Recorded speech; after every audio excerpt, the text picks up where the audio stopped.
Hello, people. Right. Novak Djokovic in the trial is about to begin soon, any minute now. I am trying to find the link. I think I found a link for it. If I find the link and it's correct, I'll put it in the chat so you guys are able to watch it as well. It's actually technically not supposed to be recorded or any pictures taken, but there's a link from Essentially Sports, whatever the website. So we're going to have a look at that. In terms of updates, for anyone that isn't aware, so here we go. Direct recording. We're in, I think. Let's see. I think we're in.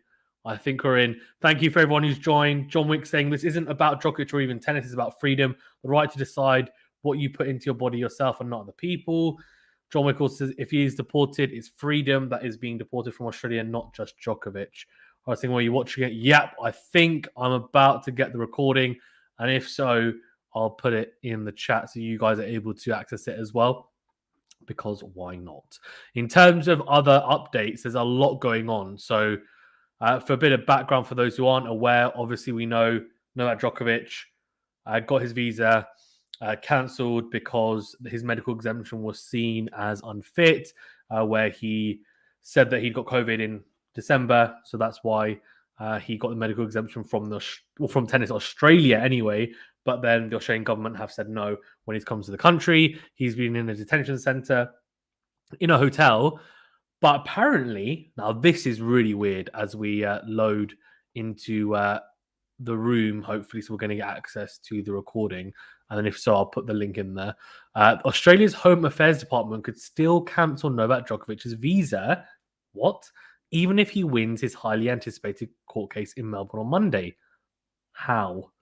According to the document released by the Federal Circuit Court late on Sunday evening, lawyers state that Djokovic relied on an outdated vaccine advice to apply for his exemption and rejects the claims he wasn't given procedural fairness during his interview at Melbourne Airport. It claims that past COVID-19 infections were removed as a vaccine in December, despite previous documents which have been cited by Djokovic's team, including it as a valid reason not to have received the vaccine. Lawyers for the tennis star have stated that he tested positive for COVID-19 on December 16th, so that's a few weeks ago, although social media images from the days following show him neither isolating nor wearing a mask, despite knowing him the virus. Now, that's a little bit misleading, though, because that's a bit unfair to say, because those pictures could have been taken, to be fair, at any point. Poiler Drago says, where can we see the trial live? I'm actually just getting up. Let me put the link in here. Hopefully it works quicker for you guys. This should be the link. So I've just put the link in the chat. Please feel free to use it, get on board, and listen to it as well. So the link to the actual recordings in the chat, obviously I can't show it on the channel because I'll get done for copyright. It is the Australian government. But I put the link in there anyway so you guys can watch it. I don't think it's quite started yet because it's still loading, but it said that I've got direct access to room 200 or something. So apparently we're in anyway. So apparently it's the website for the Federal Circuit and Family Court of Australia is where we're accessing this. So very official, nothing to do with tennis clearly, but this is what it's come to. Crazy. So we're going to see what happens. But apparently if he wins it, there's still... So apparently even if he wins this case, he might still not be granted entry into Australia and be able to play the Australian Open, which seems crazy, doesn't it? Is it just me? I thought the whole point was to see whether if he gets his visa cancellation overturned, then surely he can play in it. It makes no sense. Apparently as well, a few bits and pieces on Twitter, very interesting. Sasha Osmo, so for those of you who don't know, a very, very, very reputable Serbian tennis journalist who's very, very close with Novak Djokovic, said that Novak only has had lunch and dinner, no breakfast. He told me that himself. Conditions are not humane. He only has had a wall to stare at. Can't even see the park because there are no regular windows. Interesting. Oh, what? Saying, can any of you guys access the link? So this is the link to the room. I was able to get in and it was loading, and now it's almost like it's going so slowly. Is it happening? I'm looking on Twitter as well to see if we've got any updates. But what do you guys think? Guys, what do you think is going to happen? Yeah, see, look at this. I can't get the Djokovic trial link to work for me here in the US. So someone please update me. Oh my god. The deal is like, Fazan, what channel is the trial being shown on? It was supposed to be, so it's on the link I sent, but everyone apparently, yeah, look, so game problem saying website's crashed, right? Oh, bloody hell. It's just our luck, seriously. It's because so many people want to watch it, people that aren't even interested in tennis. Come on! I'm like refreshing my thing, like, come on, it's so slow. And I thought maybe it's just my Wi-Fi, but clearly not, because everything else is working fine. But it's like crashed because there's so many people trying to access it right now. Chanel says it can't be reached. Horace says check Twitter for live updates. Yeah, I will be. I'll be checking at the same time. Game Horse says website crashed. Yeah, crazy. Pydrago says he will lose the trial. Do you think so? My prediction is he'll win it. My prediction is he'll win it. However, they're saying that if he wins it, he still might not be able to play on the Australian Open, which is a bit strange, no? I don't know, man. Let's see. So Horace says, where is Djokovic? What country is he from? He's from Serbia. Vidanovic says, this also coincided, if I can speak English, with protests around Europe. Yeah. If anyone gets the link to work, let me know because mine's crashing. I'm just looking on Twitter as well for updates as we're kind of, going into it. Najdan Nikolic says, just remember wildfires in Australia. His donation, how he asked rich friends to donate money for the same Australia that is to donate more money to the same Australia that is treating him like a criminal. Back then, he was one of Australia's friends. You know what the funniest thing is? Obviously, right? So Novak has won there how many times? 9 times? The crowd actually normally loves him. Now, I don't think he'll get the same reception if he plays. I don't think it will be as bad as people think, but it won't be incredible, right? So what I would say, though, is, in my personal opinion, I'm not particularly happy with the fact of how he's being treated in terms of, it's not really his fault. Like, he's tried to go through that medical exemption. They've accepted it. So it's Tennis Australia's fault for accepting it, right? It's not Djokovic's fault. And then it's not his fault that they've got wires crossed between the government and then Tennis Australia. Do you know what I mean? Putting aside, obviously, his views on vaccination because, again, that's kind of personal preference. Temporary disruption, so it's crashing. XPG1 says it could end up being a most watched stream. Who knows? Maybe. I've actually ended up, my most watched stream, I ended up having 300 people in the chat, which is pretty damn good. If we can get to that, that'll be great. Adil says Sky News talking about it. Free delivery, says Thomas Island. Horace says, no, I meant where is he now? He's in Australia, of course. Aravind Tiagaraja. I really hope I said your name right. If not, I'm really sorry. As a Roger Federer supporter and all 3 greats on 20 slams each, I hope everyone has a fair chance to finish with the high slams. Hope it goes well for Joker today. Well said. It's not really his fault, is it? Sean G, he must be deported. No, if no, but he distributes the virus. Oh, I don't know. I mean, yeah. Sometimes free delivery. Red Star 6686 says, put the video of the trial, not your face, man. My face, isn't it beautiful? Don't you guys want to see it? No. The reason my face is on here and not the video is because of copyright. Unfortunately, I'm not allowed to show it. Also, the channel's crashed anyway. Everyone's like on Twitter is like, what the hell? The trial's not working because it's not. Let's see if we've got any updates. Oh, here we go.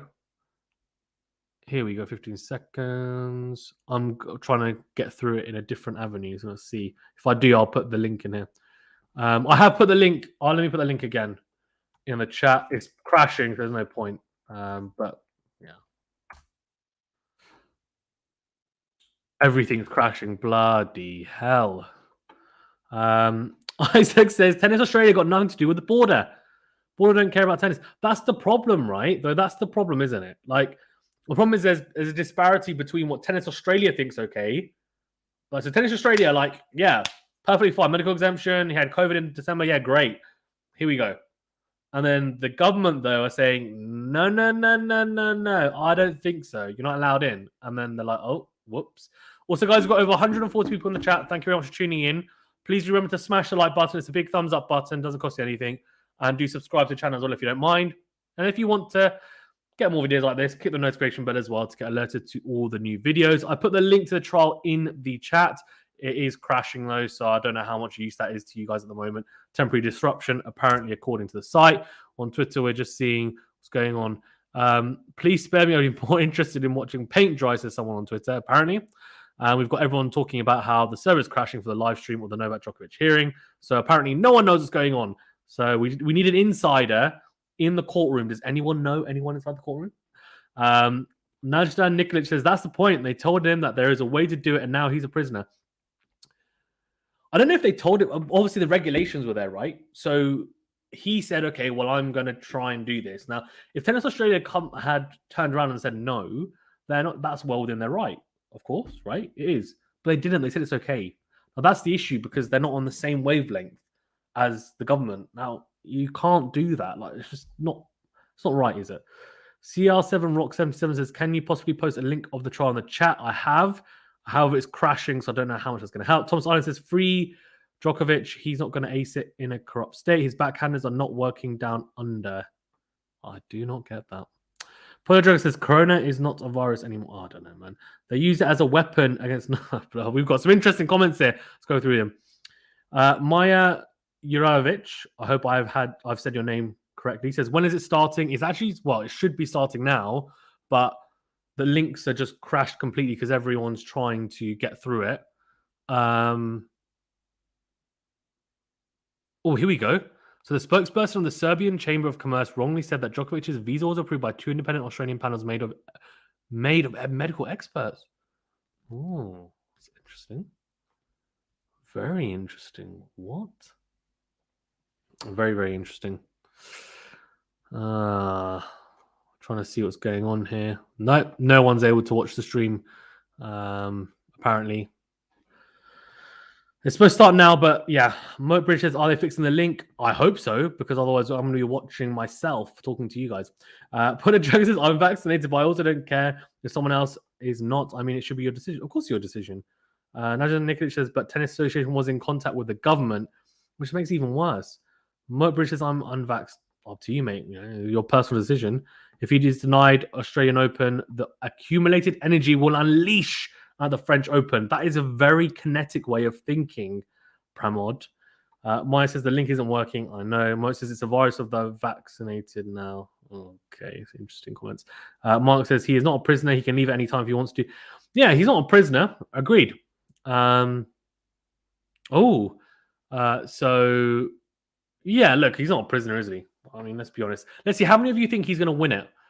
62% of you think he's going to win it. Guys, we've had over 229 votes. That's amazing. Keep the votes coming. I'm really liking the votes. For those of you in the chat, thank you very much for tuning in as well. If you don't mind, please do smash the like button. It's quick, it's free, it's easy. It doesn't cost you anything. And also, please do remember, if you don't mind, to subscribe to the channel as well. It really helps us out. You're all legends for tuning in and joining. Really appreciate it. If you want more videos like this, watch-alongs, commentary, and reviews, of course, with other people like Gilgross, Slice, etc. And some tennis interviews with pro players, then do check out the channel. Right, and get involved, subscribe, and like. Right, okay, let's go through these comments. There's loads coming through. Joe says, Sky Sports now new showing the trial live. I don't think so. Birkin, wake up, Australia. Birkin says, wake up, Australia. Oh, come on, people. No hate for any countries, please. Nobody says, has anyone else here not taken a shot? Game Pro says, check out my link I just pasted. I can't see your link. Where is it?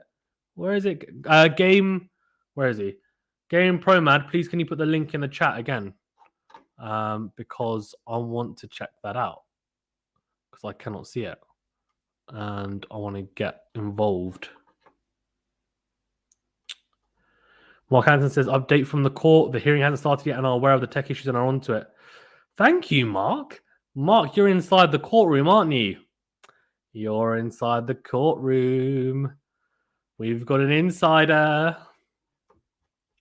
I'm liking this. It's good. Oh, here we go. Still can't connect to the Djokovic hearing. Midnight in Serbia. Whole nation must be trying to connect. Everyone's just going crazy, flipping heck. So many different views on Twitter. Incredible. Duma says mandates are not law. This is illegal. Okay. Johnny Perel says this is audience record. That's why it's crashing. Everyone is pending with this. Yeah. Small says, as an Aussie, hope he loses. If you're not an Aussie, won't understand how annoyed we are at this. Yeah, I can understand about the Aussie frustration. I think, look, what you have to say though is that you can't hate him though. I think, right, because it's not his fault. I think I understand if there's animosity toward Tennis Australia. No matter what your personal views are on Djokovic, I think he's just tried to follow the protocols and they've accepted it. They can always turn around and say no, but they didn't. Goran Tomic says, go live outside the court in the meantime. Okay, don't know what that means. This is my link says start time 23:58:37. Flipping heck. Wow. Waiting a long time then. Is it true that if he leaves the country, he can't enter for 3 years, says Milan Sarep? So I've heard about this ban, right? So apparently, it was actually Amy Lundy said it. So from the Three Tennis podcast, she's also a really well-renowned tennis journalist. Apparently, if they were going to ban him for 3 years, like from entering Australia, they would have done it initially when they cancelled his visa. They didn't do it, so apparently it won't happen. I don't know. We'll see. Najah says, "Oh my god, Albanians has to show up everywhere." There's a lot of Albanian, to be fair. Nirad 802 says, "It's obviously an democratic political decision. You can see how their government essentially said we will still deport him even if Djokovic wins." We'll see. I think he's going to win. I think he'll play. I could be wrong. Dragon says Djokovic. Croco TV says, if Aussies were forced and suffered, why should everyone else? Their fault? I think it's to do with maybe it's like an equality thing, right? Like people are thinking, well, if we had to go through this, why shouldn't they, kind of thing. Also, it's interesting because there was another tennis player who her visa got cancelled, and she had the same medical exemption as Djokovic, which was because she said she had COVID right beforehand. She got denied at the border, cancelled her visa. Obviously, she's not a particularly well-known player, and she went home, right? Because I guess probably she doesn't have the tools at her disposal to appeal. And unfortunately, that's where it goes, which is really unfortunate. But yeah, 66% of you saying Djokovic to win the trial. So I kind of think that's the way it's going to go as well. But let's see how it goes. Guys, as well, thank you very much for tuning in. We've got nearly 200 of you in the chat. Keep it coming. Please remember to smash the like button and subscribe to the channel if you haven't already. Really appreciate it. Really great to have you all on. Let me know your thoughts on it. Keep them coming, the thoughts. Really liking it whilst you're waiting to see what the heck is going on. Yeah, everyone's like temporary disruption. Anyone surprised? Yeah, I literally cannot see a thing. Oh, hold on. What's this? Tennis star battles to avoid deportation as his lawyers appeal. We already know this. Where are the live updates? Silly people. Thomas Rock says, lockdown in Australia was unnecessary. It didn't have to be that extreme, so don't blame Djokovic. He has nothing to do with it. He doesn't, yeah. To be fair, he doesn't, yeah. Something in Serbian. Thank you, Burger King, for that. Michael Pavlov says, it is awful for Australia's government reputation to treat him as a criminal. It is a disgrace. All the world is watching. I think criminal's a bit much, but I don't think they treated him particularly well. I mean, even Kyrgios, Kyrgios doesn't like. The funniest thing, Kyrgios doesn't like Djokovic. He genuinely dislikes him, but he came out and he said that the way that he was being treated was wrong. Now, can I say, first of all, props to him for doing that, because he didn't have to come out and say that. He could have just sat there and said, you know what, actually, you know what, I don't like him, so he deserves it. He didn't. He said, you know what, this is the way it should be. We shouldn't be treating him in this way, right? And I appreciate that. I do. Thank you, everyone, as well. I can see a lot of Serbian people in the chat. Appreciate it. And also people from Albania, people from Australia, anyone from America. Let me know where you guys are from as well. I want to know. It's all nice. Just country. Obviously, no specifics. Moat says, I personally think Pfizer put poison. Oh, my God. I'm not talking about that Moat Bridge. Moat Bridge, you know what? You're dangerous, Moat. You're dangerous, because what's going to happen is if I start reading out the stuff that you're writing, I'm going to get sued. I don't want to do that. I don't want to get sued. Chris says exactly my point. It seems like Caprice, they just wanted to kill their frustrations and would feel better out of spite. Nole says Montana. People cheering for Nole. So Djokovic. Pole Dragos says he could have killed somebody and still not have so much coverage. Yeah, maybe. It's funny. Someone said at the start, I think it was Matt, one of our subscribers, said, he's like, it's like the trial for OJ Simpson. Oh my god, absolutely hilarious, genuinely, man. Oh, flipping heck, so funny, so funny. Johnny says Djokovic's lawyers will be the first to declare they will have 2 hours to defend Djokovic's ideal. Let's see. Have we got any? We got any tweets? Oh, let's see. So, oh, hold on. Oh, this is interesting. What's this? Oh, I scrolled past it. Damn it. There was something that said. Oh, hold on. So there is another 15 players with the same medical exemption with Djokovic right now. Interesting. So there's another 15 people in the hotel with Djokovic with the same medical exemption. So you know how many people are in there. Obviously, one of them I said the WTA player, she left, but there's another 15 people on top of that. Very, very interesting. Very, very interesting.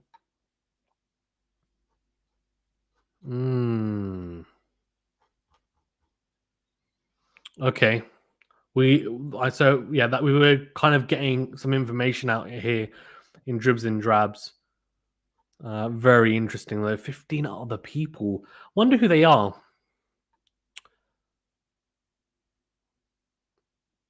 Let's see. Apart from people, I don't want people's opinions. I want to know what's happening. People are giving their opinions too much. Mowbray says, Idima Fala, will you play it when it starts as Yankovic? I can't because unfortunately I will get shut down because of copyright. But I put the link in the chat. I can put the link in the chat again because I feel like you guys want to watch it, and that's fair enough. I'll put it in again. I mean, it's crashing at the moment, but feel free to try and hopefully you have some more luck. What time is it in Australia? Says Sunil Kumar. I think it's 10 a.m. So like 10:21 a.m. I'm in the UK and it's 11:22 p.m. Desminator, that's a cool name. For Djokovic to win the court will really depend on the judge's personality. Maybe. Doctor says if he is deported, he won't be able to return in Australia for 3 years. So apparently this isn't correct because if he doesn't win and he's deported, apparently if they were going to ban him for 3 years, they would have done it initially when they cancelled his visa and they would have taken a hard stance. So apparently from what other tennis reporters are saying, it's very unlikely that will happen. I think that would be ridiculous if that happened. Like, let's be real. Desmond says, but he's unlikely to win against the government. I don't know, man. Interesting. Chris says, I'm just saying, if your government lied to you and forced you to lock down and suffering, why do you want others to go through the same thing? I wouldn't. Oh God, I don't want to get into politics. Relaxing Vibes says, just wanted to see Jocko beat that. Okay. Flipping heck. Luca de Blasio says, if they let Novak in, they will have to change all rules, and I don't think Australia wants to do that. Yeah, I agree. Nirad802 says, personally, I think that if Novak loses, it will cause huge turmoil in the tennis world. Like, I've never seen so much attention for Novak. He is literally top news on CNN and BBC. It's true, yeah. I think it's just controversial. Right? It's very divisive as well. Obviously, let's be honest, COVID is a hot topic, so everyone's talking about it. It's just one of those things, like everyone is talking about it. So let's see what's going on. Start of the hearing, so it hasn't started yet. The Federal Circuit Court has advised there are technical delays. It's being worked on, so that's why it hasn't started yet. Says, while the court looks into technical issues, let's see what might happen. There's no certainty we'll get a decision from Judge Anthony Kelly today. So we might not even get a decision. Oh my God. We might not even get a decision today. It might be tomorrow. But if Novak Djokovic does win his appeal, there's no guarantee that he'll play the Australian Open. The immigration minister still has a right to cancel the visa again. What? Though if that happened, it could be an even worse look for the country than this fiasco has already become. How can you just say, how can you be like, yeah, you've won the case and I'm going to cancel your visa again? Ridiculous. Is it on any of the news channels, the trial live? No, don't think so. Antonia Albany says, trial started. It hasn't. There's a delay to the trial. So the trial has not started yet because of technical issues. Probably one of the technical issues being that no one can actually view it, which is not great, is it? To say the least. Thanks, guys. Well, there's like 200 of you in the chat. I really appreciate it. Keep the comments coming. Let me know what you think as well. of course, of the trial. It hasn't started yet. Apparently, there's a delay because of technical issues. I put the link for the trial there in the chat. I'll put it in again in about 5 or so minutes. So when it is available, hopefully you guys are able to get onto it. It's crashing at the moment. Please remember to keep the votes coming. We've had 550 votes. 70% of you think Djokovic will win the trial and play the Australian Open as well.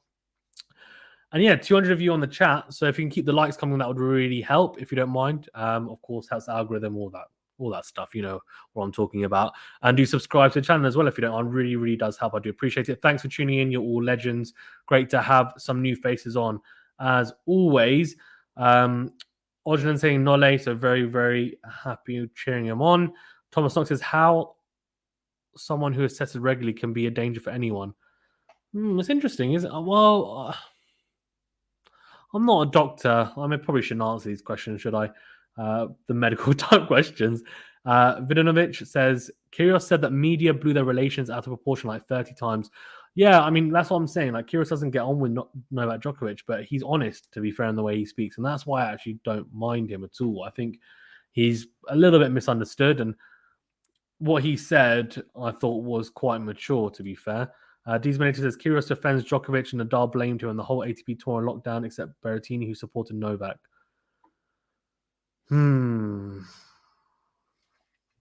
It's all interesting, right? So I think for Nadal, I don't think he necessarily blamed him, although what he did do was, it was a very interesting way that he worded it. He said that, look, he has some sympathy for Novak Djokovic's situation, but he said, well, he knew, though, that this could be a potential outcome. So if he didn't get double vaccinated, so he's potentially now, dealing with the consequences, which is like, oh, okay, well, a little bit of shade thrown your way. But I don't think they're best mates. They do get along, I think. So it's an interesting one, but he's quite honest, Rafa, to be fair. So he'll just say what he's thinking. I don't know what Moat Bridge is saying. It's something in Serbian, I think. I'm not going to read it out because it might be a rude word. Small Life says French. I don't know what that means. I can't speak in French, though. I can a little bit. Bonjour, that's it. Burger King says, not just that, if he loses, he will be banned for next week. No, it's not. He's not. I don't think so. From everything I'm reading from reputable tennis sources, they're saying he won't be banned for 3 years. So do not worry. I think that won't happen. I think that's like a 1% chance of happening. Might be wrong, but I don't think I am.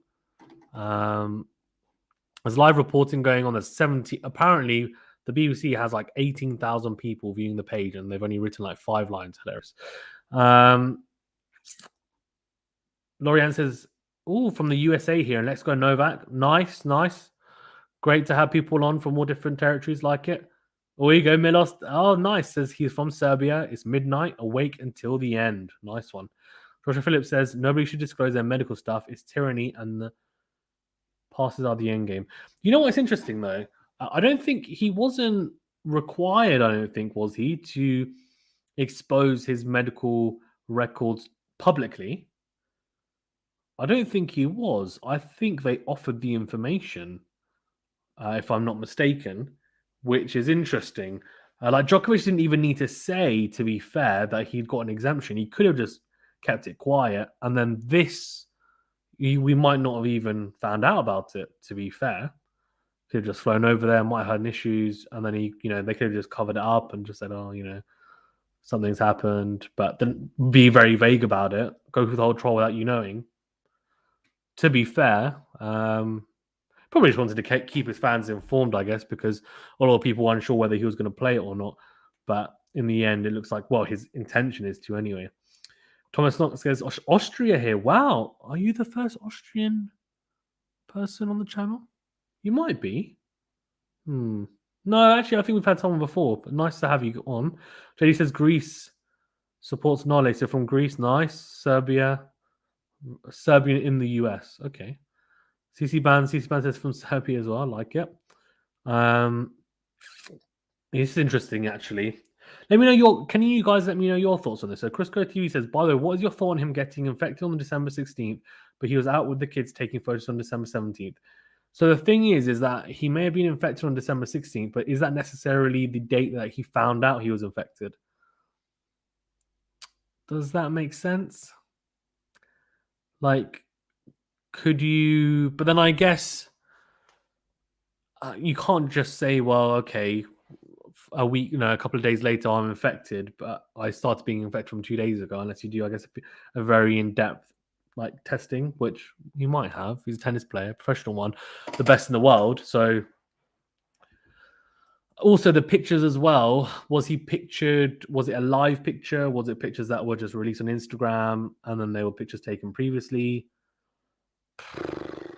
And maybe he took things when he say he was out with his kids as well. Was it outside in terms of like outside of his house? Was it in his garden? Don't know. But yeah, let me know your guys' thoughts. I don't really have any views on it because it's very difficult to know how true it is. That's the problem. Media can really twist stuff in a way that makes it seem like it's believable, but I'm very aware that sometimes it's not the case, of course. Montana says Nole Grande. XPG wants to tell you seen the Triple D song on the GTR channel. It's classic. I have not, but I'm sure it's good. Their song's always good. Mark Hansen said, this is not about Novak. It's not personal. Melbourne is the most locked down place on earth with COVID. You can't have rules for some and not others. It's a mess, yes, but rules are rules. So see, I don't mind that, Mark. I think what Mark's trying to say is that, look, the rules should be abided by no matter who you are. And correct me if I'm wrong, Mark, but I think what you're also saying is that you don't hold any bad feelings towards Novak. You just think that that Tennis Australia made the wrong decision giving him the verdict, if I'm correct in what you're saying. But let me know.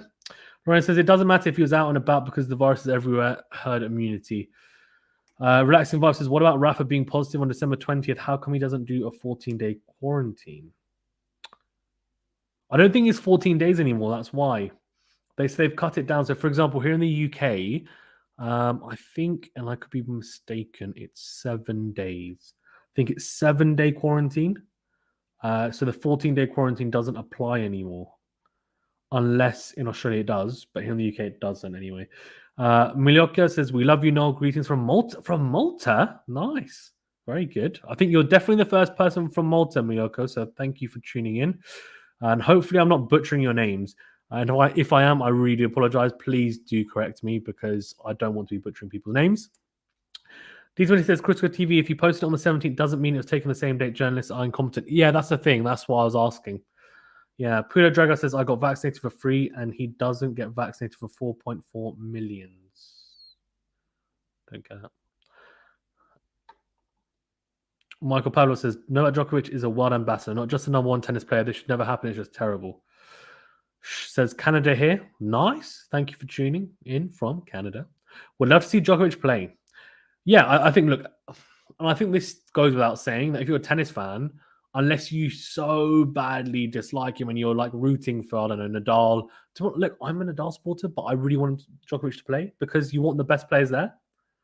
You want the best players there, and Djokovic is the best player in the world. So, of course, you want him to be playing there. If you don't, then I don't think you're it's a bit harsh saying you're not a true tennis fan, but you kind of, yeah, I think I'll stick to that, to be fair. I think it's just, in terms from a tennis sense, put aside all this drama, right? Forget about COVID. Just imagine COVID wasn't there. Just, you know what I mean? Like, do you want Djokovic to be, for example, would you want him to be injured or would you want him to play? You want him to play, right? Because he is one of the big factors himself, obviously. He's the favorite. He's won there 9 times. The Australian Open is, for him, the biggest of the titles because he's won there so many times. He's probably the greatest Australian Open player ever. I think it's probably safe to say that. Milan says in Serbia, nice. Lauren says viruses mutate over and over, and if sick, stay home. If not, live your life. Michael Powell says Novak Djokovic is a what? I think have we already said this? From New York. Okay, from New York. I like that. Why would they let them fly, says Marco. Disgrace how they treat them. I guess the link is not working. That's because it's delayed. They're having technical issues. It still hasn't started. I think, and I have a feeling, we're going to be waiting a little bit longer. Yeah. Very, very interesting. Very, very interesting. Well, here you go. Hold on. Djokovic opens dramatic court battle stay in Australia. There's another link here. Does this work? Let's see if this link works. All right, let's have a looky. La, la, la, la, la. No, this is just an article. Where's the link? You guys suck. As in the links, not you guys. You guys are legends. Putter says he's already walking unvaccinated on the streets of the trial. There is logic of being afraid. It's a good point, to be fair. Mina says in Serbia it takes 24 to 48 hours to get results of a test, even more in December, because a lot of people come home from other countries on holiday, New Year, Christmas, etc. Fair enough. Lockdowns are political. Look at science and data, not warranted. Okay, fair enough. Okay, and I'm not going to read all of the ones about the vaccine. Kogan81 says I'll be happy with Djokovic lost equality. Black's insurance. What about Nadal? No one speaks about it. How did he enter Australia when he had COVID 10 days before? And the law states that it must be 14 days after because he was vaccinated. I don't think it's. I think I agree if the Australian law says 14 days. I know here in the UK I was saying that it is basically 7 days, but if it's the case that it's 14 days, then yeah, I don't see why he wasn't told to wait another 4 days, to be fair. Mark says it's a disgrace how they treat him. Nadal is fully vaxxed, so he can enter, I think, as Crisco. It's interesting, isn't it? Very interesting. That's weird. Kagran81 says last time Kyrgios was on court playing doubles, he was mocking Djokovic's ball throwing at the crowd. Oh god. Pierre Marni said, yeah, he was. Kyrgios was mocking Djokovic's celebration, but now he's backing up. It's hilarious. Pierre says the whole thing is ridiculous. I'm glad that Scott Morrison's approval rating is so low. He is a punk. Oh, fair enough. That's poor Scott Morrison. Scott Morrison's getting shade thrown at him. It's okay, Scott Morrison. I don't even know who that is. Does anyone know who that is? Craig Tiley. I know he's a bit of people not liking Craig Tiley, but who's Scott? Someone tell me. Mo says Nadal and Federer sheep. They always lose at the important moments. Okay, interesting.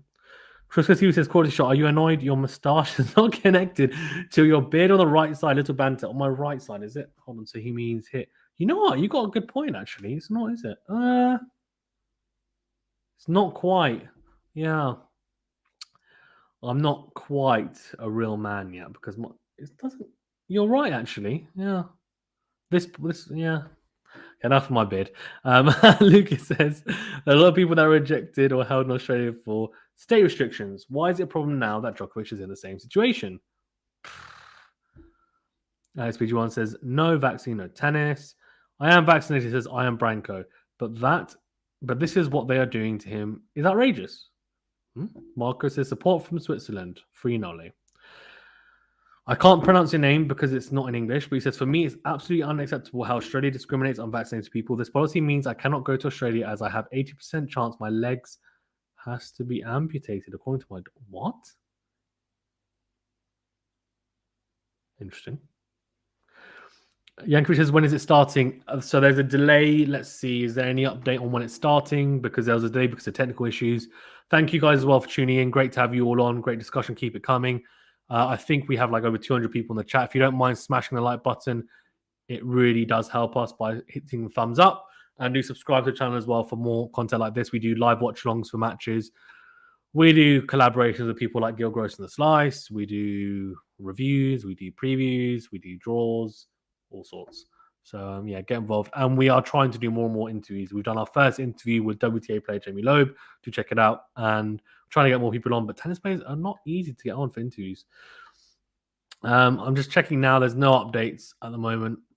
It just says here the hearing was due to start at 10 o'clock, but there's been a slight delay. Yeah, well, we already know that. Let's see anything on Twitter that we can refresh. It's almost like nothing's happening. Come on. Someone just put Djokovic as a tweet. What? Anyway. Most says none of it makes sense. If everyone is vaccinated, why do they need to be protecting against unvaccinated? Bogdan says Serbian in Austria. Oh, interesting. Serbian in Austria. If I can speak, why can't I speak? Serbian in Austria here. Grandma and R. Oh my God, I've lost it. Serbian in Austria here. Grandma and I are here at midnight supporting Novak. Very good. Thursday09 says 15 players were let into Australia and were already playing matches, but after the Djokovic issue, they checked and asked 2 to leave. Really? Haven't seen that. Sukhver Singh says pictures are from the 16th. I guess people are just too quick to snap these days. That's the thing, right? I mean, look, let's be honest. Like a lot of videos that I post on the channel, like I post them 2 days after I've recorded them. What does that mean? Like you guys probably think it's been recorded that day, but it hasn't been, right? Like it's actually been recorded before, and I post it. Mo says also it's a cold. Why do we need to protect it? Oh, fuck. Mo, come on, man. Crisco TV says Mo because okay, forget about this. Scare says, is it live yet? It is not live yet because there's technical issues. There's a delay. Blank Bennett says I don't understand how they allow countries to host a big tournament if they can't allow everyone with just a PCR test, for example, the same as other sports, and keep sports separate. So it's interesting. I think it's different in different sports. I know, for example, Gil Gross, for example, who I've had on the channel multiple times. Obviously, you should know who he is. He's on YouTube. Really, really, really good tennis channel. Check it out. Said that in the NBA, I think they have, I could be mistaken, they've got a 90%. So 90% of people in the NBA or players in the NBA have been vaccinated. So it's kind of they've been told, like, you need to get vaccinated to play. Now, it's interesting because, of course, it's a personal choice. But then I guess it's also then a personal choice for the Basketball Association to say, well, we need players to be vaccinated. Do you know what I mean? So it's your choice not to do it. You don't have to do it, but then you just don't get to play. Now, is that right? Then you go into the politics of vaccinated and not being vaccinated. And to be honest with you, I don't know enough about it. And also, everyone has their personal opinions. I think that's just what it is, an opinion. It's all very interesting. Burger King says quarantine in Australia is still 15 days. 15. Smart Life says UK is 10 days. Is it 10 days, Smart Life? I thought it was 7 days. Am I wrong? I swear it's 7 days. Could be wrong. Sukhveer Singh says, Go Nole from India. Nice. Know about the GOAT, says Sakaya. ATP Champ says, if Djokovic loses, he will not be banned for 3 years. Thank you. Yes. Without a trial, yes. With a trial, no. Exactly. Thank you. Yeah. So he won't be banned for 3 years. So don't worry about that. Like I was saying earlier. Exactly. ATP Champ has a very good point. Oh, here we go. Djokovic. Novak was in an emotional whirlwind. He didn't want to complain because of the people who are there for a very long time. Australian public and the international media are behaving differently because they realize he is a victim of politics. Here says Sasha Osmo. He's probably quite a good person to keep open. See, I would really like to hear the explanation as to why Novak's wallet was taken away. Early in the morning after Novak left the airport, all of his belongings were taken from him, all of his bags. He was told that he'll get them before his return to Europe, but didn't expect that Novak will stay and fight. Novak's mobile phone had been taken away from him 3.5 hours without any explanation. They've treated him as a criminal, as a fugitive. It's all very interesting.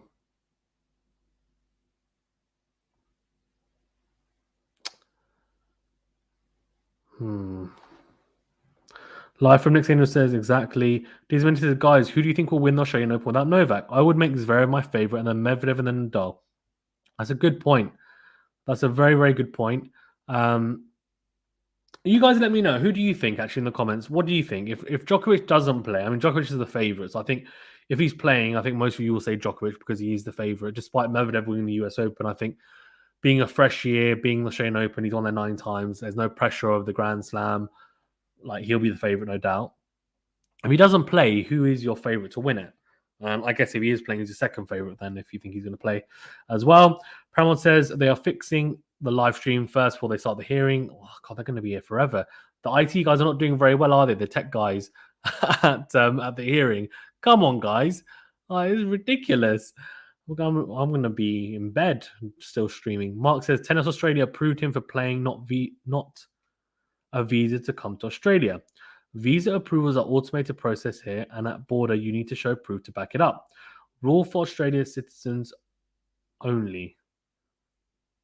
Interesting. You make a very good point. I think the issue is, Mark, though, is that they, by telling him he can play at the Australian Open via the medical exemption, it then implies that he is able to come into the country. Now, that is the issue with this whole situation, is that they're not on the same page.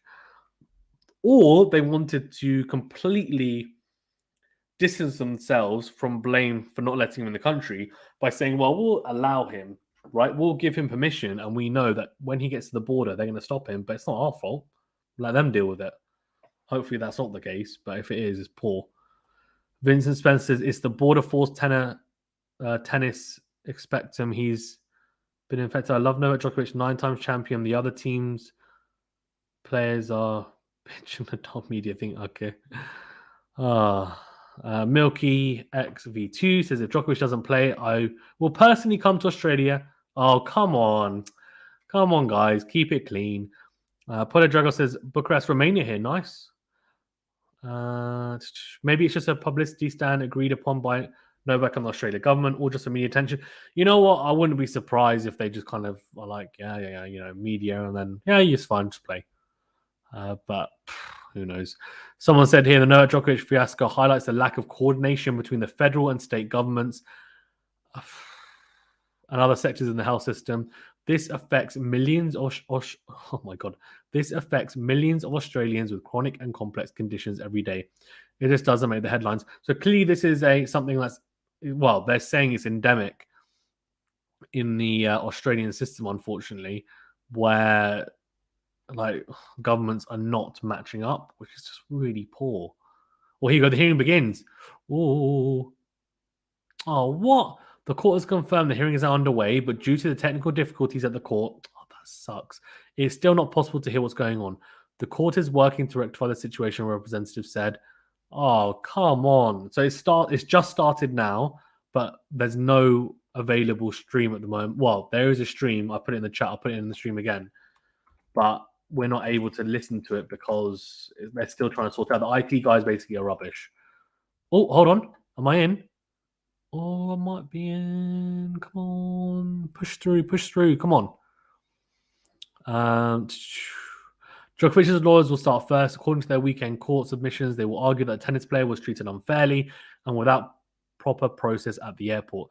They will also argue that the Australian government advice includes a recent COVID infection as a valid exemption to the vaccine requirement for entry.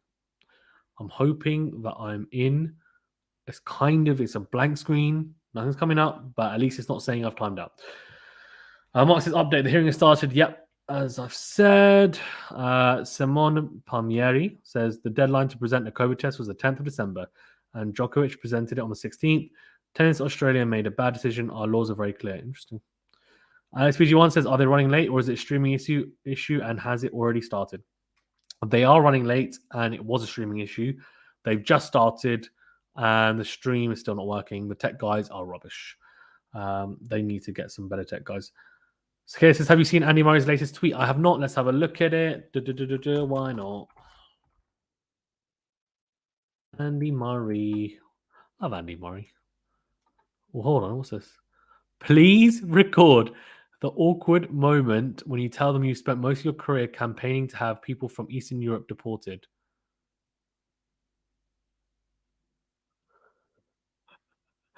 Oh my god. With Nigel Farage, that is absolutely hilarious. Oh my god. No, flipping it. I'm not going to get into that. It's too political, but yeah, anyway. Well, hold on. It's now working for some people. Hold on. Let's get on.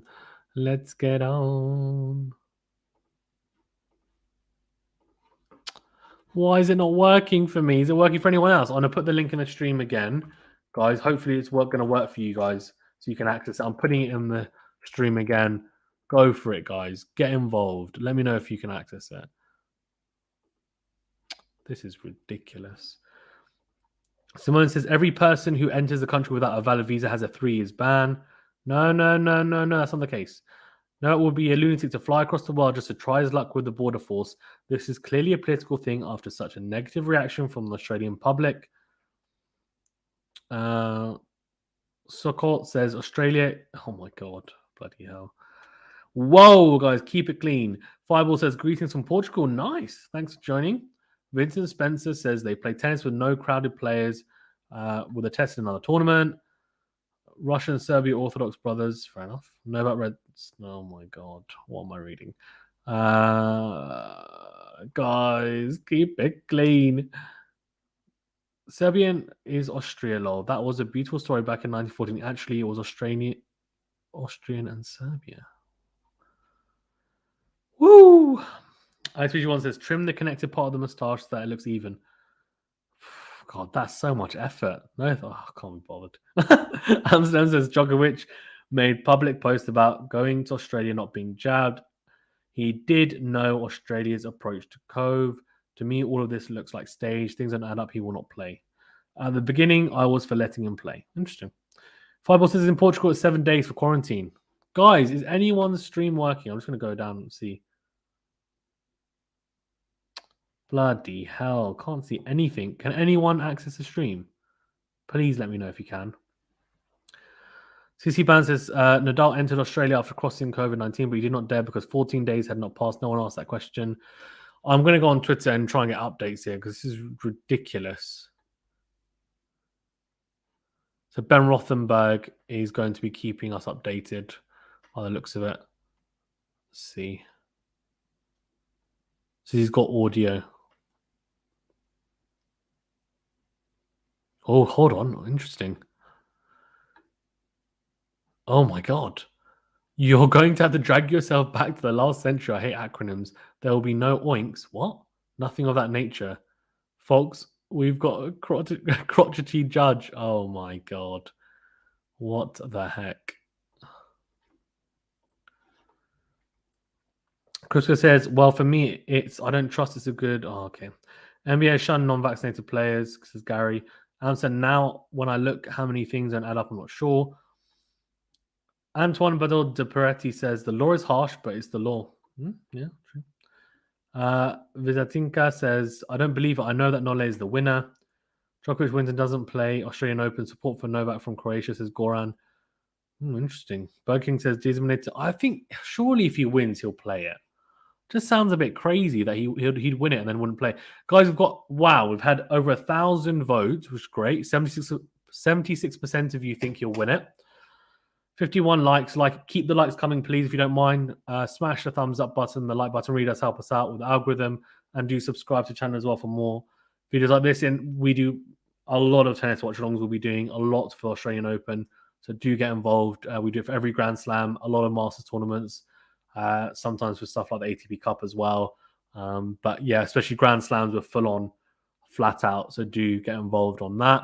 And also we are doing reviews, news, etc. as well, as always.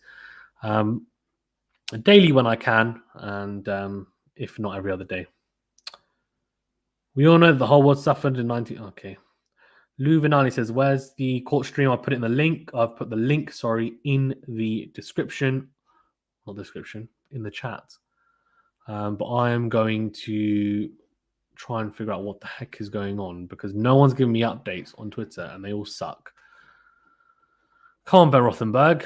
Let's have a look here. Oh. Someone on Twitter has gone, you're going to be really mad when you realize how boring hearings can be. Damn. Hate it. Why? Something is happening, says Vladimir. Yep, they are. He should win the trial and then leave Australia, says Ragnar. That would be quite interesting, wouldn't it? No, but there's a difference between... okay. Goffin will win.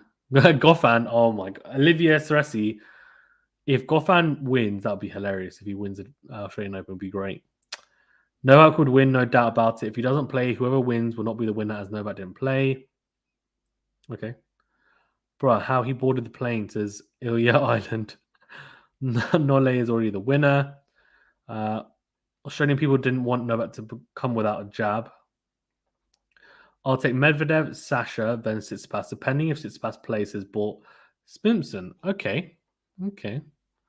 I hope Tsitsipas does play because we want the best players there, man. What's up with people getting injured? Sort yourselves out.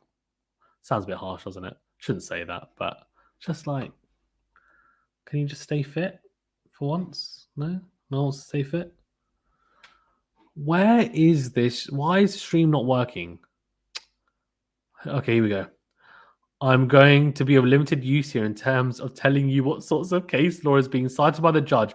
I hope you can understand, says Ben Rothenberg. Lol. Right, here we go. James H says, yes, that's what I was wondering. Link doesn't work. What's Farage doing with Djokovic's family? I don't know, man. Flipping out. Nigel Farage just gets himself in all sorts of interesting positions. Adele says, if there's no TV coverage, there's going to be a radio coverage. Maybe. Gary says, can't stand Medvedev. I will put money on Zverev. Okay. What's wrong with Medvedev? He's a little bit, what's the word, quirky, but he's cool, man. He's good for the game. He is a different character. That's what you want. You want different characters, don't you? Don't you?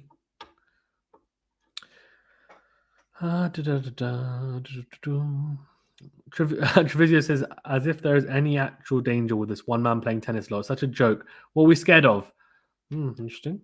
Why didn't they just do a normal live stream? Says, why didn't they just do this on YouTube? That's what they should have done. And got me to commentate. That would have been great. Imagine. Can you imagine? I would have been famous overnight. Oh, man. Anyway. So the hearing's begun, but apparently nothing's going on. Although they're putting forward their case, but we've got absolutely no information. Is this if the stream is working for anyone, please let me know. Or if anyone's got an alternate stream. Apparently, the stream that I put in the chat is working for Ben Rothenberg. It's not working for me though, and it doesn't seem to be working for anyone else on Twitter whatsoever. So, not really sure how it's working for him, but whatever. Yeah, the server capacity seems to be screwed. Djokovic's lawyers are trying to make the argument that the various relevant documents are muddled. Ooh. And thus there should be some lenience. They said it's a confusing quoted as saying it's a confusing blend. What does that mean? Djokovic plays, says Antonio Martucci. We'll see whether he plays or not. Bort Simpson says, I would be on my way to the Sydney Tennis Classic right now to watch Ostapenko versus Badosa, but I'm stuck watching this. Why, mate, go and watch that. Forget this. You could just go watch that and then come back. And by the time you're back tomorrow morning, just read it on the news. Read it online. Djokovic to victory, says Maya Dusic. Veronica says, send Nadal also home, double standard. Vladimir says, Australian Prime Minister is having a speech now. Classic. Liz says, I live in Victoria, Australia. We have done it hard. We don't want an arrogant, privileged millionaire thinking he can do what he wants. Rules are rules. Goodbye, Djokovic, says Liz Lehman. So I think, but Liz, you don't have any bad feelings towards Djokovic, right? As in, I think what you're saying is that you want the rules to be adhered to, which I understand. I don't know though. It's an interesting one, isn't it? It's very interesting. No one really knows what's going on with it. They're discussing the notice of intention to cancel given to Novak Djokovic. Judge, Mr. Wood, you're going to have to drag yourself back on the last century. I hate acronyms. They've already said that. God, they're really not that interesting, are they? Nole to win his 10th, says hello. Djokovic to play, I've already said that. The film Gugger says 7 titles doesn't mean he understood how Australia ticks. He's actually got 9 titles, 85% plus vaccinated, and thinks he can just barge in here. Hello says Novak has an exemption, he must play. Yeah, I know a deal, it's not working. I don't know what to say to you, buddy. I'm not the technical guys, unfortunately. Liz Newman says, I'm also an Aussie. I don't know how it's been in Victoria, but in Sydney, people with medical exemptions have been allowed to move around freely since the end of lockdown. Interesting. Very, very interesting. He is the goat, not a sheep, fair enough. Has it been different in Victoria? Don't know. Liz, has it? Veronica says, Liz, next time when Noel will donate money for you, tell him you ain't going to accept money from unvaccinated people, okay? Okay. GS 1905 says Ben Rothenberg is the biggest no hater. He doesn't seem to like him too much, does he? Yeah. From his tweets anyway. I don't know him personally. He might be perfectly fine with him. I don't know. Novak going to be on the latest series of Nothing to Declare. Yep. Burger King says Veronica Cavaz. Well said. Thanks. People, you don't know what you were. What? I don't know. Talking maybe. Bort says Tsitsipas casted doubt over his participation after his loss to Schwartzman, but he's beaten Rafa down here before. He did, yeah. He beat him last year. It's a bit of a heartbreak for me because I'm a bit of a Rafa fan, but like Tsitsipas is the future, isn't he? I mean, he's quality on hard courts. I mean, to be fair, Zverev and Medvedev are the guys just behind Djokovic. Djokovic is arguably the best hard court ever, to be fair. Guys, we've got quite a few in the chat. Well, a lot of you in the chat, so I do appreciate you guys joining in and tuning in. Please remember to smash the like button if you don't mind. You're all legends for joining. I really do appreciate it. Keep the likes coming. It's a big thumbs up button. Doesn't cost you anything. And also, please do subscribe to the channel if you don't mind. It really, really does help us out. Helps with the algorithm, subscribing and liking the video. I really do appreciate you guys being on. Thank you for tuning in and giving me your views. Keep them coming. Great to have everyone's views. Keep it clean, respectful if you can. It's always nice. You know, everyone's got different opinions. It is what it is.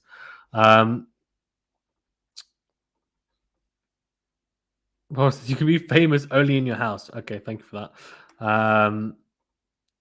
Darko652 says they should allow Novak to play. All must fight for freedom. Freedom. Here we go.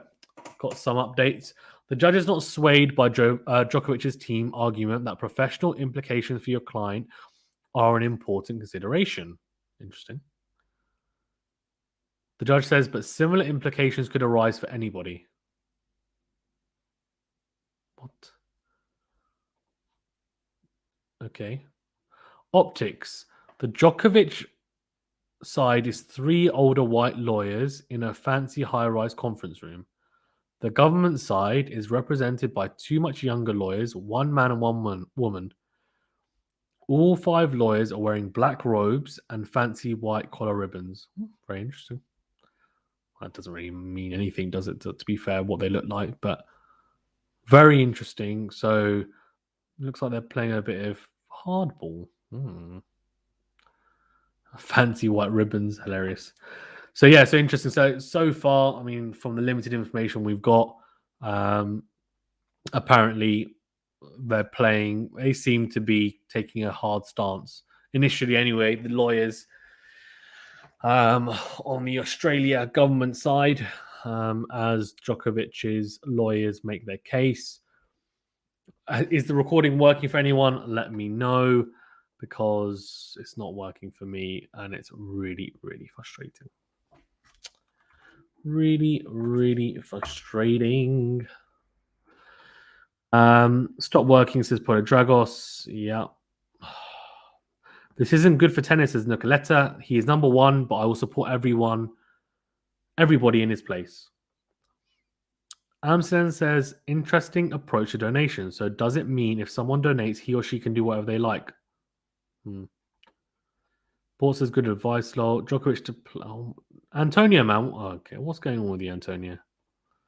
Medvedev is like a robot playing tennis. You're right. He's a different kind of character. Medvedev rubs me up the wrong way. I do like Zverev. If he cannot get caught in stupid mistakes, he should be golden.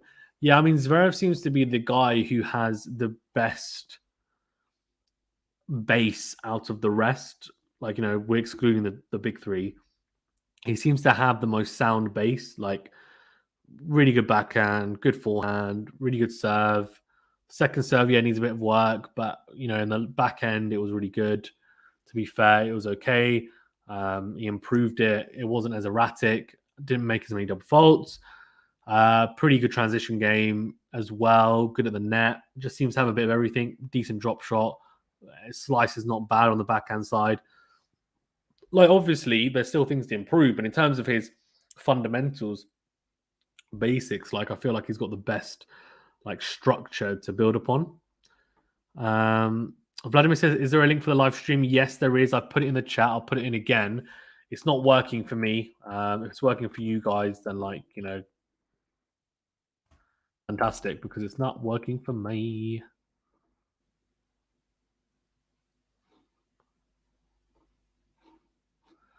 It's definitely not working for me. I'm just giving you guys updates from what other people are reporting at the moment. Oh, interesting. The law used to cancel Djokovic's visa. So let's see. Central to the case today will be the process immigration officials used to cancel Djokovic's visa and whether these were followed properly. The Australian Border Force was able to cancel Djokovic's visa at the airport under powers given to them in the nation's law, specifically the powers under C-116 EI of the Migration Act. It allows the government to cancel someone's visa if they present a risk to the health, safety, or good order of the Australian community. The ABF decided that Djokovic being unvaccinated posed a threat. However, the tennis star's lawyers argue that he presented a minuscule risk given he has already had COVID, reducing his risk of contracting it again and passing it on to others. Australia is already in the grip of Omicron and seeing over 90,000 cases a day. Djokovic's entry hardly makes any difference, his lawyers said in their court documents. Interesting. Very, very interesting. Patrick says, show trial. Well, I can't even access the trial. So even if I could access it, I can't even show it to you. But in saying that, it's not working for me, the link anyway. So it's working for anyone else. Feel free to, pipe up and let me know if you can hear anything. But it sounds like it's all lawyer jargon. James Lang says, rules are rules. Everyone has to abide by the rules. He was arrogant to think he was going to be overlooked because of his status. I don't think he did think he was going to be overlooked, to be fair, though. Adil says, Fazan, get on YouTube and write tweener head trials being shown on that. What? Okay. La, la, la.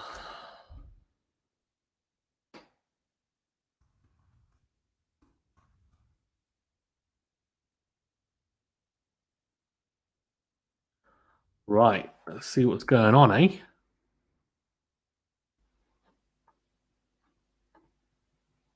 Oh, hold on. Oh, we can hear. Can we? Oh, apparently not. It's about respect and treating people right, says Burger King. Just need VPN, says Patrick. I posted you the link for you, skipped over, it's live now. Mark, I can't see the link. We'll have a look in a second. The link works is tomorrow. Okay. It's not working for me tomorrow. Oh, here you go. Oh, I'm in.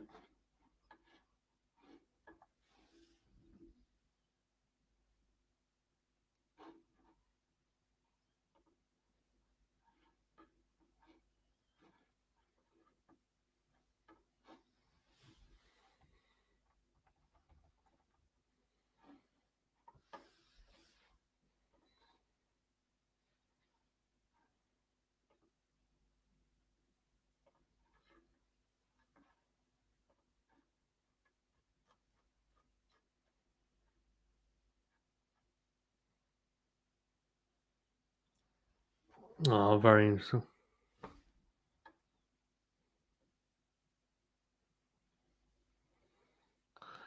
Ironberg says it's working. The Australian government is only distracting from its failed no COVID policy and using Djokovic as a scapegoat. Sad how many Australians fall for it.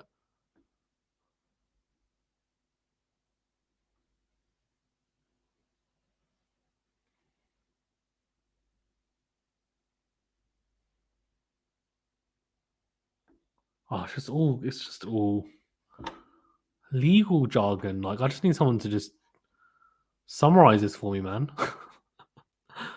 Djokovic is not on camera. Of course not. Like any non-Australian lawyer, I assume he'd have a hard time following the details of these arguments. I have absolutely no idea what's going on. Djokovic's team is arguing that defecting any of the reasons used for deportation. In fact, the ultimate conclusion. Intriguing word choice. Interesting. App Deluxe says the Australian government is only distracting from its own failed no COVID policy and using Djokovic as a scapegoat. Yeah, we read that. Noel should leave Australia by his own will and say thanks and never again Dundee, says Veronica.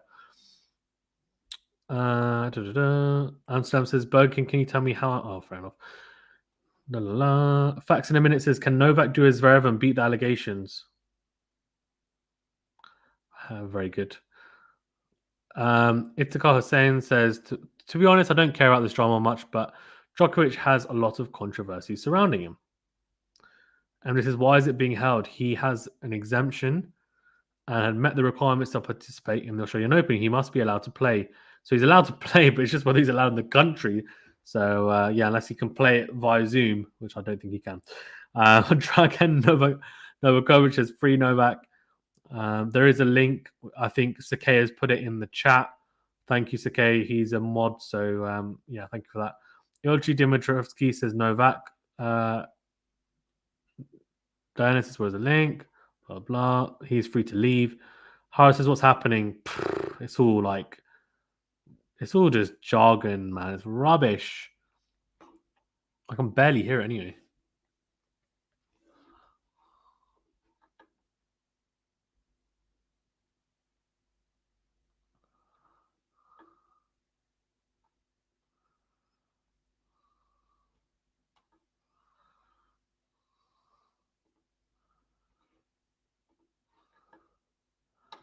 Oh my god. This is why I couldn't be a lawyer. You have to be very smart to be a lawyer as well, to be fair. Extremely intelligent, but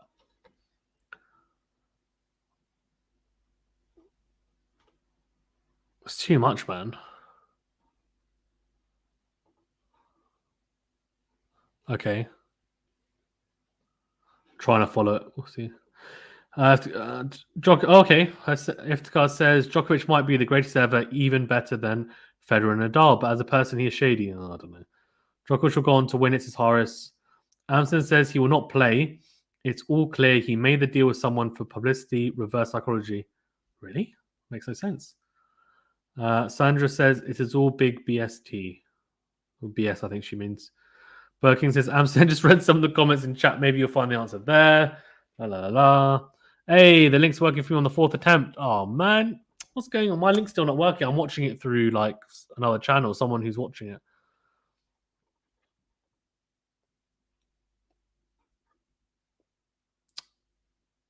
Eric says, go Djokovic.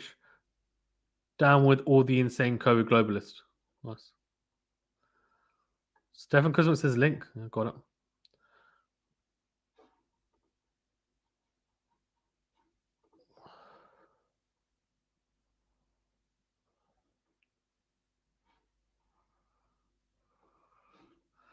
So this is Mark, you need to be a mod to post, yeah. Ravi Teja says, just joined from Canada. How's it looking, guys? Will Novak be allowed? I think he will be, but although at the moment it's not looking great because, they are.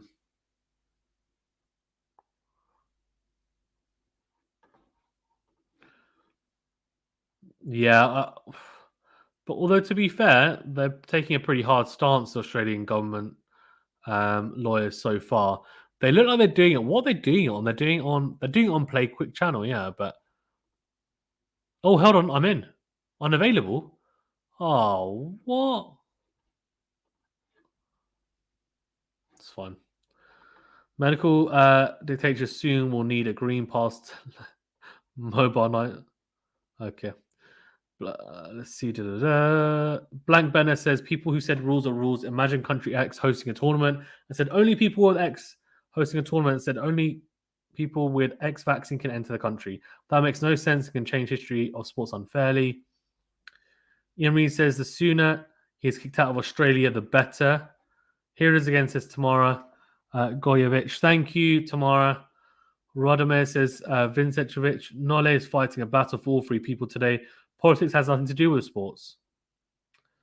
2K Sports Balkanax says, you forgot what Novak's brother had said. even when he will fly back. Okay. Must be selling tinfoil hats, says K Wally. Hilarious. Even if he wins, can he still be denied entry? Apparently, yes. Apparently, even if he wins, his visa can still be cancelled and he can still be denied entry, which sounds really, really stupid, to be perfectly honest with you. But apparently, it's a potential. Let's see. Here we go. So we've got some updates here. Mr. Djokovic made a declaration that he had a medical contradiction. He was not required as part of the declaration to provide evidence, even though he did. Interesting. So Mr. Djokovic made a declaration that he had a medical contradiction. He was not required as part of that declaration to provide evidence, even though he did. So interesting. Very, very interesting.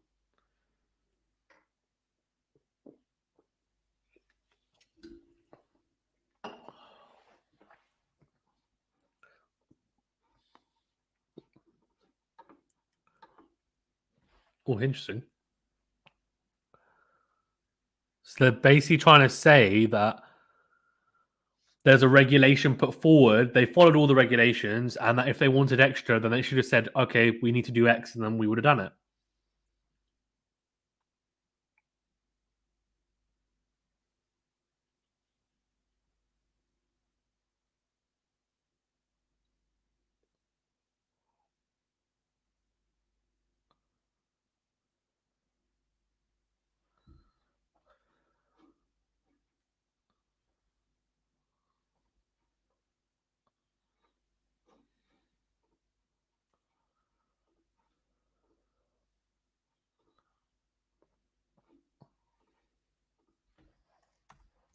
Oh, very interesting. Veronica says, I'm sure he'll win the trial. There's nobody with balls big enough to cancel his visa. Very interesting. Maybe. You could be right.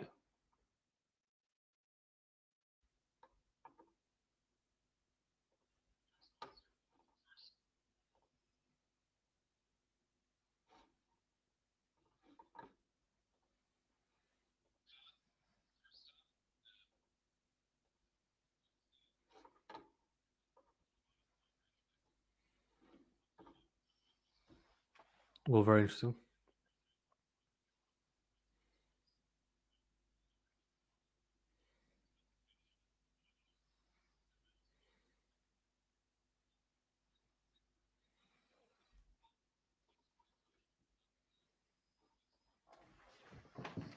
Okay.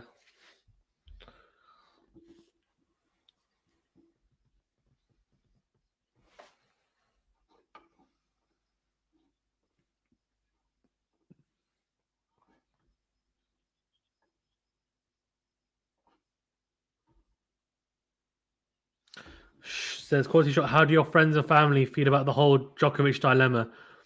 I think some friends and family, some friends and family were thinking that that oh, actually, you know what, it's his own fault. Oh, maybe we should. But most, to be fair, like you know what, it's not his fault. It's Tennis Australia's. It's a mess, and it's not great. To be fair, is it? It's not a great look, is it? Ravi Teja says Australia government at its authoritarian best. Saving face and Novak, he's a scapegoat. Let's go, Novak. Love from India. Nice. Dodo says rules are rules, says the Prime Minister who got a special exemption to see his father on Father's Day, while other New South Wales citizens were locked in their houses. So if that's the case, that's not good, is it? Not good at all. Let's see. What's he saying?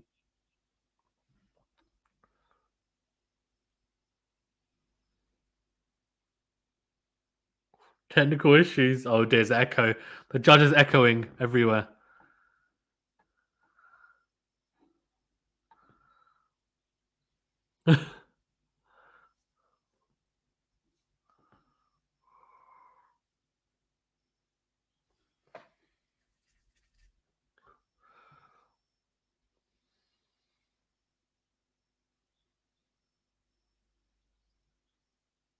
So interesting. Fiji wants if they let him in unvaxxed, that would be a kick in the guts to all Australians who are made to get jabbed to keep their jobs and be able to go to shops. I don't know, man. Okay, well, says, are we surprised with how freaked out Aussies are about Racing pigeons potentially being from the States. Liston Fernandez says Djokovic wins. By the way, as an update, there's like barely anything happening, and they're kind of like,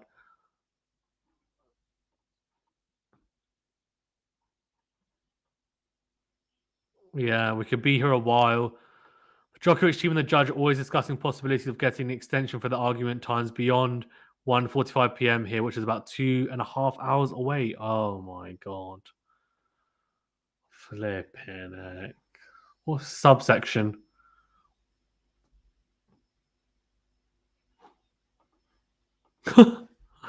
Oh my god. What? Okay, let's see.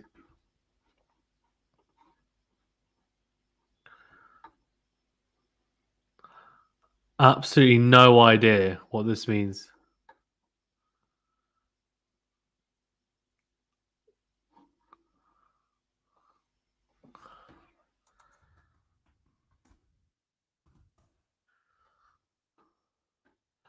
Right. Tony Martin says this is to make people fearful.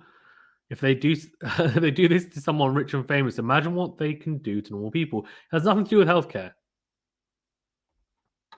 Veronica says, Alex, nice day. Says, okay.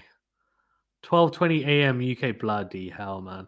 Sun has about 20% energy left. I've got about 40% energy left. I'm here. I'm all right. I'm good. I'm actually trying to listen to the trial and understand. Well, try and understand. I literally don't understand anything that's going on. Like, it's just all like gobbledygook to me. I'm like, what the hell is this? Like, doesn't it seems like they're really drilling into like really minute details, like subsection 5. It's like, guys, we just we just want a verdict. Like, come on, get on with it. But no, they don't want to get on with it. Why would they? God forbid anything happens relatively quickly. So apparently, in terms of updates as well, it's a periodic and important reminder that Djokovic could have avoided. Ben Rothenberg is being a bit doesn't like him, does he? Doesn't like him at all. Which I get, but it's a bit cheeky, isn't it? Though, to be fair, it's a little bit cheeky, just a little bit cheeky. Yeah, exactly. Okay, Wally. Good luck trying to understand the legal jargon that the lawyers use. I have absolutely no idea what they are saying. So I can watch this, but like, guys, what I would suggest is that it's better you either listen to me, get the updates, or get the updates yourself. Because listening this, it literally is like listening to alien language. So hold on, I've got a little summary here. Okay, Djokovic's lawyers are arguing the first 4 of their 7 legal grounds. They are arguing that border officials failed to give valid notice of the government's intention to cancel Djokovic's visa. Before cancelling someone's visa, the Migration Act requires officials to give proper notice and time for people to respond. Djokovic's lawyers, right, are attempting to argue that officials didn't follow this process properly. Okay, well, he says, I think you have a better chance at understanding aliens. Mark says there's a new link. It's live now. I've been watching 20 minutes. Oh, man. Well, I'm listening to it anyway. I can hear it. I've been watching, but it just doesn't, like, makes no sense.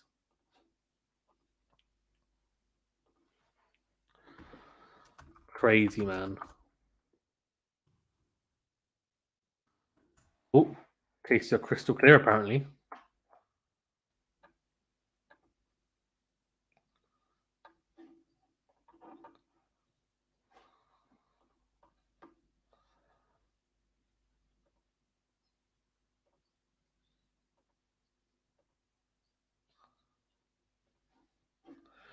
Right, Mark Hans says, have posted link to you a number of times. YouTube must block.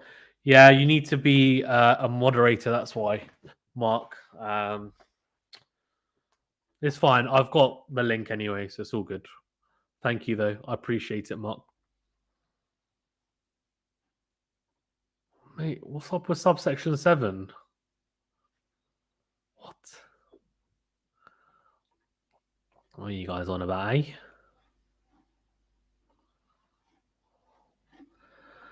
Tony says he's had the coof. Why does he have to be forced to take the vaccine boosters so everyone can be forced to? I don't know, man.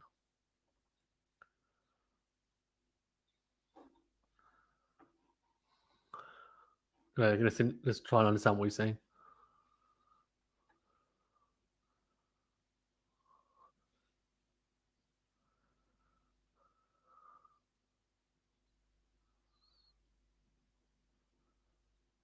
I can guarantee you we are not going to get a decision today. If I was a betting man, which I'm not, I would put a lot of money on it. That's all I'm going to say. That's all I'd say. Gary says it's possible that politicians have money riding on someone other than Nole, so kicking him out is the only way to guarantee results. Like, oh, flipping out. Who knows? Crazy. Absolutely crazy, man.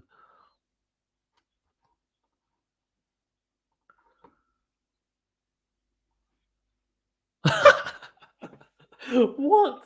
He's like, skip over the paragraph, skip over this paragraph, go to paragraph 4 of subsection 5. If you look at this point,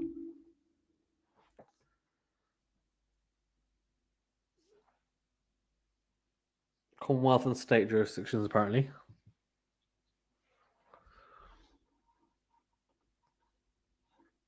Oh. Oh, so it's cut off. Oh my god, technical issues. We can't hear him. Oh. Oh, who's Matt?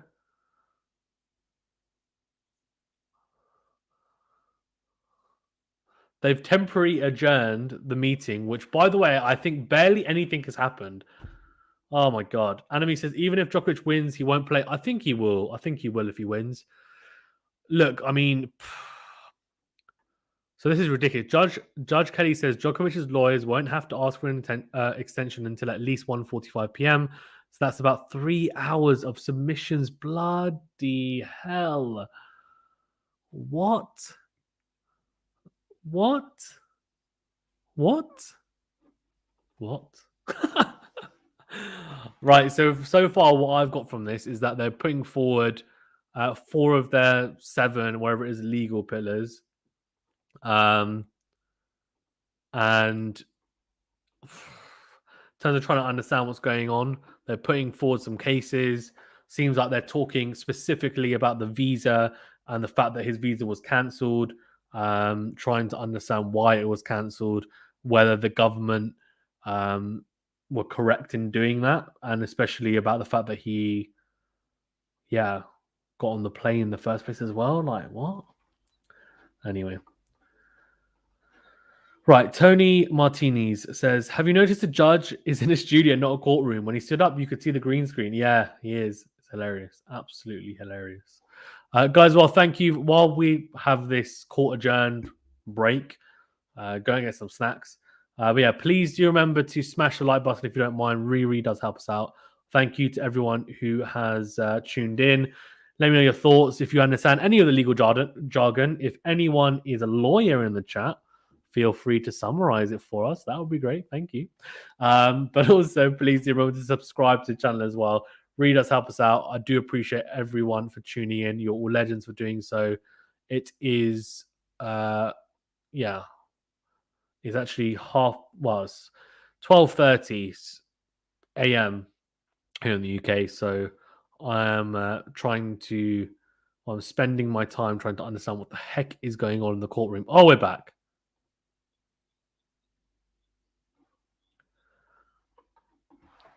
Oh. So Djokovic breached 5.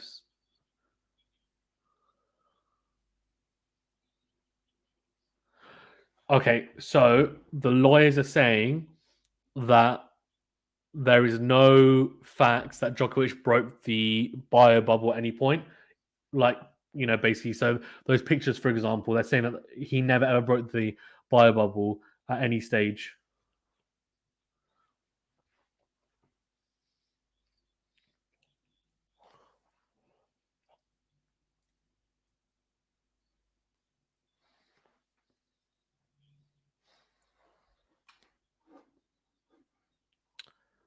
Alex says, imagine us reading Joko's Wikipedia page in 10 years, but due to his firm stance against the vaccination, he did not compete in another slam after 2021 and remained on a total of 20. Oh my God, imagine. Tony, will they be able to finish this before the tournament starts? Probably not. Probably not. Okay, Wally, for being in courts, that's not bad at all. At least we're looking at a multi-day recess. Oh my god. Okay, Wally says the US Open doesn't exist, so he would definitely have a shot at 21 regardless. The US Open does exist. It does exist, yeah. SPG1, the only law I know is the legal drinking age law. Well, yeah, look, I mean, Djokovic will be favourite at Wimbledon for sure as well. Veronica says, yep, if he were not shoot the judge again, law.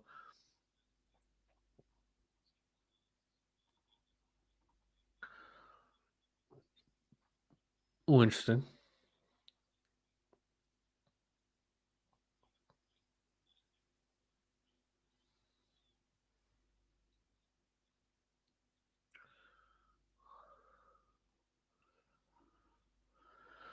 Oh my god.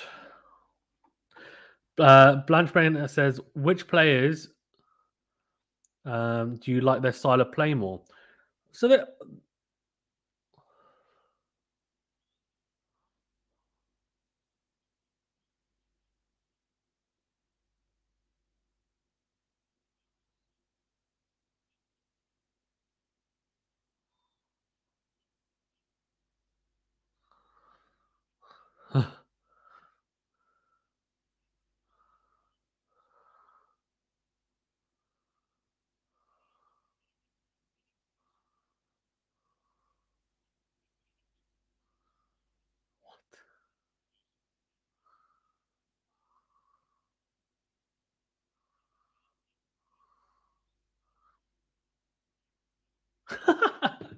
they're talking about the internet issues, and the judge is like, can you make sure you mute your microphones because you're going to use up the bandwidth for this call and it's really unacceptable. Oh, it's hilarious. He really is not having any of it.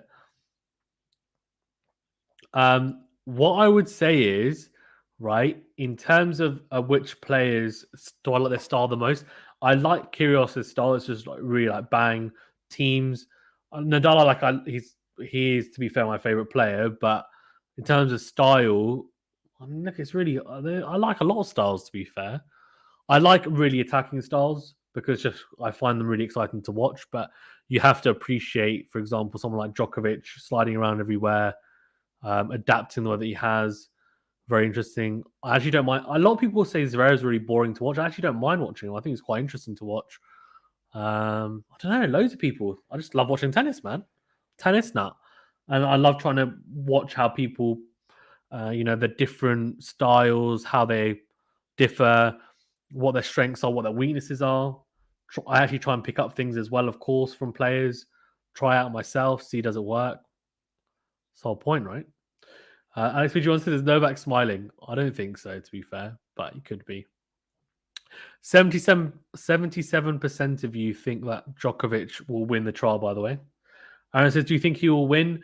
I think he will. Although they are looking pretty strict, to be fair. A lot stricter than I thought they would be. They don't, yeah, they don't seem like they're having much of it, so we'll see. But so far, it's interesting. Why are they pausing it? Oh, oh, let's see.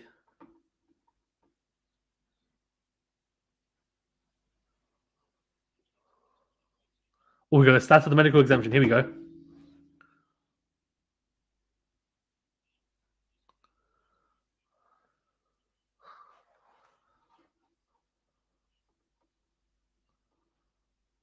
They're talking about the medical exemption. Here we go.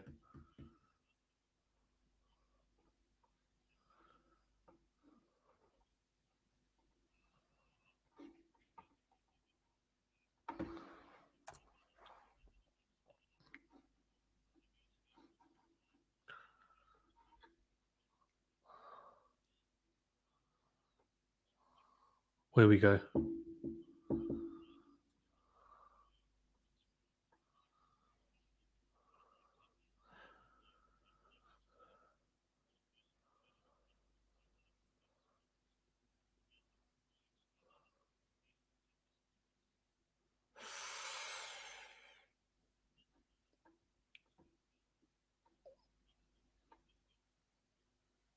Mate, the judge is not having any of it.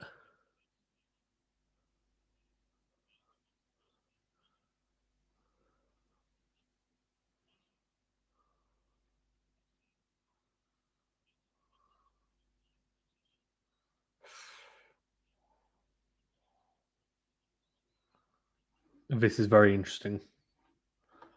I'll summarize it in a second. Very, very interesting. They're talking about the medical exemption. The judge is ripping into them, man. What?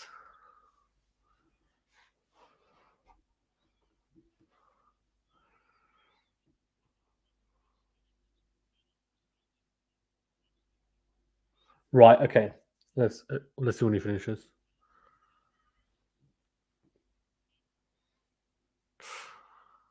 Oh no, doesn't sound great.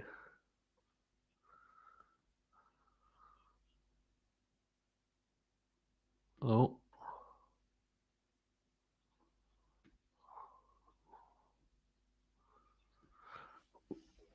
Right, so he's a bit aggravated because what he's saying is the judge has said he's suggesting that what's happened is the medical exemption was issued by like someone personal. It wasn't like an independent like doctor initially. Basically, they just issued it themselves, and the Australian Open accepted it, but basically the team, like they generated the medical exemptions themselves.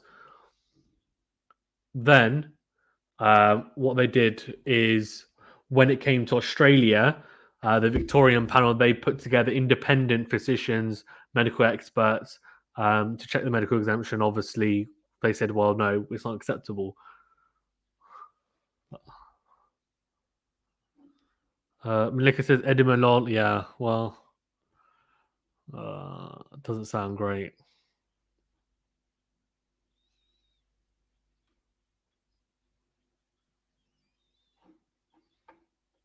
As John says, best friend made the exemption.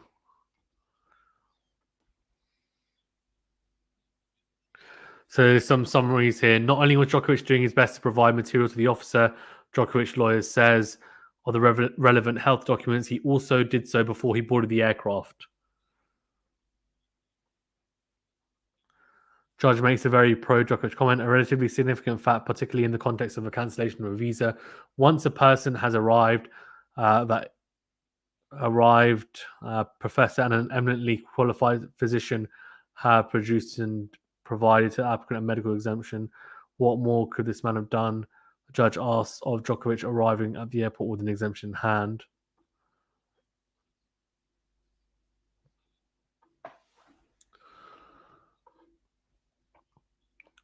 So actually, it sounds that what he was saying is that he's provided all the documents, and it's not actually Djokovic's fault. It's Tennis Australia's fault, and so I think he's going to be fine. Thanks. Someone says blank Bennett. No problem. Alex One says your link comes up as a blank page for me. Sorry, it's crashing at times. Gary saying, he says, why isn't a negative PCR, RT PCR test enough, especially with daily testing? I don't know. You have to ask Tennis Australia that, to be fair. And Australia, I guess, in general, the Australian government. But yeah, get what you mean. I mean, to be fair, it's enough for some places. I guess it's just with a PCR test. I know there's an issue around people being afraid that they're not going to be particularly accurate in the sense that if you have it, right, it doesn't always show up the day. It can take a couple of days to show up. But I don't know. It's difficult.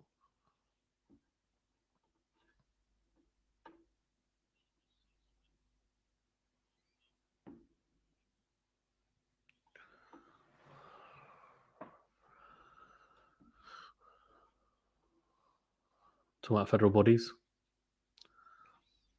Federal bodies. That's what we want. Oh, God.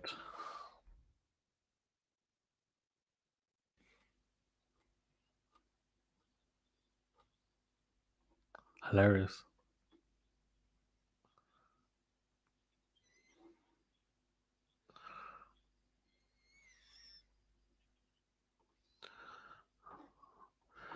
Alex says, Fazan, are you hoping Djokovic plays Australian Open or are you neutral on this? So in terms of the situation, I'm very neutral. I don't really know, honestly, I don't know much on it. In terms of him specifically playing from a tennis point of view, I want him to play. Specifically, I want Djokovic to play. Because from a tennis point of view, of course I do. Like, how can I not want him to play? Like, you would be stupid not to want him to play if you're a tennis fan. From a specific tennis point of view, put everything aside. If you have no specific views, strong views on this situation, put this to one side. Just say, for example, that he's part of it, and COVID doesn't exist. Of course, I want him to play. Yeah, like he's the best player in the world. Why wouldn't I? Um, Gary says, if Nole loses, do you think the Australian Open is a little tainted for this year or has an asterisk for the year? It's similar. A lot of people said that about Dominic Thiem, right? When he won his Grand Slam at the US Open. Obviously, I think Djokovic got defaulted because of hitting, which wasn't great, but yeah. But I don't think so. It's a bit unfair to then put an asterisk on someone's Grand Slam. Scott Blair Toronto says, "Tell me I'm a lawyer. Maybe I can interpret for you." Okay, let's have a look. So we've got here: Would to Judge Kelly, what emerges with utmost clarity from a transcript of Mr. Djokovic's interviews at the airport was a repeated appeal to officers that he had done absolutely everything he understood was required of him to enter Australia. Interesting.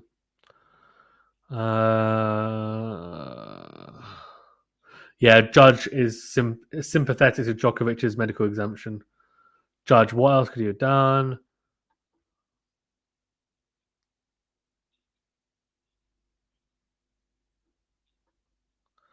Djokovic's team is now talking about the language one gets on the website once once the declaration is filled out.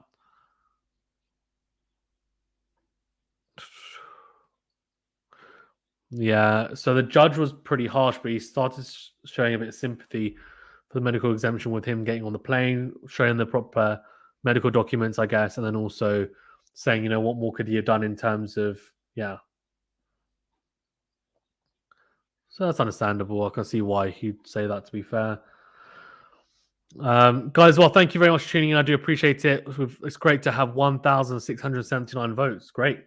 77% of you think that he will win. I do appreciate you guys tuning in. Please remember to smash the like button if you haven't already. Really do appreciate it. Great to have you all on. And please remember to subscribe to the channel as well. You're all legends for tuning in and getting involved. I do appreciate it.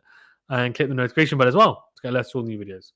Prodomol Phase says, when my travel declaration got assessed, I was 100% sure I could have effed it up. Talk about it, man. I mean, some of those forms are not as straightforward as you would think, are they? Unfortunately, not at all. Which is crazy. Guys, if you're not listening to this, you're not missing out on much. It's much better to just, for me to summarize what's going on. And the stream's frozen. Oh dear.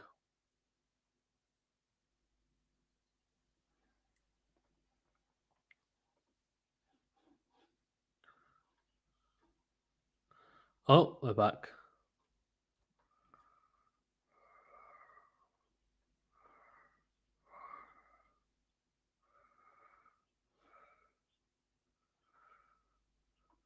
Oh. Okay. Oh, the stream is like cutting out. I think we're gonna crash. It's gonna crash.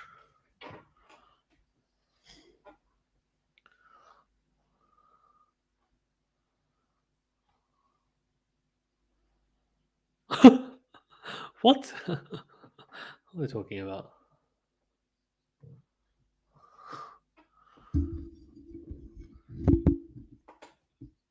Okay.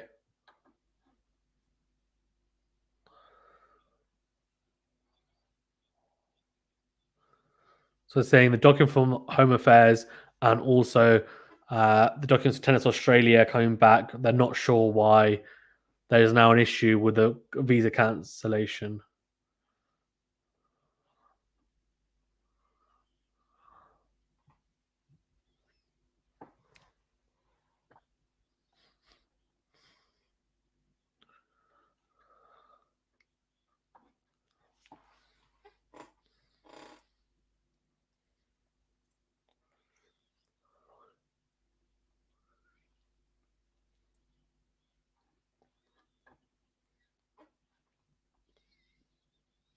SPG1 says the stream is as bad as Djokovic's chance to win the case. I think he's going to win it. I think he's going to win it. They seem pretty sympathetic towards him.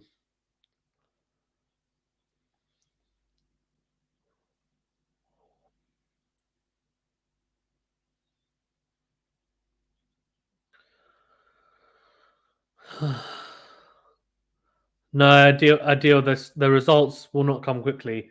The results will come in at least a couple of hours. Things are looking relatively good because they've got sympathy for Djokovic. The judge, had sympathy with medical exemption in terms of documents in place, and he did say like, "What more can he do?" Which means that like their judges said, "What more could he do?" And the judge was kind of like, "Oh, that's fair enough. What more could he do?" Which then makes you think, "Well, hold on." He's happy with it. This case is one of the guys has a mad beard. Yeah, he does, doesn't he? Very long beard. Looks good. I don't think I could pull it off, to be fair, but maybe one day I'll try. They're so hard to maintain when they're that big.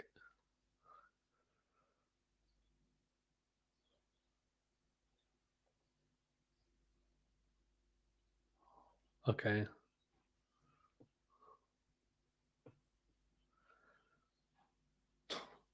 The format of Part AB.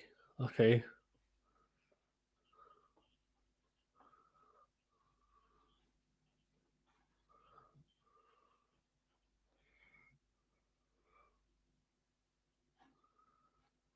Gordon Smith says Novak is winning his case. Yeah, I think so.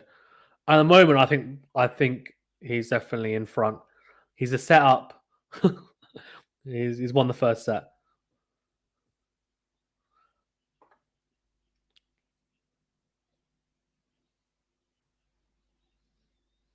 What space is for?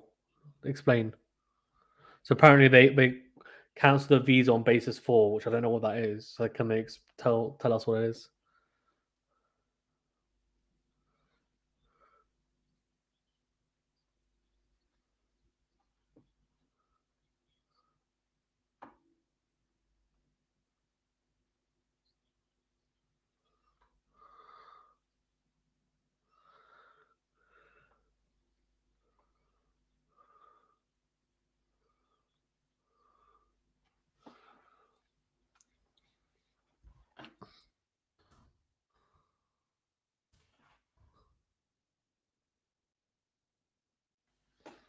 What?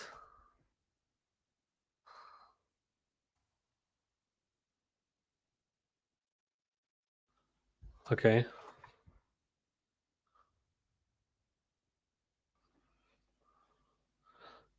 Okay, so talking about him posing a risk to the Australian community. SBG1 says go around there. No, he's not. He's not. Novak's not there either. Well, he might be in the call, but you can't see him.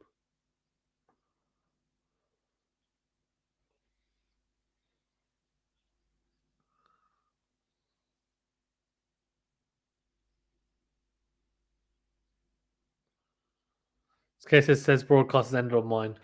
I'm still listening to it, to be fair.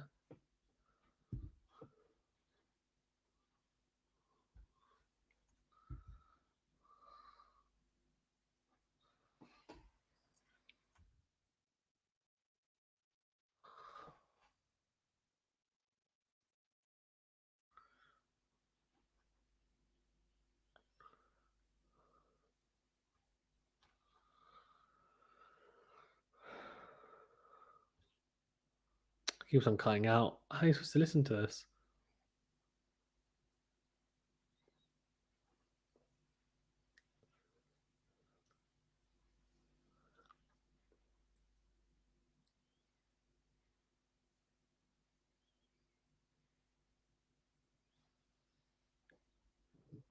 First set, Novak.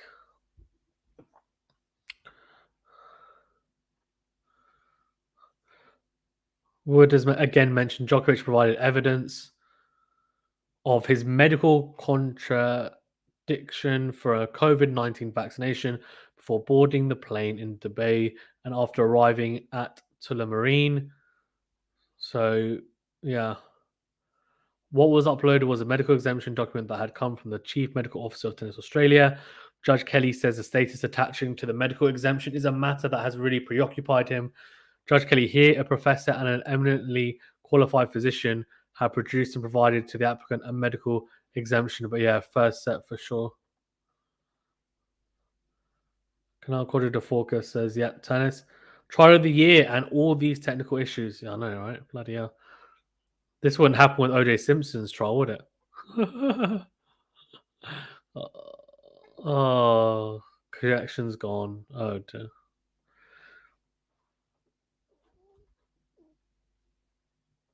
It, it seems like, yeah, Djokovic is definitely fine. He's yeah, he looks like he's going to be okay. So far, so good. As I said, first set. You know, it was a hard fought set, but 6-2. Novak Djokovic, I'd say. Double break and it looks okay. Obviously, the stream has gone down. So I'm not sure what's going on. I have to follow on Twitter whilst I wait for the stream to come back up because clearly I knew exactly what was going on in the stream because I know all the jargon, all the lawyer jargon completely. But so far, so good. It says here, yeah, in quotations as a quote, any reasonable person would understand that he had ticked every box. That's the lawyers from Djokovic saying that. Um, interesting. Interesting to say the least. 77% of you think he'll win it. I think he is going to win it, to be fair. I mean, so far, at the start, it didn't look great, yeah, but to be honest with you, it's been good so far in terms of if you're a fan of Djokovic or you just want to see him play anyway, I guess. I think it's looking relatively positive. Although I know that people are obviously saying that if he wins, that potentially then he will. There is a chance that he might not play the Australian Open because obviously, uh, if he wins, they can still cancel his visa again or just say, well, okay, yeah, you know what, you won this case, but we're not going to allow you to play on the Australian Open, which would be a bit harsh. Black Banner says, I hope they look at it from the view he is a sportsman coming to do a sport and leave, not a tourist trying to have a vacation. It's very true as well. Yeah, I mean, I get what you're saying. I really do. It's they've got to be careful, right? And thank you guys as well for tuning in. I do appreciate it. Great to have you all on. Keep your opinions and views coming through. Please remember to smash the like button if you haven't done so already. It really does help us out with the algorithm and helps the channel to grow. And do subscribe to the channel as well, which is the most important thing. Helps us grow. And yeah, without you guys, you know, we wouldn't be here really and doing what we're doing. And the more you guys support the channel, the bigger and better we become. So I do appreciate it. And thank you. You're all legends for doing so.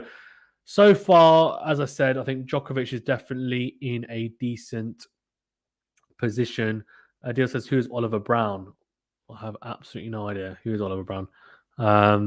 But yeah, like so far, so good, to be honest with you. The point I'm somewhat agitated about is what more could this man have done, says Judge Kelly, asserting. That's the thing, right? So when he said that, you're thinking, well, hold on, right? Okay, well, he's definitely got some sympathy towards the Djokovic case, which then makes you think, well, yep, you know what? He is definitely in a position that, you know what, we're happy with what's going on, which, you know, you can understand. To be fair as well, because at the end of the day, they've got to have some sympathy towards the situation, given that from his point of view, I guess he'll be saying, well, I provide all the documentation. Why are you guys cancelling my visa? Tennis Australia said it was fine, so why isn't it? The only thing that they may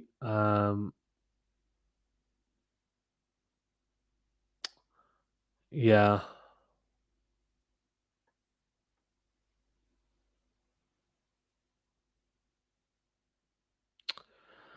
We'll probably get flack for this. Someone commented on our Twitter stream. We'll probably get flack for this as a Rafa Nadal fan. Way I see it, if you go to someone else's house, at least have the decency to follow their rules. When I didn't follow the house rules, Australia is well within their right to send him packing. He means it's Novak. And I don't know, man. It's difficult. It's a very delicate situation. The matter is before the court is oft repeated by many a politician. It is not one bit relevant. It suggests comment might influence the judge and or the outcome. It doesn't. The PMs can/should answer the Djokovic question. Oh God, hilarious.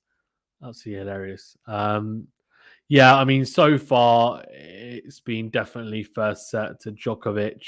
And I think the only issue that he might have is the fact that the medical exemption seems to have been signed off initially by someone who wasn't a medical professional. However, since he came to the country or whatever else, whoever it was signed off from after to check that he got the medical exemption, it sounds like a trained medical physician and doctor etc. checked through it and it looks okay. Or they okayed it. So independent panel from Victoria, which then makes you think, well, why did they cancel his visa? And I don't know. TG1 says, how many times did the trial judge overrule Djokovic's lawyers? I am not sure, to be honest with you. Not that many times. I mean, there was more like they were going back and forth. It wasn't a huge amount of like, oh, we're overruling you. We're going to overrule you. It was more, okay, like, yeah, I get your point. But actually, if you look at this section, subsection B of paragraph 5, then you will see that actually we are correct. That's basically what was happening, to be honest with you. Guys, well, I do appreciate it. Thank you to those who have already liked the video and subscribed to the channel. If you haven't done so already, please do read us, help us out, smashing the thumbs up button and liking the video. Thank you for tuning in. You're all legends for doing so. Great to have you guys on, especially the new subscribers and the old ones. You guys are my favorite as well. Right. I'm trying to get some more information from here. See if we've got anything else coming up. To be honest, there's just a lot of lawyer jargon, like just being thrown around, and it's like, great, but can you tell me something I don't know? Tell me something that's actually interesting. No one. Any reasonable person want to sound blah blah blah. We've already gone over that. Yeah. Okay. Well, so far so good. It's all very interesting. Everyone on Twitter seems to be on the same or in the same boat, saying that, look, to be honest with you, no, Djokovic is definitely in front so far. In this case, he looks like he is in a decent position because the judge early doors has basically given him it's basically just given him a opportunity, right? To say, well, actually, yep, I am definitely the victim here. And lawyers have just jumped on that and said, yep, you know what? We've done everything. He's done everything. Why has his visa been cancelled? And then the judge has said, well, yeah, you're right, to be fair. Why? Yeah, why has he? Why has he, right? Judge saying, what else could he have done? Oh, I don't know, man. GATL chat room was on Watchalong 6,000 views, mostly serves for enough. Milos says Djokovic wins this, says Milos. Yeah, I think so as well. Black Banner says that's good to hear for the moment. Yeah, agreed. Let's see how it all pans out. So far, so good. If you're a Djokovic fan or you just want to do well, everyone's on Twitter is bringing up that line, which I'm sure will be repeated a lot of times, which is, what more could this man have done? Jared says, I'm sorry, but if it was anyone else, they would have been put on an effing plane hours ago after landing. That's not true, to be fair, because I get what you mean, because you're probably saying, because he's a really famous tennis player and he's being given preferential treatment. But other people that have got the same medical exemption for COVID, having it in the last 6 months, they're actually all with him in the detention hotel. So there's 15 other tennis players who will be competing potentially in the Australian Open. They're with him, and I'm assuming that they will also. I don't know whether they are appealing it or what, but yeah, they're also in a similar position. There was actually a girl who went home because her visa got cancelled and she didn't fight it like Djokovic. I mean, she wasn't particularly well known. Did she even have the team, the lawyers, the money to be able to do it? Probably not. So sad that she had to go back. Look, I mean, I think for him, right, he is just trying to play by the book, and it's up to these guys, right? If they think it's wrong, the judge needs to rule it as such. But we shall see. We shall see how it goes. We shall see. Very, very interesting.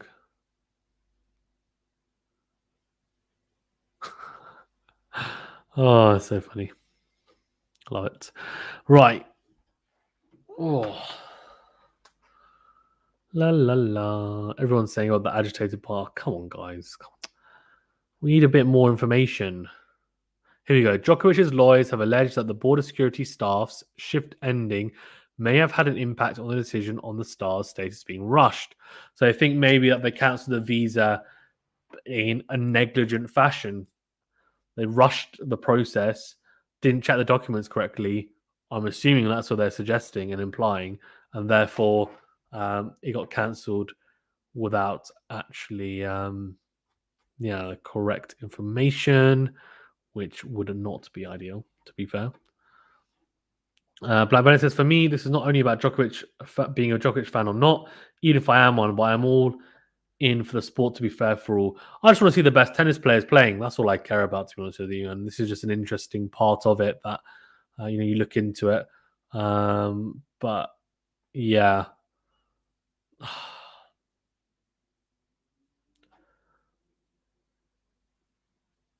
That's interesting. The Djokovic's hearing today has already gotten more coverage than the fire at Park Hotel that left asylum seekers without a laundry in a gym, maggots in food, grim, COVID outbreaks in Villawood, MITA, and Park Hotel, Australia ending its offshore resettlement deal with PNG. Fair enough. Very interesting. Not a surprise though, either. To be fair, let's be honest. Let's be frank. If we want to be frank, right. Doesn't seem to be much else going on. The stream is, absolutely no idea what's going on with the stream. Stream doesn't seem to be working for anyone. It seems now it's just broken down. It's broken down.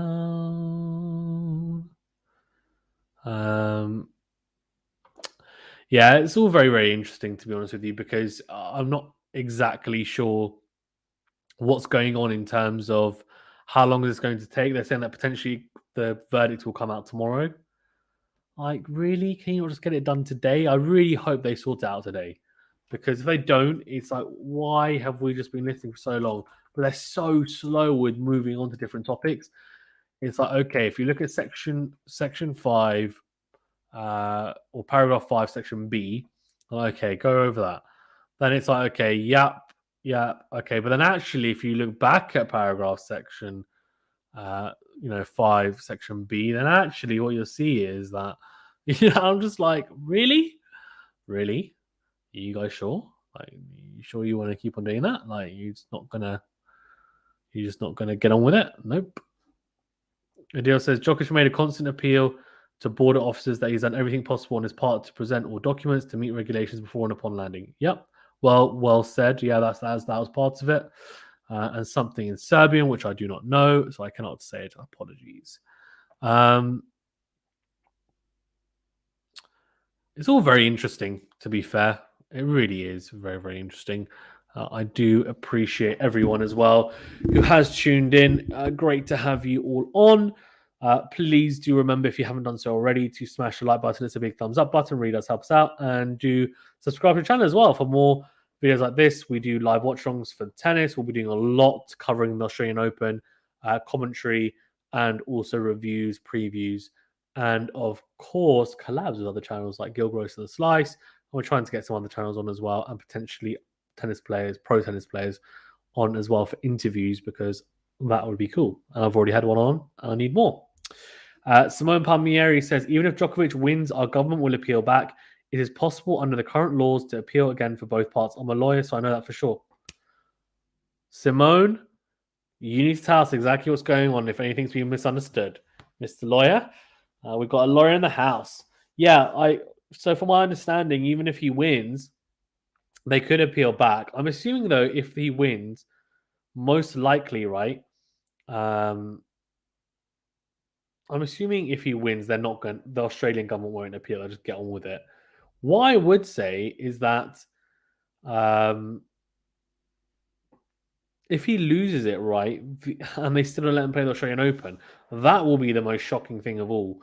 And then I wonder whether they're able to, like Djokovic is then able to appeal that, because that would be the whole point of this whole situation is, one, yeah, because he feels being mistreated, but also because he wants to play the Australian Open.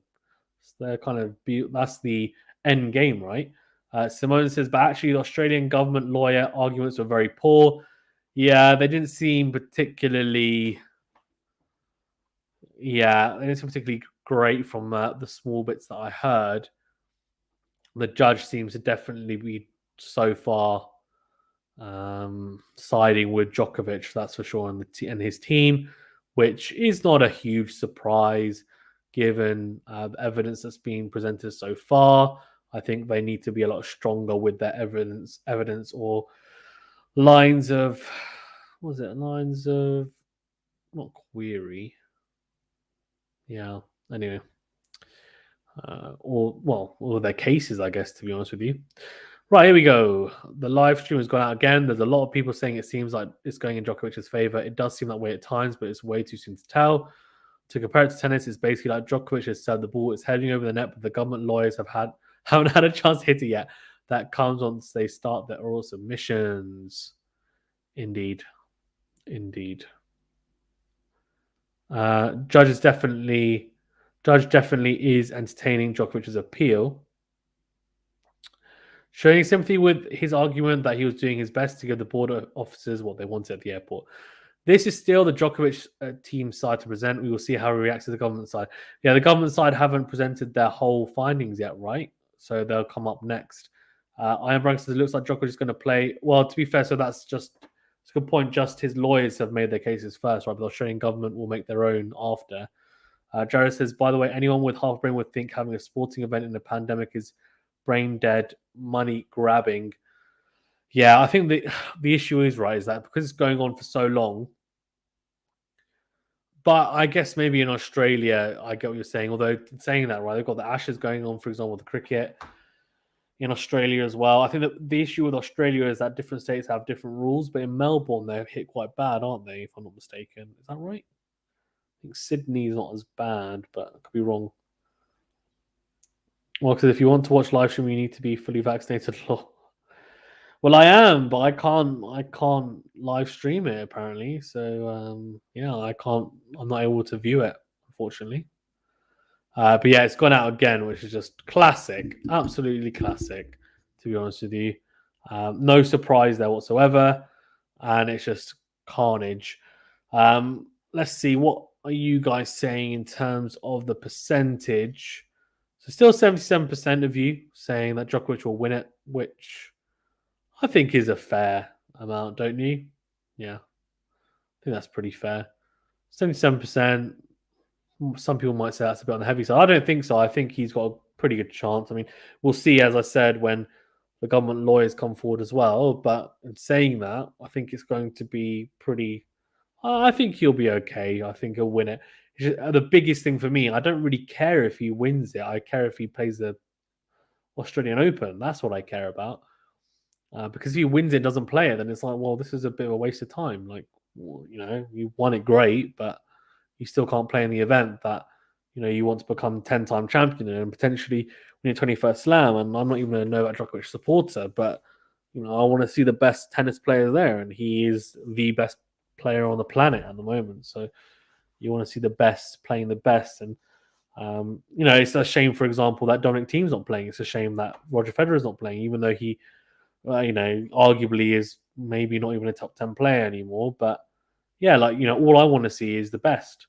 I'm an Nadal supporter. Look, to be honest with you, I'm an Nadal supporter, so I could just say, well, hold on, I don't want Djokovic to play because Nadal has a better chance, right? He's not even in the top two. I mean, I'd say top three because I'd say it's Djokovic, then Medvedev and Zverev, and then probably Nadal and Tsitsipas on a similar level. So I could say, well, okay, well, forget Djokovic. Gives Nadal a better opportunity to win his 21st Slam and gives him a better opportunity to win. But no, I want, if you're going to win it, you're going to be the best. And that's the thing, right? So I just want him to play from a pure tennis point of view. Forget everything else, all this kind of mess to shift through or sift through even. I just want him to play. Blank Bennett says true.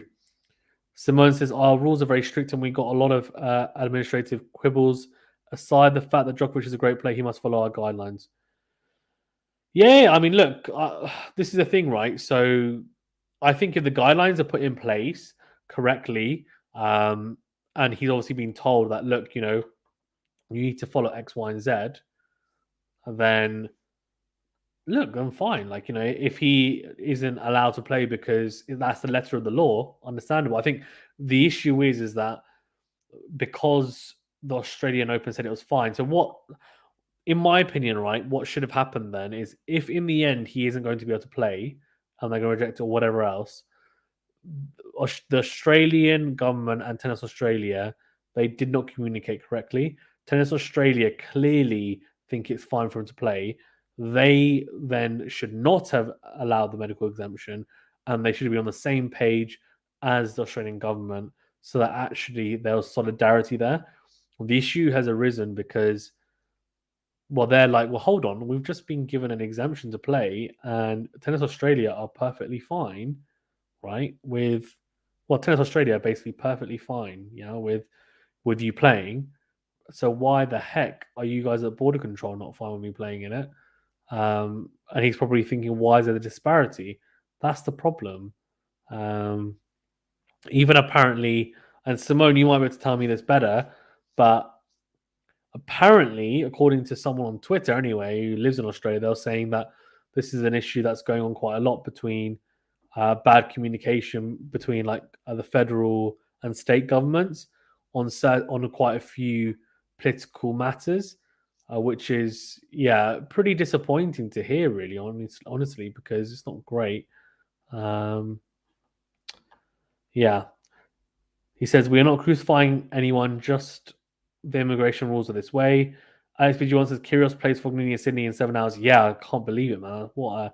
You know what's really annoying? There's two things that have really annoyed me in the last 2 days. So Nadal was supposed to play Cressy in the final of, what was it, Melbourne, Somerset, whatever, at midnight yesterday. Instead, he played at 8 a.m. today. They moved the time. Couldn't do that. Same with Kyrgios Fognini. It's supposed to be at midnight today. I guess probably a good thing it wasn't. It would have clashed with this. No one would have watched that. But they're doing it at 8 o'clock, and obviously I've got work. I can't do that. But Kyrgios Fognini, the chair umpire, is going to cry. He'll probably go home and cry after getting abused from those two. It's going to be... I shouldn't laugh about it, but let's just say you might have a difficult day at the office, potentially, with those two. But what a match. The amount of flair on show and talent on show will be great. So it's a shame I won't be able to stream it. I'll probably just watch it, have it on in the background or something if I can. I am Branko says in Australia everything is messed up. They even drive on the left side. Simone says, sure, bad communication between the Australian government and Tennis Australia. Yes, continuous problem here. AXBG1 says, I pay that umpire double rates. Yeah, talk about it, man. Yeah, of course. Yeah, I mean, that umpire is going to have his work cut out for him, no doubt whatsoever. Guys, as well, thank you for tuning on, and tuning in, to be fair. But yeah, thank you very much for getting involved. I really appreciated you all legends for doing so. If you haven't done so already, if you don't mind, smash the thumbs up button, the like button, And also hit the subscribe button. It's a big red button. And the like button is a big thumbs up. It doesn't cost you anything. It's quick, it's free, it's easy.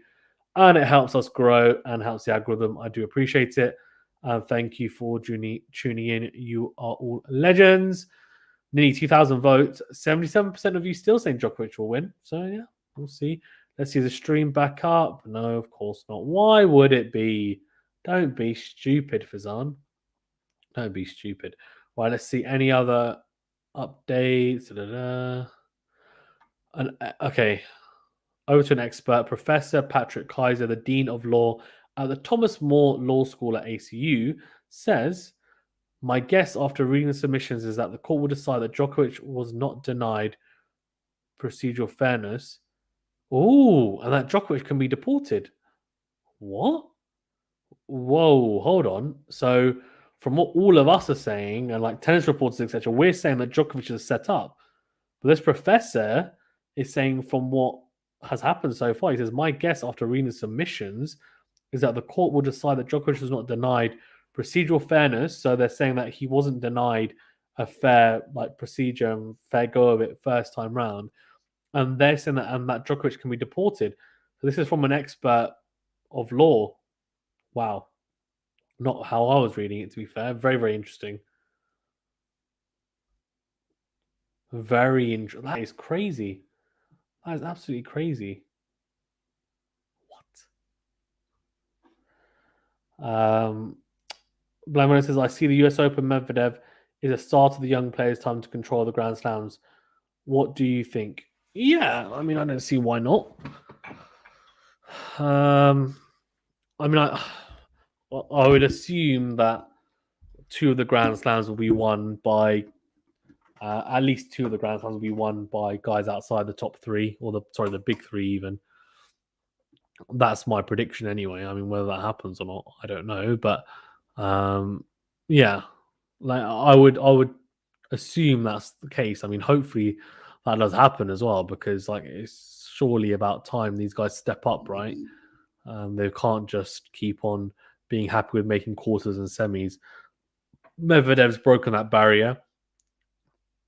Zverev and Tsitsipas need to now as well, right? Tsitsipas had an opportunity last year at the French Open.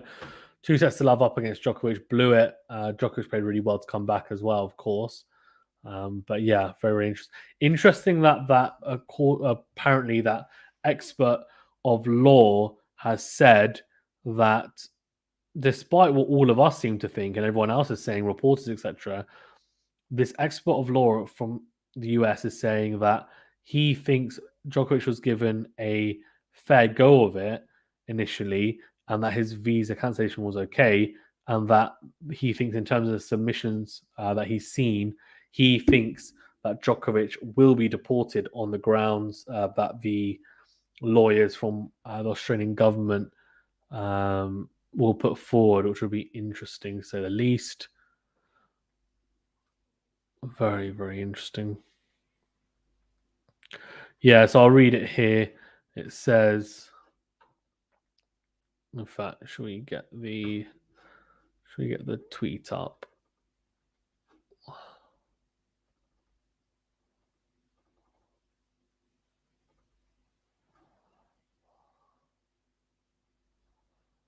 Let me share my screen so you guys can see it. Right, let's see. So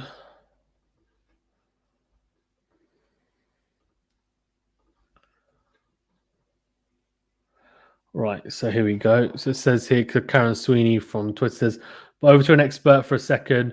Professor Patrick Kaiser, the Dean of Law at the Thomas More Law School at ACU, says, my guess after reading submissions is that the court will decide that Djokovic was not denied procedural fairness and that Djokovic can be deported. Crazy. Welcome. So far, it looks good. I'm not sure now. Jared says, funny how everyone is calling Australia a dictatorship for hardline COVID rules. Hope they never go to North Korea. Can I drink? Okay. You crazy people. Yeah, I mean, it's nuts, right? To think that what we are perceiving as being actually a good trial for Novak Djokovic, potentially we could be completely wrong. That actually he's struggling to be fair. But yeah, it's just absolutely crazy, to be honest with you. But yeah, this is from an expert of law, which is I've found pretty surprising because from what we've listened to, from what everyone else listened to, it sounded like they had some type of sympathy for him. But maybe in terms of the overall decision, he's actually not going to get Robert the Green, which would be surprising to say the least, honestly. But yeah, I guess we shall see how that one all pans out. In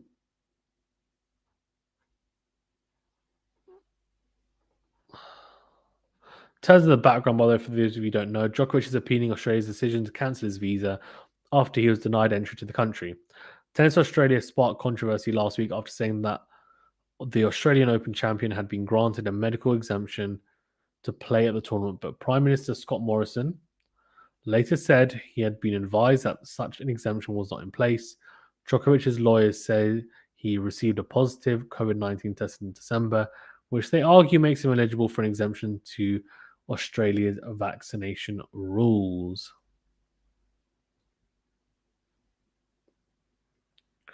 Oh, that professor thing, though, is really, really interesting, to be fair. Really, really interesting.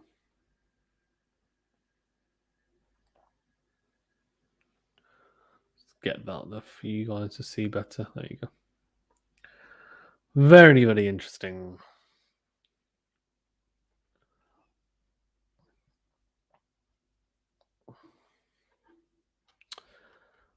See any other updates. We're trying to understand what's going on here. Let's see. Yeah, there are more issues with the court feed. Seems to be all over the place. But let's see. Judge paints picture of stressful conditions at airport. Judge Kelly has described again the conditions Novak Djokovic faced when he arrived near midnight in Australia. The tennis star was told after hours of waiting at 4 a.m. that officers had intended to cancel his visa. He didn't understand why, as he thought he had given all evidence of his exemption to officers. And as we've reported, immigration officials failed to tell Djokovic why his visa was being cancelled. So the tennis star didn't know what was wrong with his visa. That's interesting. So I'm going to say that again because that's quite an interesting point. He didn't. Apparently, this is what they're saying. He didn't understand why, as he thought he had given all evidence of his exemption to officers, and as we reported, immigration officials failed to tell Djokovic why his visa was being cancelled, so the tennis star didn't know what was wrong with his visa. Djokovic then requested more time until 8:30 a.m. so he could get advice from his lawyers in Tennis Australia, but he was pressured by officials to submit to the visa cancellation earlier. The judge appears in tone very unimpressed by these facts. Kelly notes how the player was basically incommunicado, in other words, without any access to help. Djokovic's lawyers agree that the conditions are unacceptable and that he was being treated unfairly. How Djokovic was treated at the airport also goes towards his team's other arguments of unreasonable. What? Oh my God. Of unreasonable treatment and unfair procedure. They're yet to raise those legal grounds. Wow. Well, refugee protests outside Djokovic's hotel. That's interesting. There were some protests early today outside the Park Hotel where it was believed Djokovic is staying. Police and refugee activists were engaged in a heated discussion near the entrance to the hotel before the protesters walked off with one woman yelling behind her. Overnight, protesters erected a banner on the hotel's roof calling for more action to free detained refugees. Okay, our colleague Alice, very interesting. Very, very interesting. Right. This is all political. No, thank you. Oh my God, not going to say that as well. Usher says, great idea to live stream the trial. Thank you. Please like and subscribe. So Usher says, please like and subscribe for such content in the future, everyone. Thank you. J. Russell Finch, Australia has a push button mentality. That's why Mark Webber called it the nanny country flipping it. Branko, this is interesting. Branko says, do you think that other players should have stood up for Novak? So some players have, I think, not so much as I don't know whether they specifically like stood up for him in the sense that like, oh yeah, we're with you kind of thing. But they've said, so like Kyrgios specifically came out, which is funny because Kyrgios doesn't like Novak. came out and said, look, the way that we have treated Novak is wrong. We need to do better. He's one of the greats of the game. He's the best tennis player on the planet. We should have handled it better, and we should be handling it better. Murray's come out and said, first of all, look, he hopes he's okay. He said the situation is bad. Basically, Murray said the situation is not good for tennis at all, and then he hopes he's okay. Firstly, and second of all, he hopes it kind of gets all sorted out because it's not good for anyone. Nadal had an interesting view. He said that he empathizes with Djokovic's predicament, but he said, look, he knew the consequences when he came to Australia, and he said he could have been in a position where he didn't have to go through this. So basically alluding to the fact that he could have got double vaccinated, but actually he didn't. So, that's just the way it is, kind of thing. That's quite a matter of fact kind of type of thing. It's a very matter of fact way of putting it, but that's the type of way that Nadal speaks, especially in English. So it's not a surprise, to be fair. Playman says, yes, totally, I wished. Alex Vidgy1 says, I hope you don't mean Jamie Murray. He didn't exactly side with Djokovic. No, I mean Andy Murray. Andy Murray said that. Yeah, he said, and in fact, let's get his quotes up specifically so I can quote him, which would be good. Yeah, here we go. So, Andy Murray says he is dismayed at Novak Djokovic's struggle to gain entry to Australia, saying it is really not good for tennis at all. He says, I think everyone is shocked by it, said Murray. I'm going to say two things on it just now. The first thing is that I hope that Novak is okay. I know him well, and I've always had a good relationship with him, and I hope that he's okay. The second thing, it's really not good for tennis at all, and I don't think it is good for anyone involved. I think it is really bad. So it doesn't really give an opinion, I guess, on the vaccination or whether he thinks the decision is right. He's just more saying the whole situation is not good. Christine Balcheva says, this will be a massive blow to Australia's image no matter what the outcome of the hearing is. It's a shame to treat people this way. COVID or no COVID, the number one in tennis or not. Yes, I agree. I think, look, it doesn't matter what his status is. It doesn't matter COVID or no COVID. I think the way that they've treated him seems to be a little bit, not a little bit, it definitely seems to be not the ideal way of treating someone, I think, clearly. There's definitely some questionable things that happened. I think the border officers maybe got a little bit trigger happy as well. I understand that they want to be really vigilant on who they're letting into the country, and I understand that. But then, you also need to be smart about it as well. And you can't just think, well, hold on, we can just do whatever we want, because that's not the correct way to think about it. You need to, it seems like, so it was suggested by, for example, Djokovic's lawyers that there was a change of shifts by the guards. And so they thought that the visa cancellation was rushed. So they didn't check the documents either correctly or thoroughly enough. Therefore, that's why they ended up cancelling the visa, because they didn't actually have all the documents there, and they thought he was missing documents which actually were there. They just didn't check it. So they're mainly, I guess, alluding to the fact that it could be negligence. Jay Russell Finch says, here in Australia, we have a show called Border Security. We actually have that here in the UK as well. And he says, and a lot of the agents are over the top. It's a wonder people visit us. I'm sure the border agents were being dictatorial even, sorry. Yeah, maybe. Branko says, by the way, anyone figured out that Novak isn't a public anti-vaxxer? His biggest fault is that he is not pro-vax, like Nadal, etc. I think he has said in the past that he is anti-vax. So, as in he said that he is against taking vaccines, basically. So, yeah. I think obviously he hasn't specifically said those words, like I'm an anti-vaxxer, but he's said that he is against vaccinations in general, which I can understand because that's his personal preference. So that's up to him. Jin Song Dong says border officers abuse their power and made arbitrary cancellation. Government ministers are politically incapable and need to resign. Very well worded. Thank you for that, Jin Son Dong. Moses, did he win? He hasn't won anything. This is going to go on for hours, apparently. And yeah, that's just the way it is. It's going to go on for hours. Hours and hours and hours. Because why not? Apparently, yeah. It's going to go on forever and ever. Oh, I'm singing. That's because it is 1:30 a.m. here. So you have to forgive me for my ridiculous singing at this time. But yeah, he hasn't won anything. It's still very, very up in the air.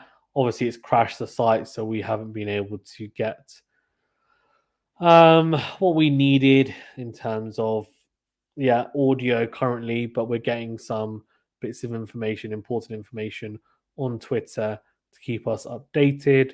Here you go. The judge hearing Novak Djokovic's challenge to Australia's decision to revoke his entry visa raised concerns on Monday about how the tennis great was treated by officials on arrival. Yeah, they're addressing that.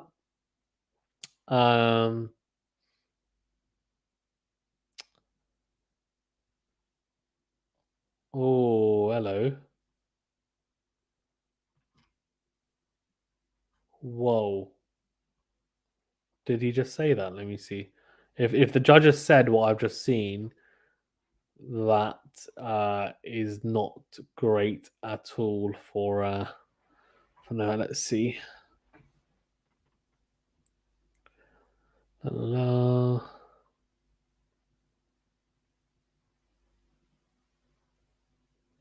Let's see.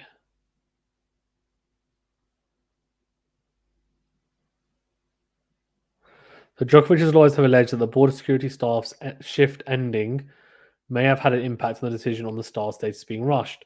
They say a comment was made at the airport by the officer in question that his shift was about to end and that he had contributed to reneging on the agreement that he would be allowed time to speak with his team and Tennis Australia. They said there was also a spurious rationale that it was in Djokovic's interest to have the decision made without getting the assistance of others.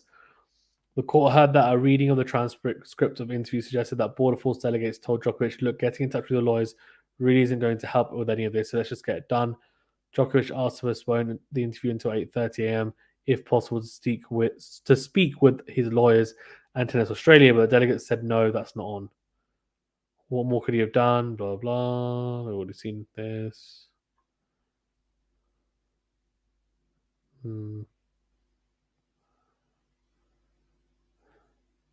Oh. Let's have a look. Confused and muddled.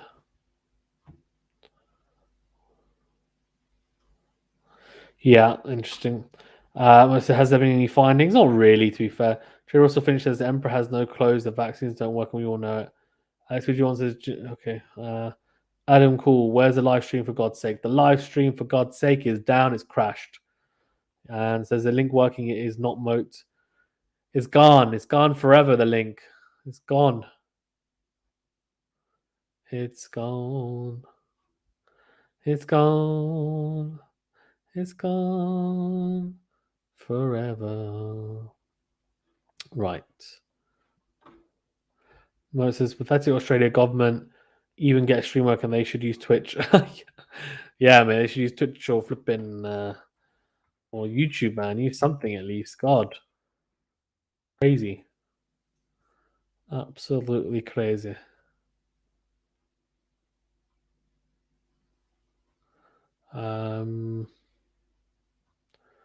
Yeah, all good though. Look, I mean, I don't know what else is going to happen really. It's pretty. Let's stop sharing that screen. Yeah, I'm not sure what's going to happen. Radka Alexander Driver says there is no live stream. I wonder why.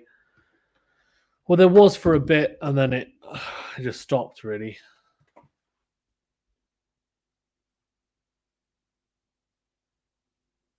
Oh, that's interesting. So, in other news, Jensen Brooksby's had to pull out of Australian Open, which is unfortunate. Said, hi, everyone. I hope you're keeping well. Unfortunately, I've had to withdraw from Australian Open.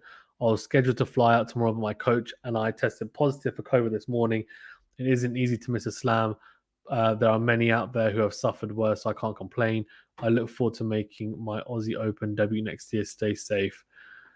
Yeah, that's very, very interesting and very mature, I think, post from Jensen Brooksby, who continues to impress, I think, doesn't he? The more he plays, to be fair. Right, so Jinson Dong says immigration officer made mistakes and government ministers tried to cover their arselor. XP John says the link refused to be vaccinated and contracted the virus.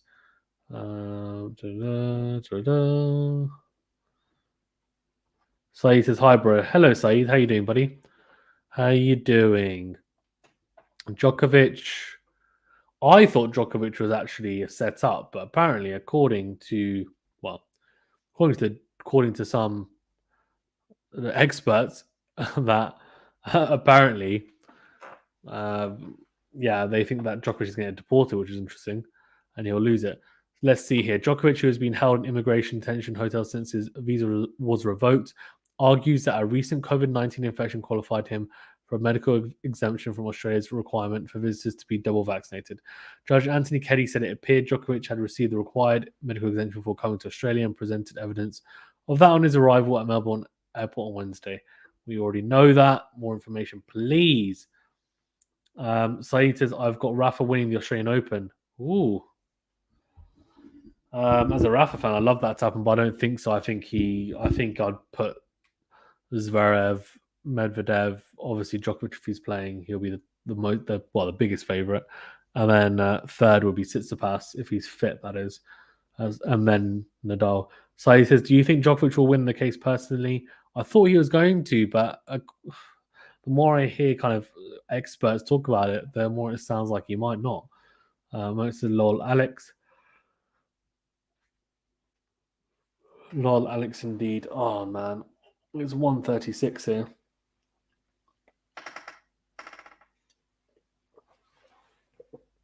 I was hoping, to be able to at least watch the stream, but apparently it's not to be. And I'm not getting many updates either. Oh, Mo says, do you think Alcaraz has... Oh, I love Alcaraz. Carlos Alcaraz is an absolute beast. If Carlos Alcaraz potentially, right? Carlos Alcaraz potentially, I think the furthest he can go is maybe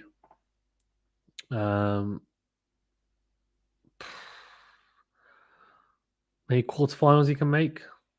That's as far as I think he can go.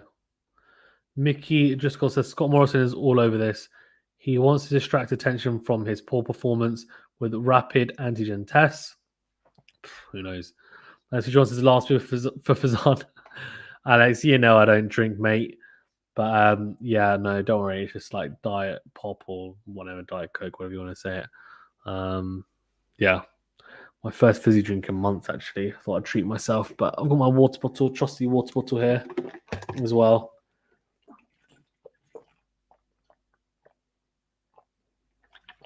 Stay hydrated. You know what, actually? If anyone's watching from any of these brands that sell these bottles and you want to sponsor the channel, please do, because I drink it enough on the channel, especially in streams. Novak Djokovic. Hi, Novak. How you doing? Hi, guys. Thanks for the attention. Cross your fingers. I'm almost off the hook to the 10th. Well, you know what? Novak Djokovic... Thanks for tuning in, man. I thought you were busy in your hearing, but apparently you're here in the chat. Novak, do you mind if Quality Shot sponsors your clothing for free? You can put it all over your clothing, your shorts, your shirt, your hat, even your suit for your hearing, and have Quality Shot on it. Why not? What do you say, eh? What do you say? Hilarious. So hilarious. As you was, Beyond Becker says it is 4:36 a.m. here in Kuwait. Bloody hell, 4:36 a.m. No, thank you. I feel how. Oh my god! Imagine how I feel. How are you tired already, mate? Saeed says Novak boo. Uh, Saeed says Rafa the co apparently. Now Djokovic judges on the toilet break. You got that covered, mate. Fair enough. Very good. Thanks, Novak. Appreciate it. Good to have you on. Yeah, really good. Novak, remember to like the video and subscribe to the channel. Do you mind sharing this channel with all everyone on the ATP that you have on your phone, please? Why am I entertaining this? Anyway, just shows how tired I am. I'm talking to Novak Djokovic on YouTube apparently. Thank you guys as well for tuning in. I do appreciate it.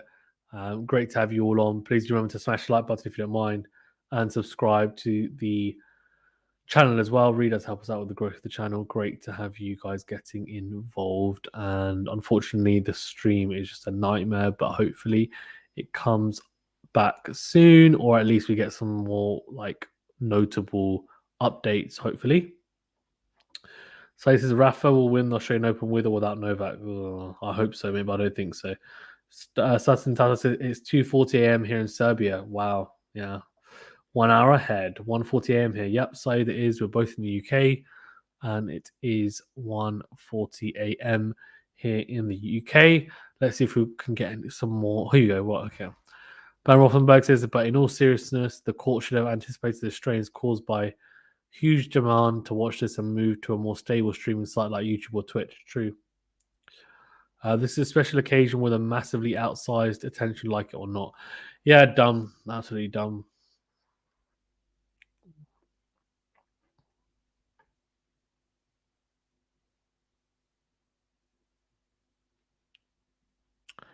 Very interesting. Yeah, no real kind of major updates yet on this. It was just still chugging on. At first, as I said, it seemed from all angles that Djokovic was in the lead, but apparently, according to someone who's seen every single flipping bloody someone who's seen like the transcripts for both sides or the submissions, they think that Djokovic will lose and get deported, which is pretty surprising considering what we've seen so far. So I said, where can I watch the trial live? Well, it was on a link, but the link I don't think is working any longer. It's crashed. So to be honest with you, unless you have a decent understanding of legal jargon, like you may as well just forget it. Let's see, is it working? It's actually loading for me. Let's see if it comes up. SPG1 says, yep, Crossy 6666 RC says streamers working on the channel. Nice, very good. SPG1 says, I'm in the fire pit itself, Melbourne, Australia. Oh, you're in Melbourne, Alex. Well, are you going to go to, well, are you allowed? Yeah, are you going to go to any of the matches then? BG1, sorry, Saeed says, I've got uni at 9 and I'm here staying up for this. God. Yeah, I've got to work at 9. This is not my full-time job yet. But if you do want this to be my full-time job, then please do support the channel by liking the video. It really helps us out with the algorithm and subscribing to the channel. So I can do this full-time because I'd love to. Mate, all I'm going to say is that if you guys support this channel enough, you persist with me and help me get this channel big enough so that I can do this full-time, I'm telling you, you won't just be disappointed because like this channel will become so amazing. Like genuinely, if I could do it full time, if I could just inject all my time that I use working at the moment into the channel, bloody hell, mate. I'm telling you, I've got so many big plans. I just don't have the time to execute all of them, but it would just be insane. I'm telling you now. It'll be great. But anyway, we'll see. We'll see. God willing, it all goes well. SVG1 says, last year I was the Australian Open as security. Oh, very cool. Are you going to do the same this year, Alex? Sai says, the channel is sick, mate. You'll definitely make it big. No, I appreciate it, guys. I appreciate it. 76% of you saying Djokovic will win the trial, nearly 2,000 votes. Come on, get out to 2,000 votes. Why not? Why not, eh? It's loading. The Federal Court of Australia. I'll put the link in the chat. Mine's kind of loading, and it's in some type of like YouTube esque loading bay, but it's not come up.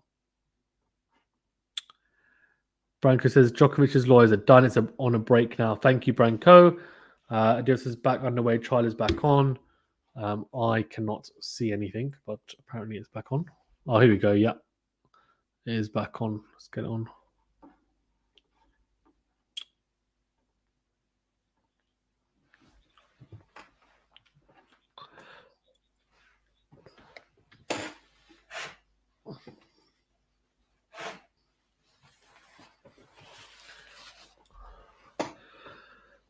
Branko says 15 minutes break. No, I work elsewhere. No, nice.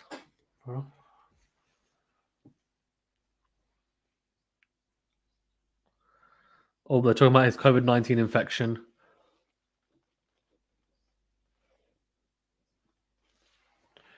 Media Watch says all streams are on replay at the moment. No live streams. Fair enough.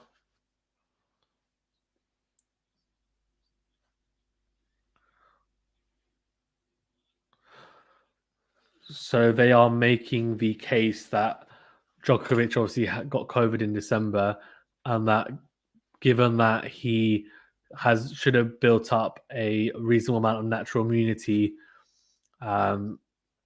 which basically means that he should be okay to, play without being double vaccinated, and that warrants the medical exemption.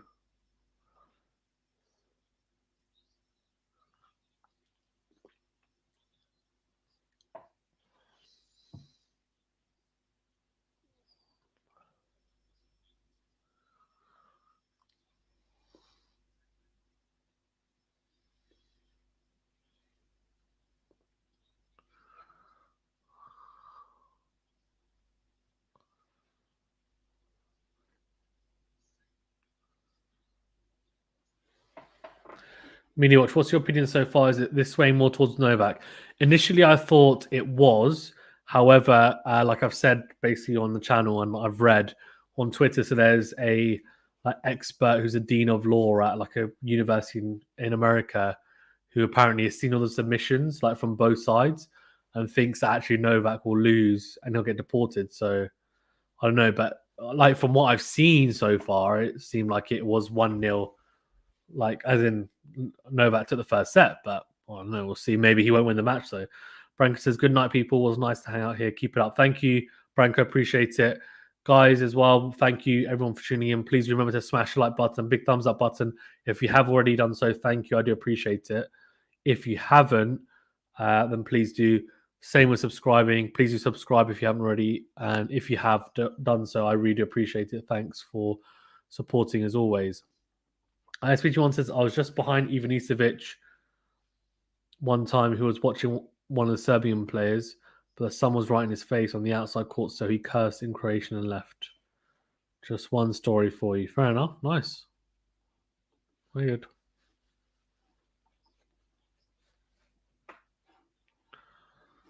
What? Talking about natural immunity.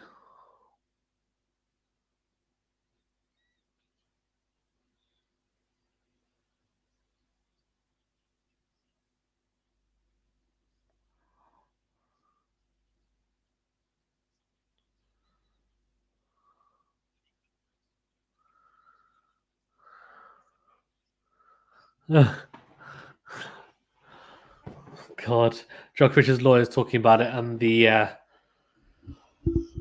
judge doesn't know what's going on, man.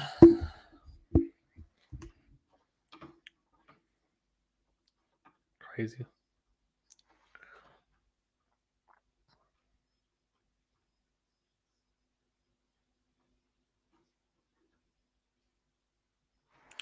So further to that, the medical exemption on the basis on which it was given was separately given by a further independent expert specialist panel established by the Victorian state government.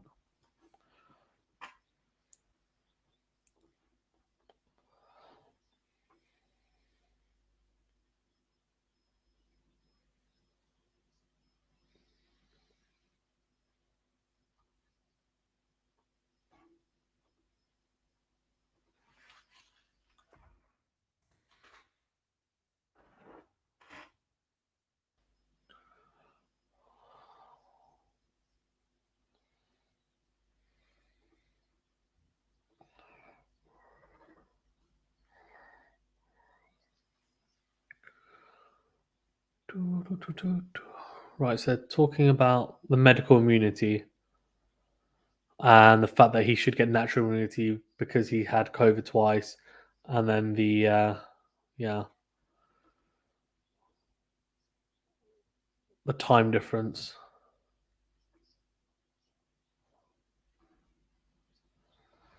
SVG1, I was also guarding Krajko's practice session. Nice. She ended up winning the French Open after that. Guess she felt a lot safer. Nice one. That's really cool. That's a cool story.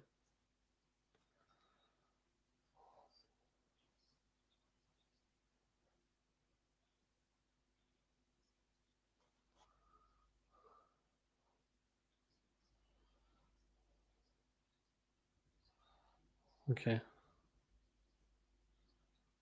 Okay. They just confirm he's not vaccinated.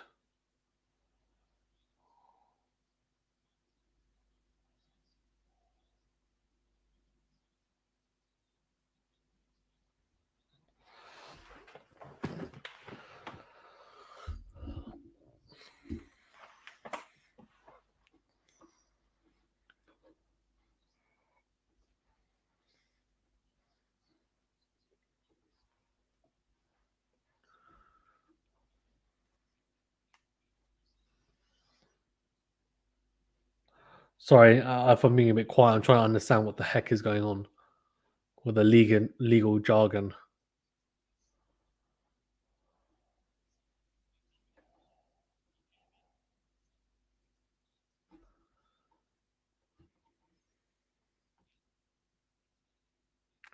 Pramal says, "What happens to 2,000 points dropping? Any special consideration by ATP?" Good point. Very good point. Ooh, not sure. I would assume he will still get dock the points, but if that happens, but we shall see. Pramod, that's a very interesting point. SPG1, she actually was notorious for her because Pramod, it's like if you're injured, right? You just lose them. SPG1 says she's actually notorious for her bathroom breaks when her opponent has momentum. Well, it's a good thing that the new ATP rules are in place. Although she's WTA, so it's different. Um, Absolutely hilarious.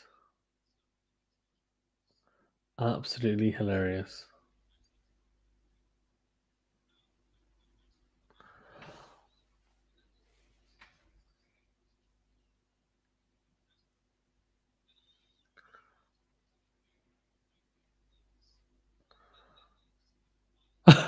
So one of Novak Djokovic's lawyers, the one with the really big beard, initially he didn't have a mask on. Now suddenly he's got a mask on. Absolutely makes no sense. Why? Why do you suddenly have a mask on? You didn't have a mask on for the past whatever it is, an hour and a half. Suddenly now, all of a sudden you're like, oh, need a mask.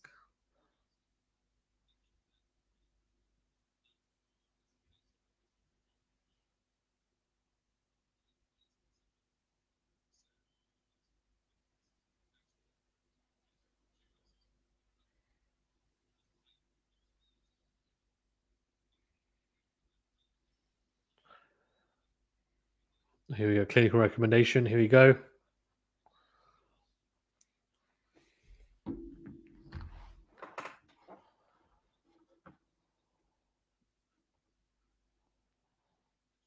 Valid exemption up to 6 months, given or 2,000 votes. Here we go.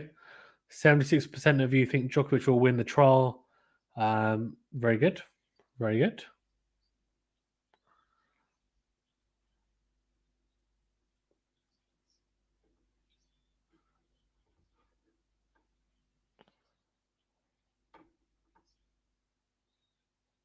So your vaccination can be deferred.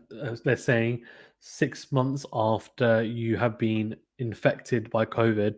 So that's why they're saying that he has the medical exemption. That's the grounds for the medical exemption. That he was infected, right, within the 6 months, the last 6 months. Therefore, he should be allowed a medical exemption, and it's valid, is what they're trying to explain. So yeah, that's what's happening currently.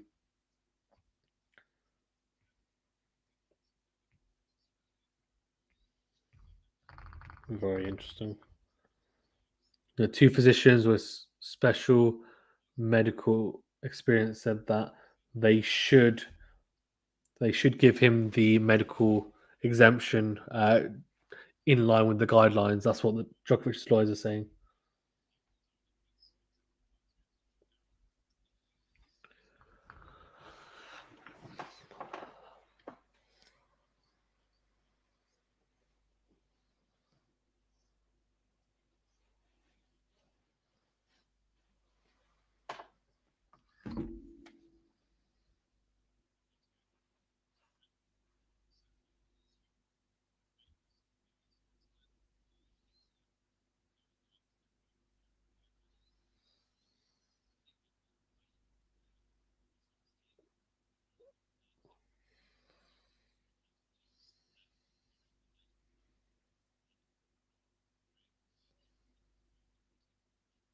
The hell? FPG wants says when you get a chance, make sure you to watch the Triple D song video on the GTR channel. Best thing I've seen all year. I will. I will be watching it for sure. I'll watch it tomorrow. I've actually tried to message those guys to get them on the channel, but they haven't.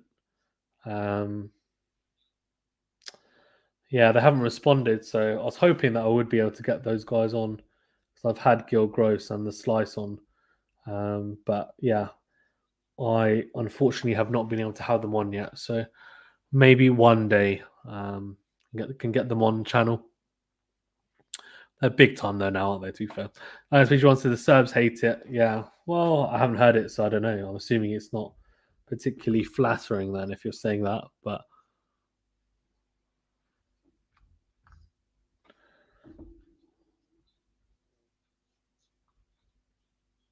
okay. So they're trying to give examples of why. Oh,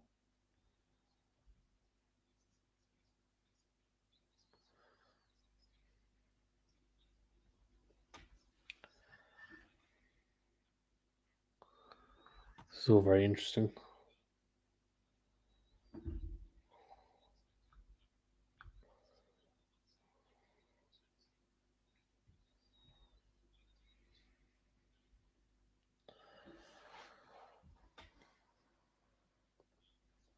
Says, how long does this go on for, mate? It seems to go on forever. To be fair, even the lawyers look bored. To be honest with you, they're like, "Why am I here? Like, why am I here?"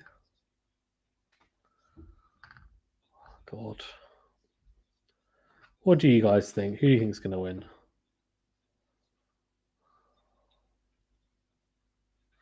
You should tell me.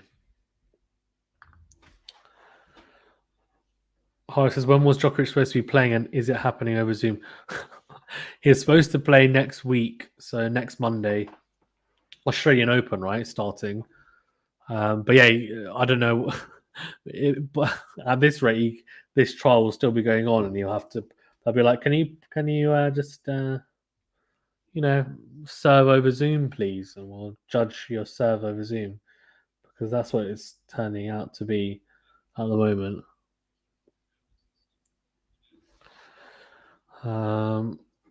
Alex says, hopefully not past Jan 17 law. Horace, if Djokovic loses, then what? Then if Djokovic loses, he'll get deported and he won't play. Branko says, Judge Kelly has just ordered the government / ABF bring Djokovic to a location specified by his solicitor on Monday. On whatever days the court ends up sitting so he can watch the hearing. Fair enough.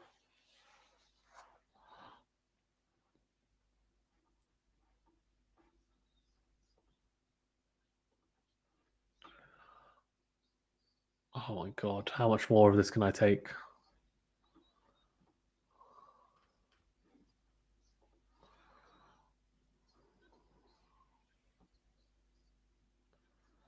Yeah, so order from the judge that Djokovic must be brought back from his detention at the Park Hotel to a location where he's able to watch the hearing.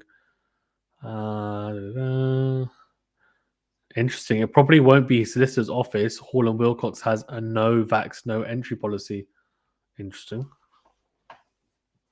Very interesting. Ironic, isn't it? Because obviously he's not vaccinated, so he can't go into his lawyer's office. Very interesting. I says, as in he can't do he can't redo the trial. I think he can, but the problem is, like, there's not much time until like he can redo it as many times as he wants. I think, but although I think they retrial it once, but the problem is you retrial it again, he's literally going to have no time before the Australian Open starts. There's no point. I think this is now or never. I think get it done now and get a decision so that if he is okay, I mean he's already very, very, very underprepared in terms of practice. He'll be undercooked, so he wants to get it sorted now. And if it doesn't get sorted, then he'll probably just go back and not play, I'd imagine.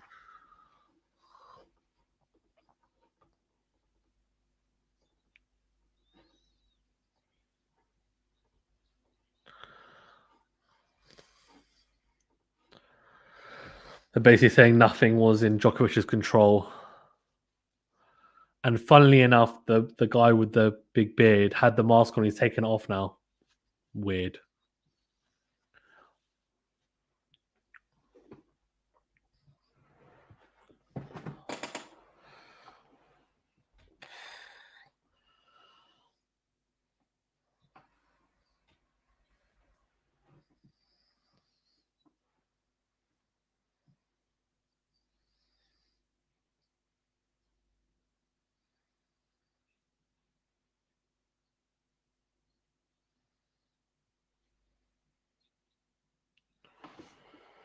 Gary says, just so I know I'm clear, if no one loses, does he get the multi-year ban? No, he doesn't.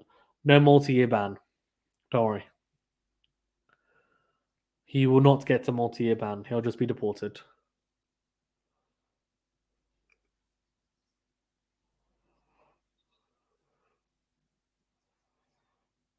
So talking about his visa getting cancelled, saying that it shouldn't have been cancelled because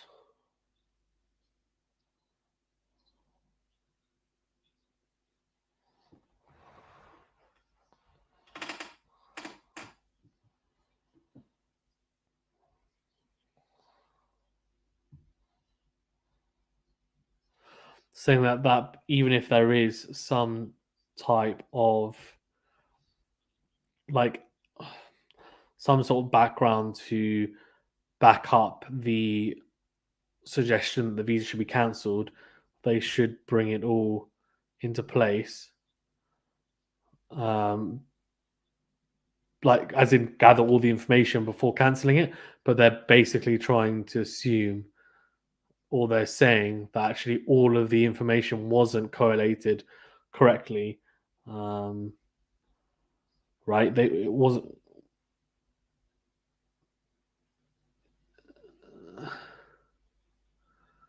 It wasn't correlated in the correct way.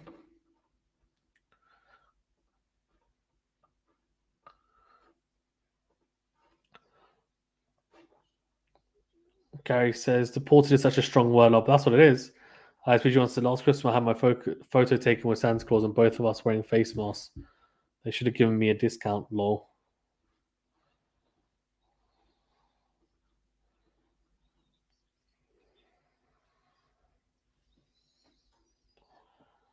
Oh, here we go.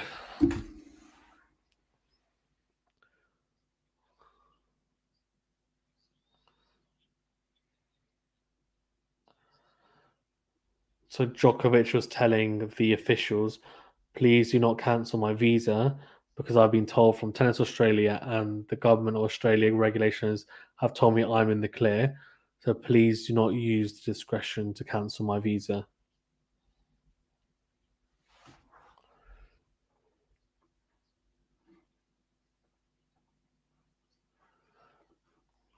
That he doesn't cause a risk to the Australian community.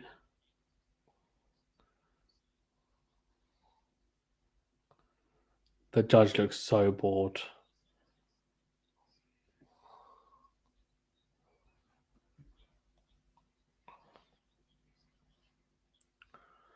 He's saying, I'm trying to play an elite tournament. No one's told me about why my visa will be cancelled. Please, can you not cancel my visa?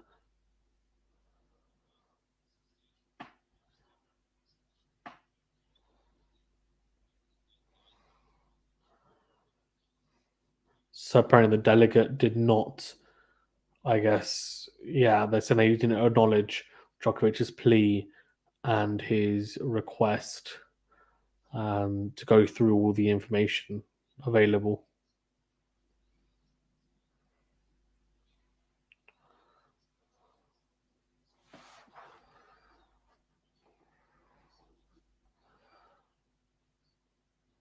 Oh, what are they saying?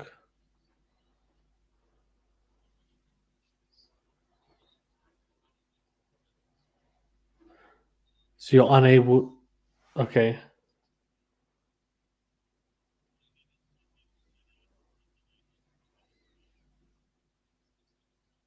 Okay. So you're saying if it's cancelled, then there's a potential that you can't come back into 3 years.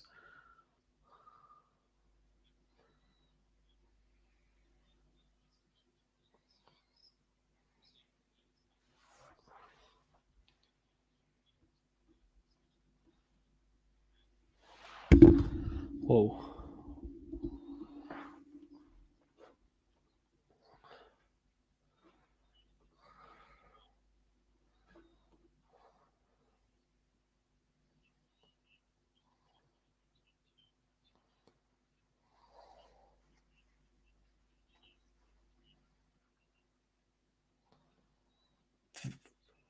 The judge looks like he's about to fall asleep.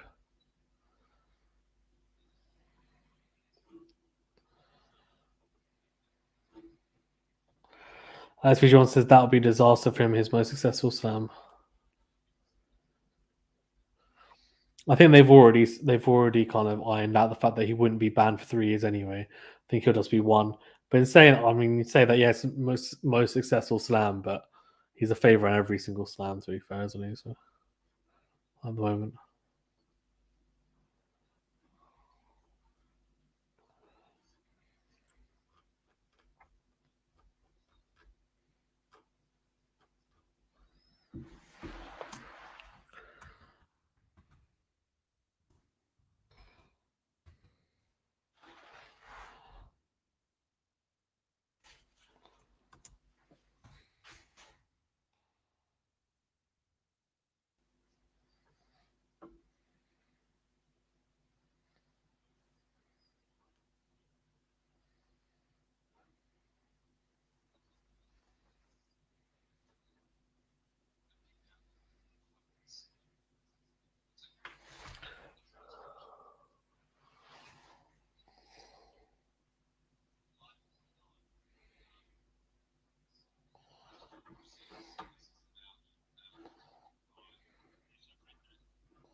Andreas says Djokovic here.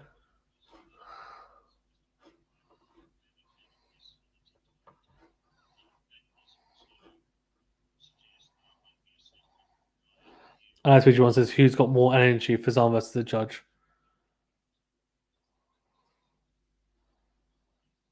Law.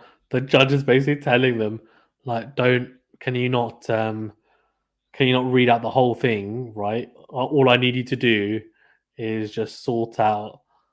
You summarize it for me. I've just assumed that I've read all of it beforehand. So funny.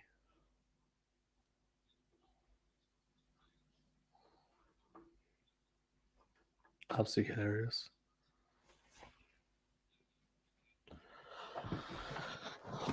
So funny.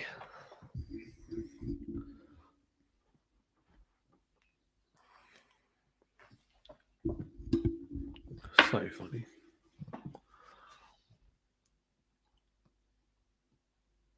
Oh, what's going on?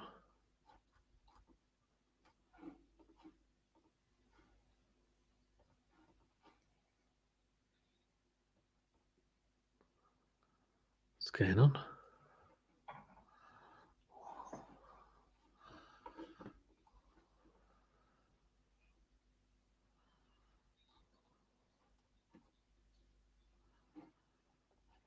Android out. Sub Peru says Djokovic better than Nadal. Fair enough. The judge is flipping annoyed. Very, very annoyed.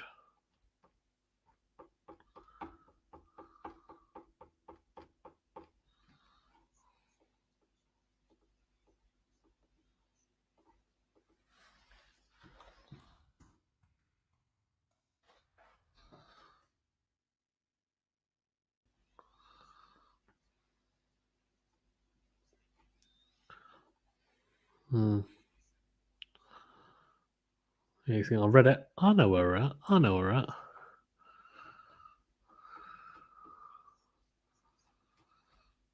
I know where we are.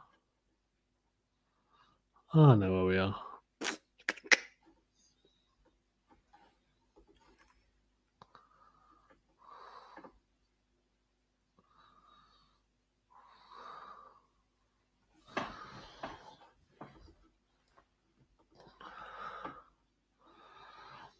Let's see. So yeah, so everyone seems to be saying that Djokovic has taken the first blow or first set and whatever. Well, this is.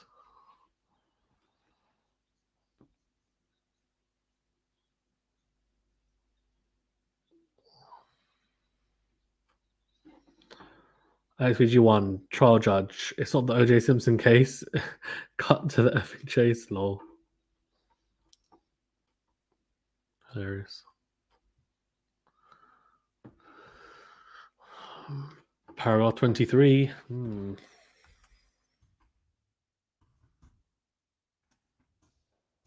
What do we think? If I share the stream on this, do you think I'll get done for copyright? What do we think? What do we think, eh?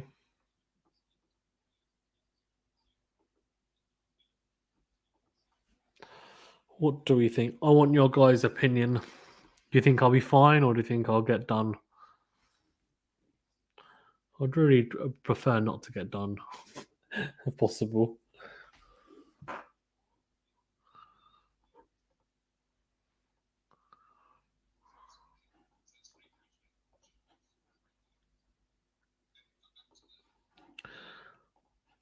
Gary says better safe than sorry. SPG1 says, well, it's not a tennis match. I guess it's not, but what do we think?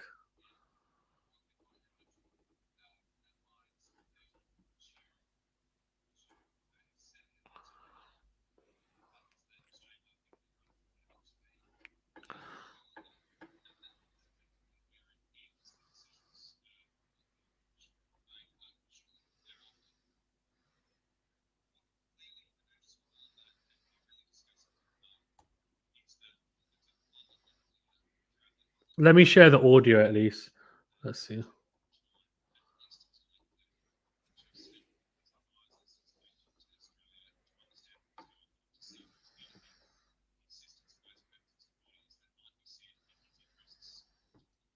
Can you let me know if you can hear it? 1 second. Let me change the sound output.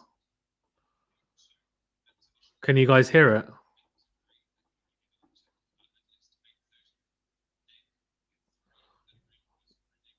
Let me know if you can hear it.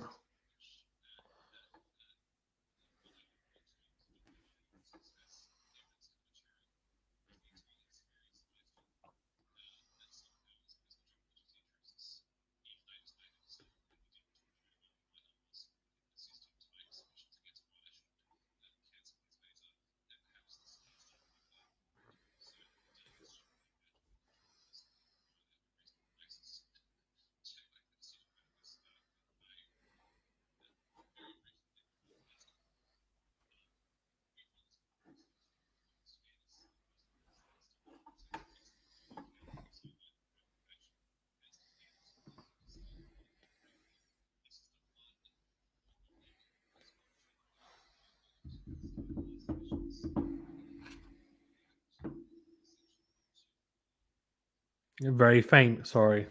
See how I can sort this out for you guys.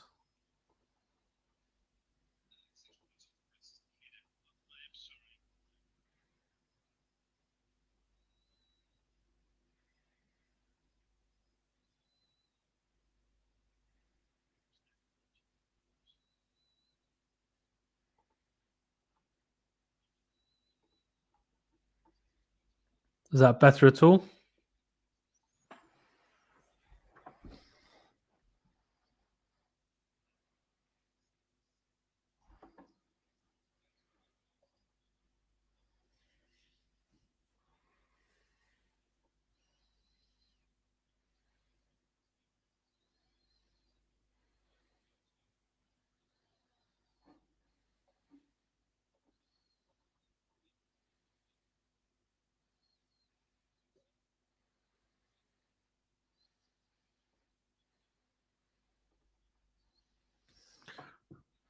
Let me know if the sound's okay, if you can actually hear it.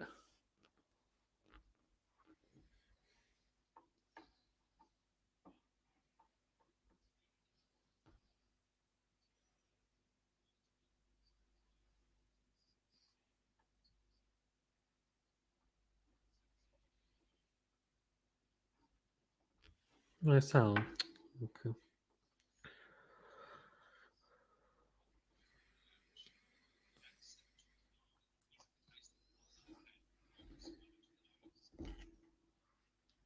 Tran and myself is essentially this. Mr. Tran, Can you hear this? As we did last night in writing. Can you hear it now? That respond there can't mean, in effect, complete response. It just means a response.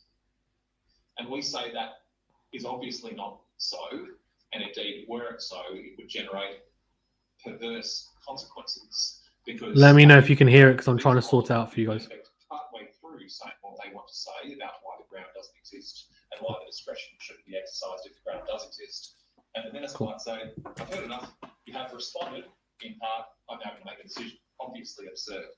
The way that Mr. Tran tries to ameliorate that perverse consequence of his interpretation is to say, it's okay, because the principles of legal reasonableness kick in. And of course, the minister couldn't, or the delegate couldn't, without contravening, would have to adhere to the principles of reasonableness in deciding when the minister thought that the applicant had responded, whether he'd heard enough. The problem with that is it conflates very different concepts of fairness and reasonableness. Mr. Tran's submissions are at pains to point out the very broad decisional freedom that he adverts to the cases speak of when it comes to reasonableness and the wide discretion that decision makers have and so forth. And so what he's really, the effect of his submission is really this, that the minister has a wide discretion, understood in that reasonable sense, as to how long they're going to listen to a visa holder. What that does is it transforms a right to due process, a right to fairness, to make a response, into a discretionary power of the minister to how much a response or someone is in fact going to get. We say that's wrong. The right way to understand 1241A is that the holder will have responded in this circumstance where the response was to be given at an interview, because that was the mode selected under 1211B of the Act, when in effect, during the interview, the visa holder has indicated that they have said all they wish to have to say. And the analysis is not assisted by extreme or distorting possibilities. Mr. Tran says, oh, well, couldn't the visa holder just filibuster, potentially forever? Well, that's the very kind of distorting possibility. Can I ask a question on the facts of this case? Judge is funny. Wherever the parties might find themselves in some dispute about whether, in a particular case, an interviewee was filibustering or just being intransigent, but effectively putting a stake in the ground and maintaining I haven't finished and you're not going to be able to do anything until I tell you I have, or perhaps in a different situation where a delegate acting quite reasonably says, look, is there anything further you want to say, or have I understood your submissions? In the objective facts of this case, the situation in which these grounds are being pressed are those disclosed by the transcript, namely that it seems uncontroversial this interviewee wanted until 8:30. And he expressly identified he wanted to speak to particular people and organisation before he could meaningfully respond, because he was essentially saying, I have no idea how this could have come to pass, given the advice I received from Tennis Australia, the state government, the Commonwealth government, and to meaningfully respond to what you're putting to me, I need to speak to those people. And so Your Honour is absolutely right to ignore distorting possibilities and focus on the facts of this case. And ultimately, it's a question of characterisation. Is it or is it not the case, in the circumstances that presented here and the evidence before the court, that Mr Djokovic had responded? And the answer to that is no. He had started to respond. He wanted to say more, but in order to say more, he needed to speak to certain people at certain organisations, and that opportunity was denied him. And therefore, it follows that there has been a breach of 124 sub 1 paragraph A, which is part of the partial code of the National Security Rule, and that would be a sufficient basis upon which my client could succeed. In the interests of time, I'll rely on what I've said in writing about WZARH type analysis invoking general law concepts of fairness that survive the partial codification in the Act, and I'll move just very briefly to speak about unreasonableness. I really have covered this before in the discussion that I had with Your Honour about Lee, and this being a circumstance where there was simply no intelligible basis other than ones that can't be justified, the convenience of the shift ending of the delegate or the manifestly perverse advice given to Mr Djokovic that was in his interests for a decision to be made before he spoke to his advisors. There was no reason, no intelligible reason Judge wants to go home. to allow him that more time. And so this case is one of the starkest I've ever seen, the application of the principle articulated by the High Court in Lee, and for that reason it would readily be impugned on the basis that, irrespective of questions of fairness, the conduct of the delegate and the officers was unreasonable. They are my substantive submissions, Your Honour. I just want to say two things which I can do in about 1 minute. First of all, on the question of relief, if Your Honour is persuaded there's been one or more jurisdictional errors, Your Honour would quash the decision. Your Honour would not remit the matter because there's no duty that to which an order of mandamus would attach. Your Honour. Mr Wood, during the recent brief adjournment, I took occasion to confirm that the audio statement which we all heard in this hearing is a statement which relates to the live streaming which has been conducted via a separate channel somewhere else, and it's something that we can disregard. Thank you, Your Honour. So I'll continue my brief closing point. So Your Honour would quash, Your Honour would not remit. Your Honour ought to, it may not be strictly necessary, but we say Your Honour ought to make an order requiring the release of the applicant from immigration detention. It may not be strictly necessary because that would be legally obligatory on the officers to release him anyway, because as soon as the cancellation decision has been quashed, the visa jumps up like a jack in the box and there'd be no basis on which he could be detained. But the federal court in recent history has considered it appropriate. I've read the decision. Thank you. Finally, Your Honour, 2 points. First of all, we maintain our submission that it's open to Your Honour to grant. Your Honour, obviously, as a Chapter 3 court, must give reasons for your decision. Your Honour does not need to give reasons for the decision at the same time. That's clearly so. And there are ample cases, and we've cited some, where considerations of urgency of various kinds have caused courts to give orders for 4 reasons. If Your Honour, I'm submitting, not really, is not in a position to give reasons at a time which would enable my client practically to compete in the tournament, were he to be successful, we would in that circumstance urge Your Honour to make an order and for reasons to come later.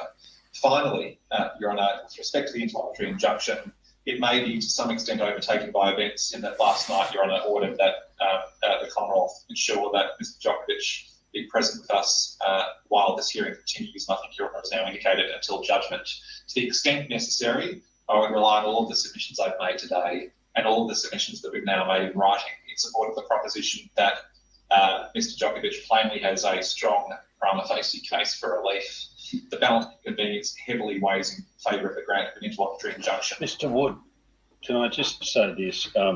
Mr Wood has made submissions representing a model litigant, and at least on Thursday was clear that at that point, subject to further qualifications, which he was equally clear to make then about the future, that deportation was off the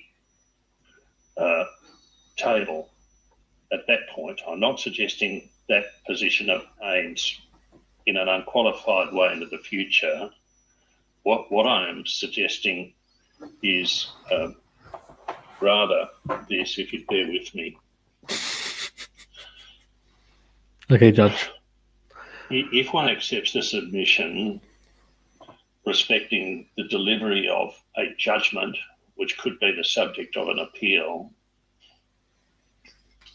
as distinct from the provision of reasons for the judgment and orders,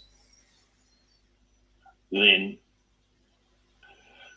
the type of interlocutory relief to which yourself and Mr. Tran may wish to turn your attention may be limited, as it were, for a period of 48 hours after the expiry of any available time for the lodging of an appeal.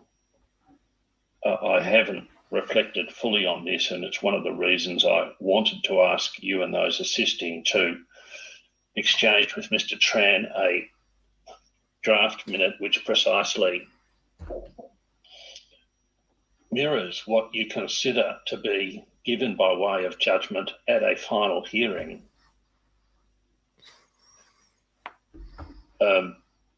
I won't say anything more about that aspect of the matter and the nature of the injunction that should be given on a final hearing. But the only other issue, well, look, just while it's in my head, it would be the usual practice, and you'd both be content, I imagine, for any issue of cost to be dealt with on the papers in the usual way. You can make short submissions, not do that in chambers. The other thing that I think far more important on the evidence of Mr. Djokovic, which seems to reflect the fact, working backwards, he provides a range of documents to the delegate, which I think in all material respects are copied, so there may be no problem there. The problem, which is a more immediate one, is the uncontradicted evidence that he has given his passport and does not have it. So I am concerned to decide this matter on a final basis, and I will be less than grateful if someone after the event says, oh, there are other things we're now thinking about. Is that clear? Yes, Your Honour. We have prepared a draft minute, a proposed order, but we'll reflect on what draft. Yeah, that's exactly why I raised it, because, you know, let's be honest, if we all stand back from these things with the degree of cooperation that is being shown in this case, if all parties make a valuable contribution, Concerted effort, to what they represent or submit represents an appropriate form of complete final order, albeit that you might disagree with one another, but you'll put together a composite document that embodies everything and provide it in Word format, and that's what I'm asking you to do. Now, Mr. Tran, it being nearly 1:30, I propose not to adjourn, at least not before 2:30, but having said those things, two matters. My present understanding is that proceed today.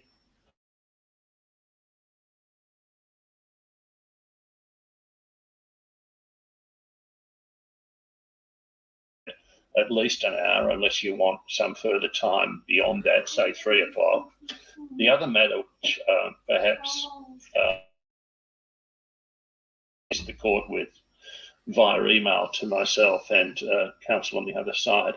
If you have in contemplation taking the court to a series of documents in the evidence or a series of authorities, I'm not going to tie you down to how you want to frame your submissions, but if you would be assisted by me being informed in advance of things you would like to commence addressing, then I'd be very happy to know that if that's something you want to do and you don't have to do it. He said the same thing about 5 times. And of course, Your Honour will hear from Mr. Wood and Mr. Holdenson whether they have any submissions about this. What I would suggest, if Your Honour is minded to allow me to do it, is if I could speak for perhaps up to 30 minutes to get us to 2 p.m. The purpose of that is, I think, to make some comments about where I'm actually going and to highlight in my respectful submission what are some of the key issues for Your Honour.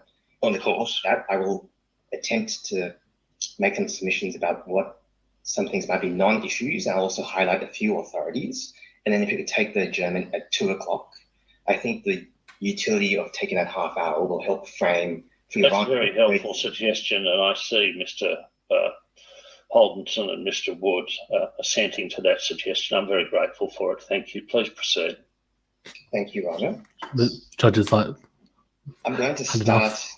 using this short 30 minutes by addressing paragraphs 3 and 4 of the reply submissions, and Yes. then charting for Your Honour how it is I propose to deal with ground 3, and then after the adjournment, I'll actually do that, deal with ground 3.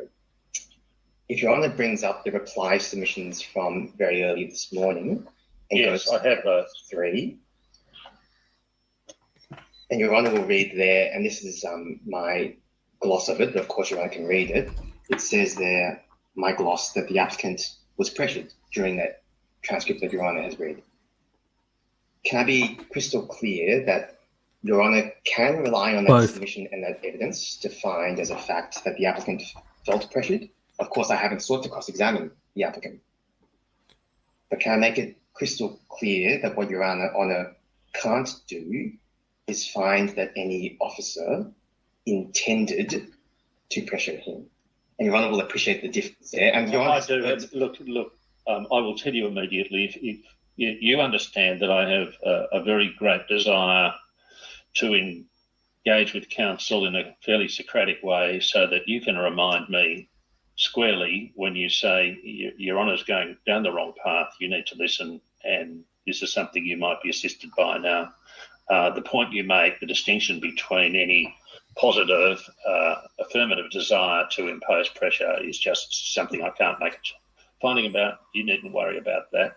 But as to the evidence of a subjective belief, there is that evidence and you accept that.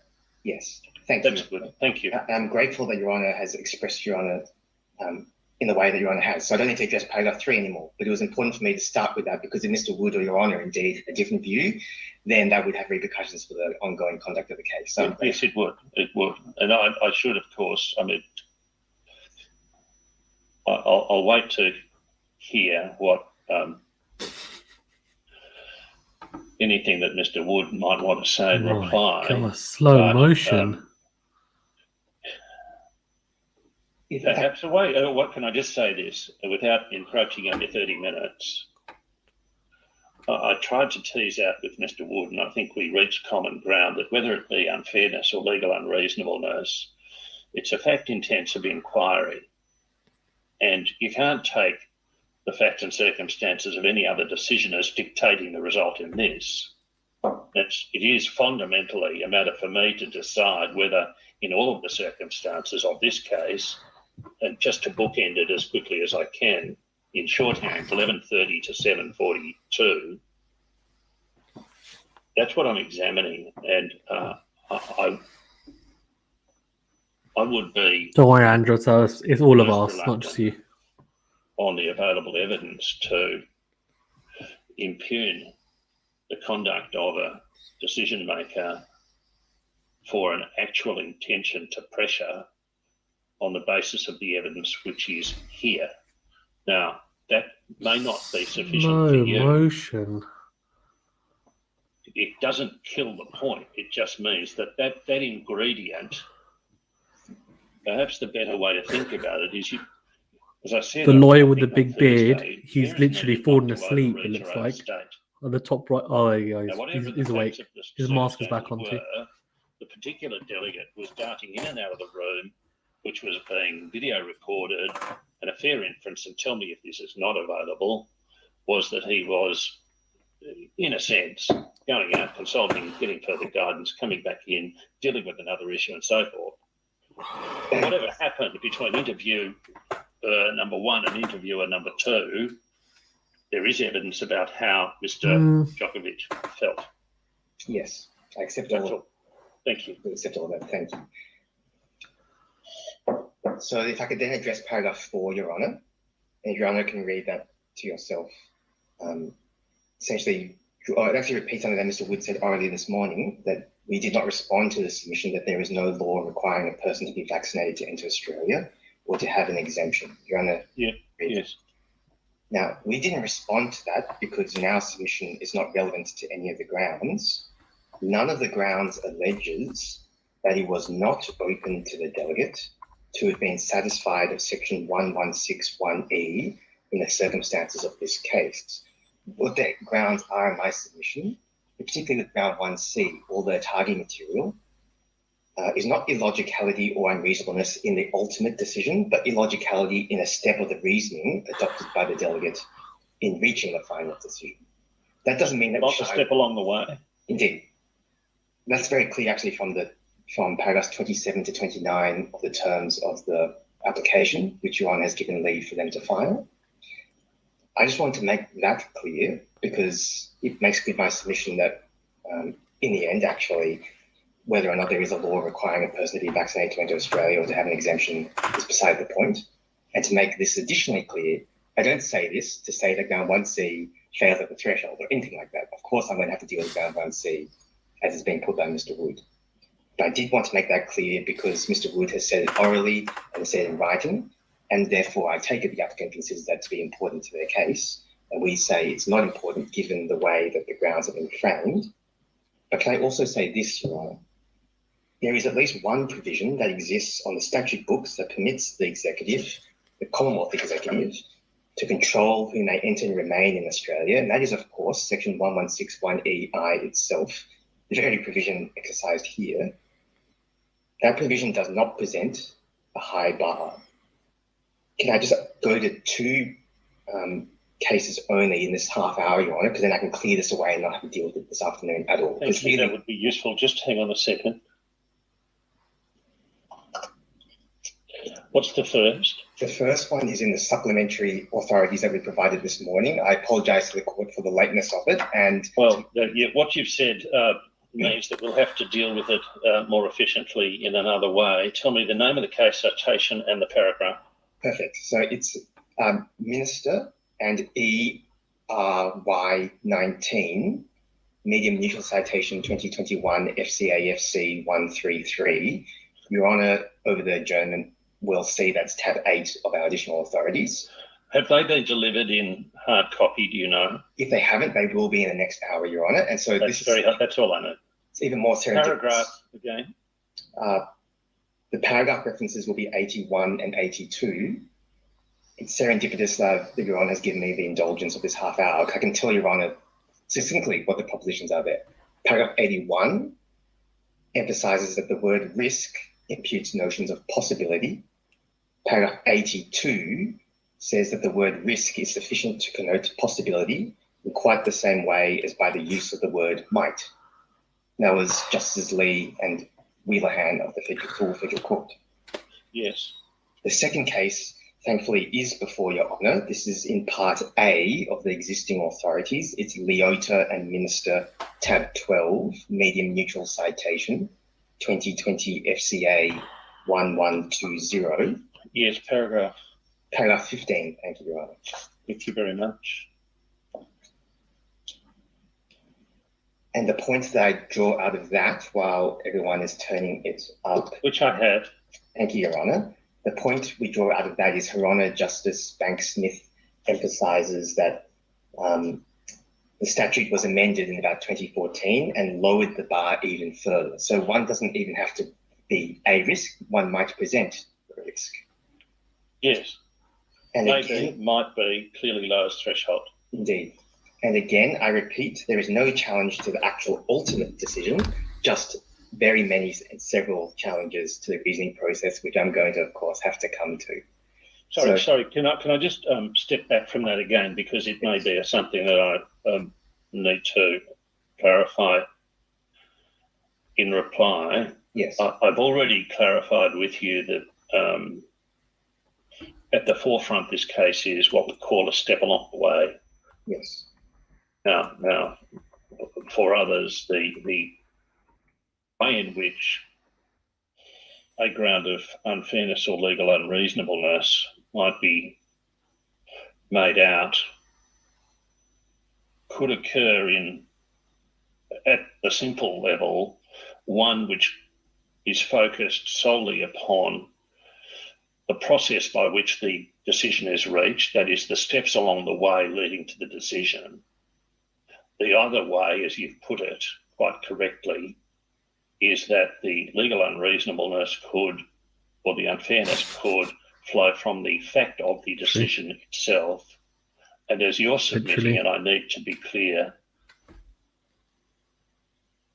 particularly from the applicant, you're submitting, do I understand you correctly, that you say that the applicant is not contending that the decision in and of itself is tainted by jurisdictional error, which is in the character of unfairness or legal unreasonable. You say the decision itself is not being attacked on that ground.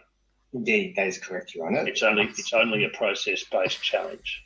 I think I'm sort of half in between, Your Honour. There are very many process-based challenges, and before I sign up at 2 p.m, I'll explain to you how I'm going to deal with those. Yes. There are certainly process-based challenges. There are also rationality and unreasonableness challenges. That's why I asked you. Go beyond process. But the point that I'm making is that those are still unreasonableness and illogicality grounds that target, that challenge intermediate steps in the process of reasoning. They don't ultimately challenge. They do not actually allege that it was simply not open to be satisfied with 1(1)(c), 1(e)(i). The allegation is more nuanced. The allegation is, given the reasons that you've given, you couldn't be satisfied because some of those reasons were affected by illogicality and unreasoning. Well, I just think you might need to reflect upon that. And if we need to travel a little over 2 p.m, don't worry about it at all. But the point is, depending upon how one undertakes the analysis, if there are, if you will, 5 elements within a process which leads to a decision, and you found for one reason or another, forget this case, just any case, you just found that the particular finding of fact or the particular reasoning was utterly irrational or unsupportable or illogical, then that would effectively destroy or undermine the ultimate decision. And I just, at first instance, may be assisted by submissions that separate that out in the way. I can understand why a person might want to isolate these challenges and try to answer the individual challenges as a process of analysis, but is that potentially too granular approach in the sphere of unfairness or legal unreasonableness? I don't think I can say more about this stage, but if I feel a reservation, I think in fairness to you, I should make it clear. I'm grateful, Your Honour. Thank you.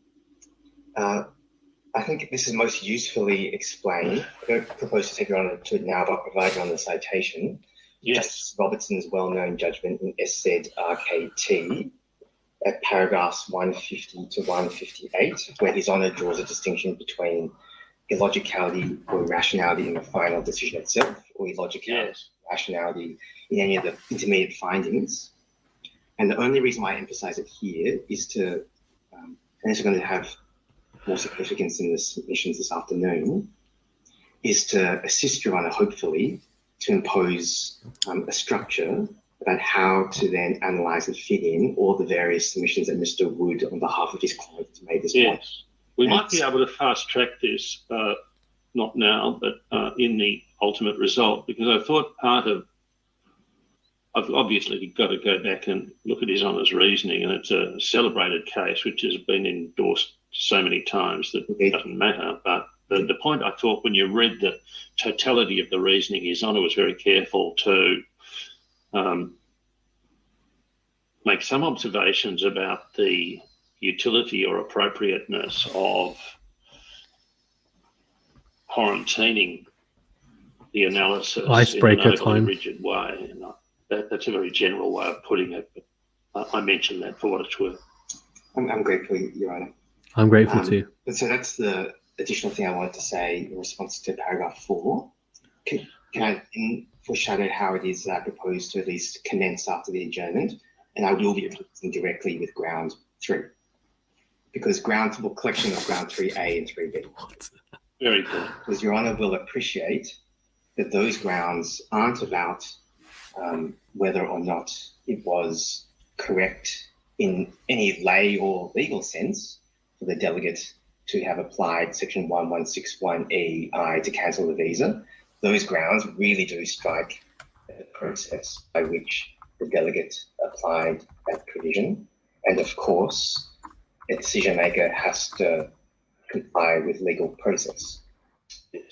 And Your Honour had raised with Mr. Wood, and this is my gloss, leaving aside the legal niceties, there are a set of facts here, and how should we assess and characterise these facts? The way that I will propose to deal with this after the luncheon adjournment is in this way, Your Honour.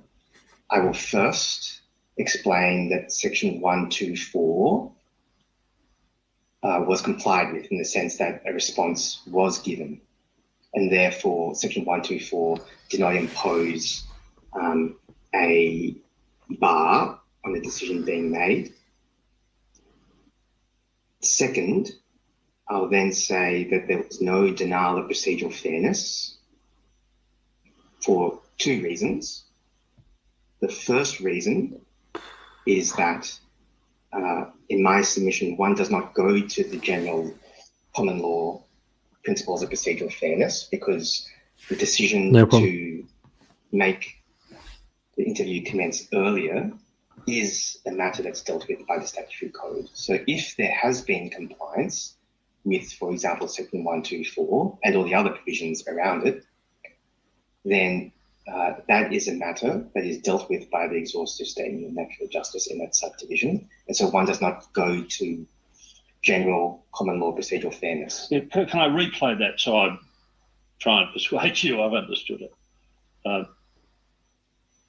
All of the structure throughout the Act, when it deals with exhaustive statements of the natural justice hearing rule, provides in short compass that the provisions in whatever divisional part we are concerned to look at are expressed to be an exhaustive statement of the matters with which it deals, or they deal.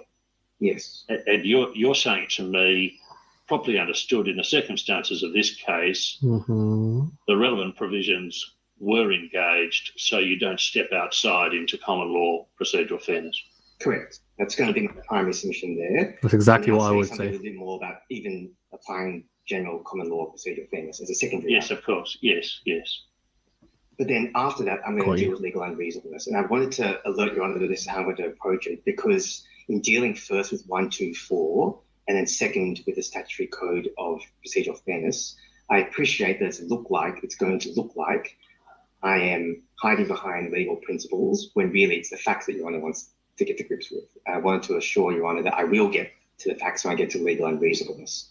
But of course, Mr. Tran, again, just so that you and I can speak candidly about this. Always good to speak candidly. You understand that it is, tell me if you have another view, it's an inherent aspect of the nature of a final hearing that because the plaintiff or the applicant goes first, they have the opportunity to put all the colour on the canvas, and that in a sense becomes a platform or an opportunity for the court to interrogate those ideas as fully as it can, so as to give, in the first case or instance, an opportunity to counsel for the applicant, an opportunity to say, Your Honour's misunderstood me.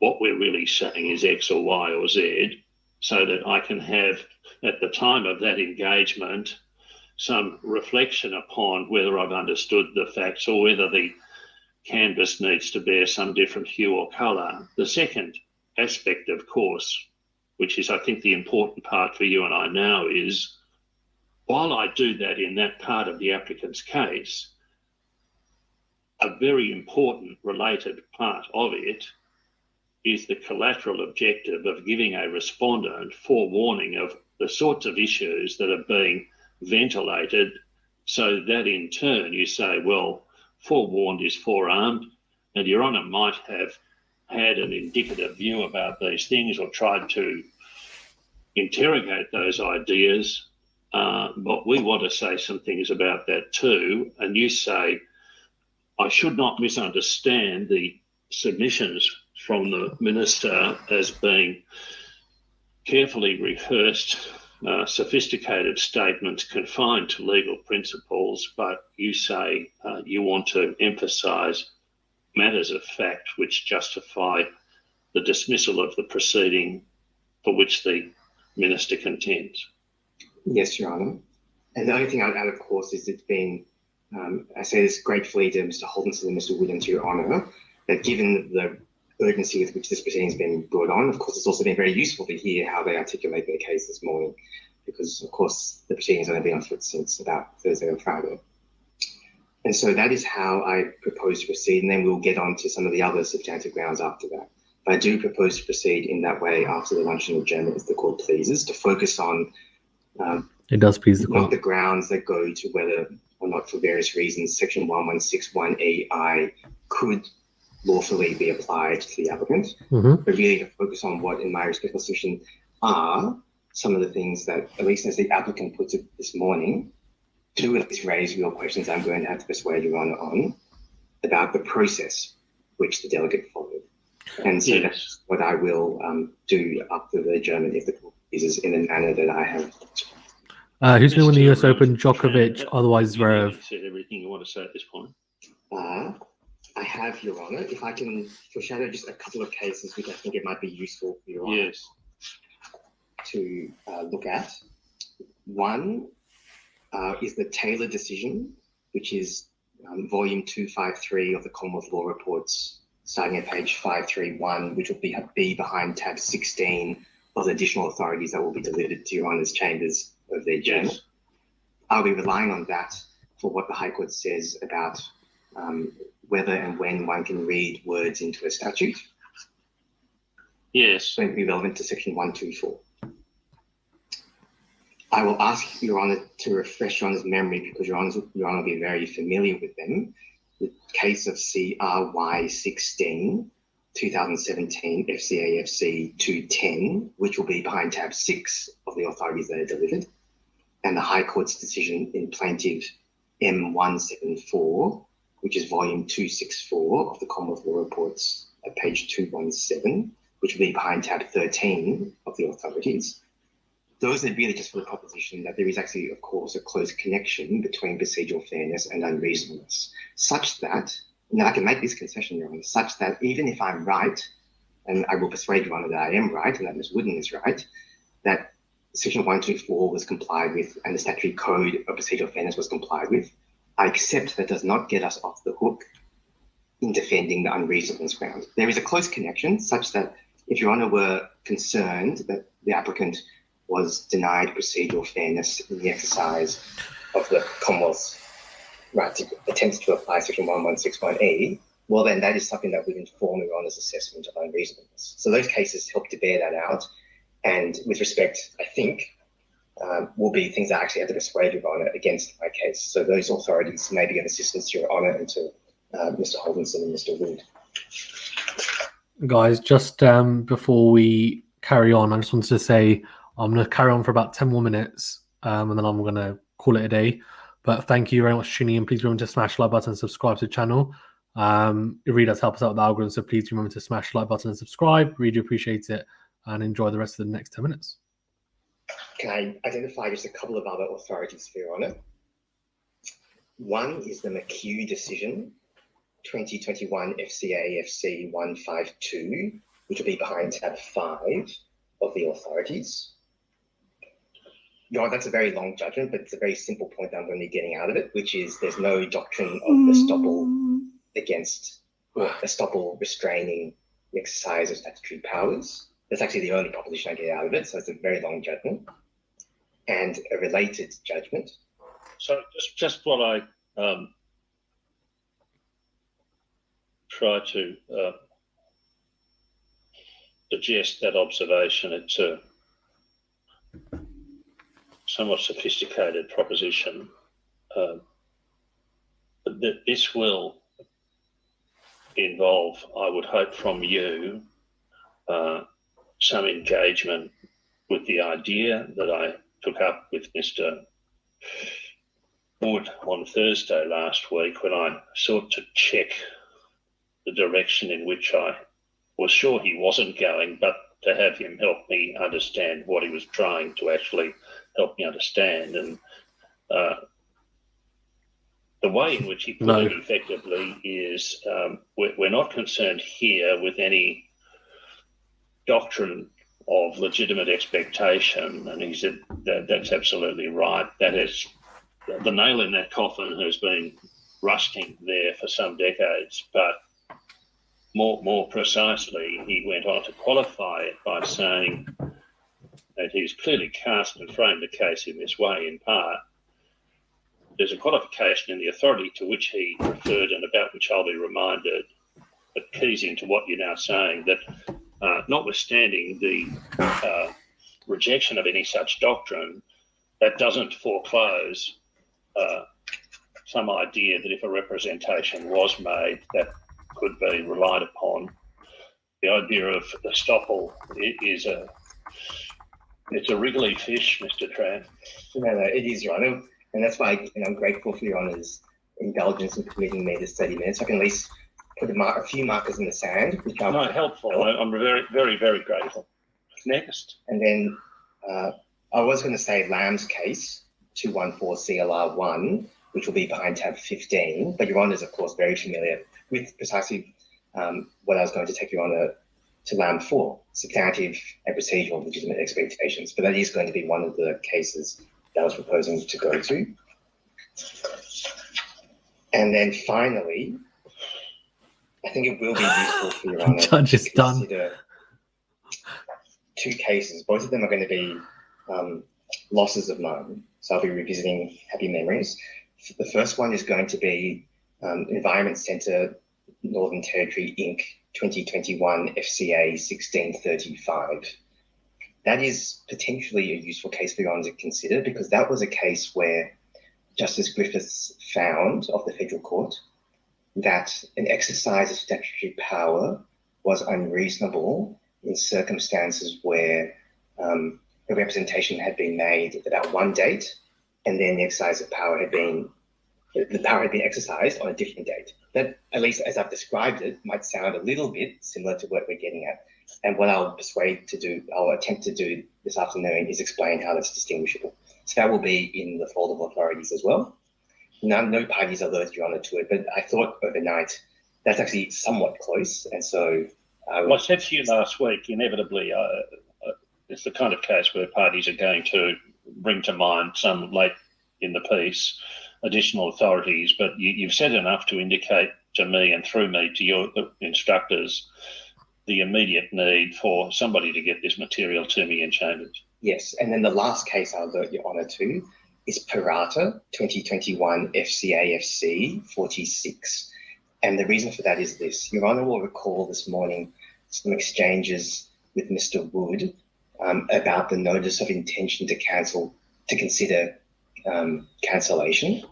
And Mr. Wood correctly brought to your attention that a necessary condition for the exercise of power under 116 is that you have a notice which is valid. a notice which complies with the requirements of Section 119. If you want to recall that, that's ground 1A in particular.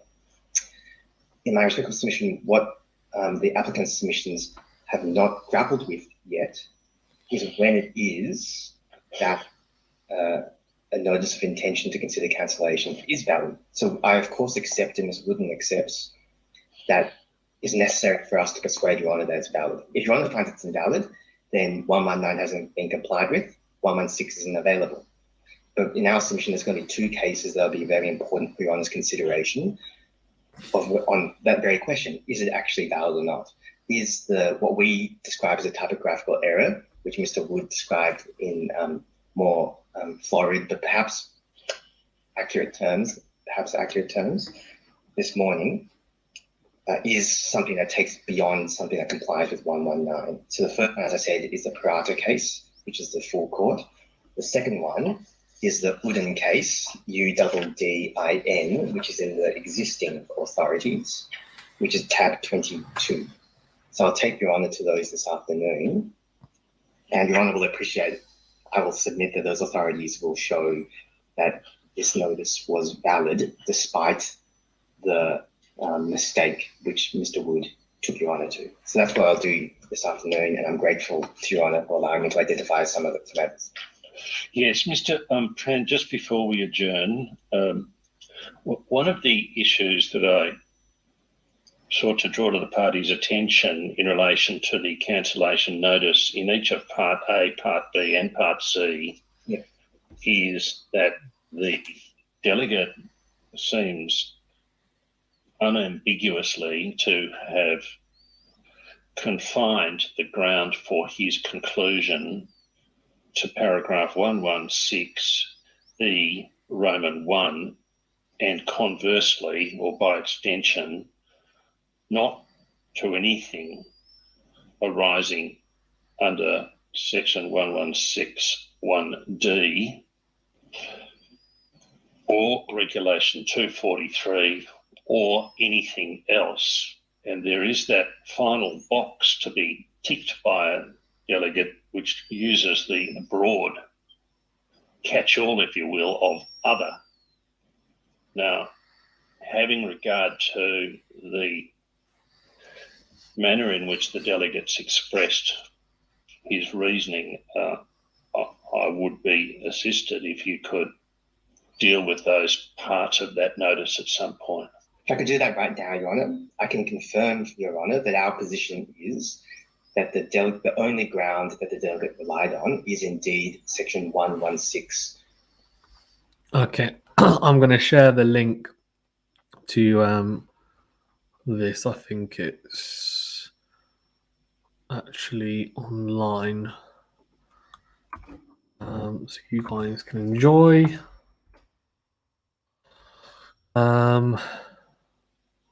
Yeah. Thanks very much, guys, for tuning in. I do appreciate it. Please remember to smash the like button if you haven't done so already, and subscribe to the channel. I'm tapping out. It's 3:03 a.m. and I can't afford to stay up until whatever it's going to be, 5 a.m., 6 a.m. Doing the rest of this. But yeah, thank you very much, guys. Please remember to smash the like button, subscribe to the channel, hit the notification bell as well. And of course, we will be covering the Australian Open in a lot of depth. So do get involved in that as well. And yeah, speak to you guys soon. Thank you very much.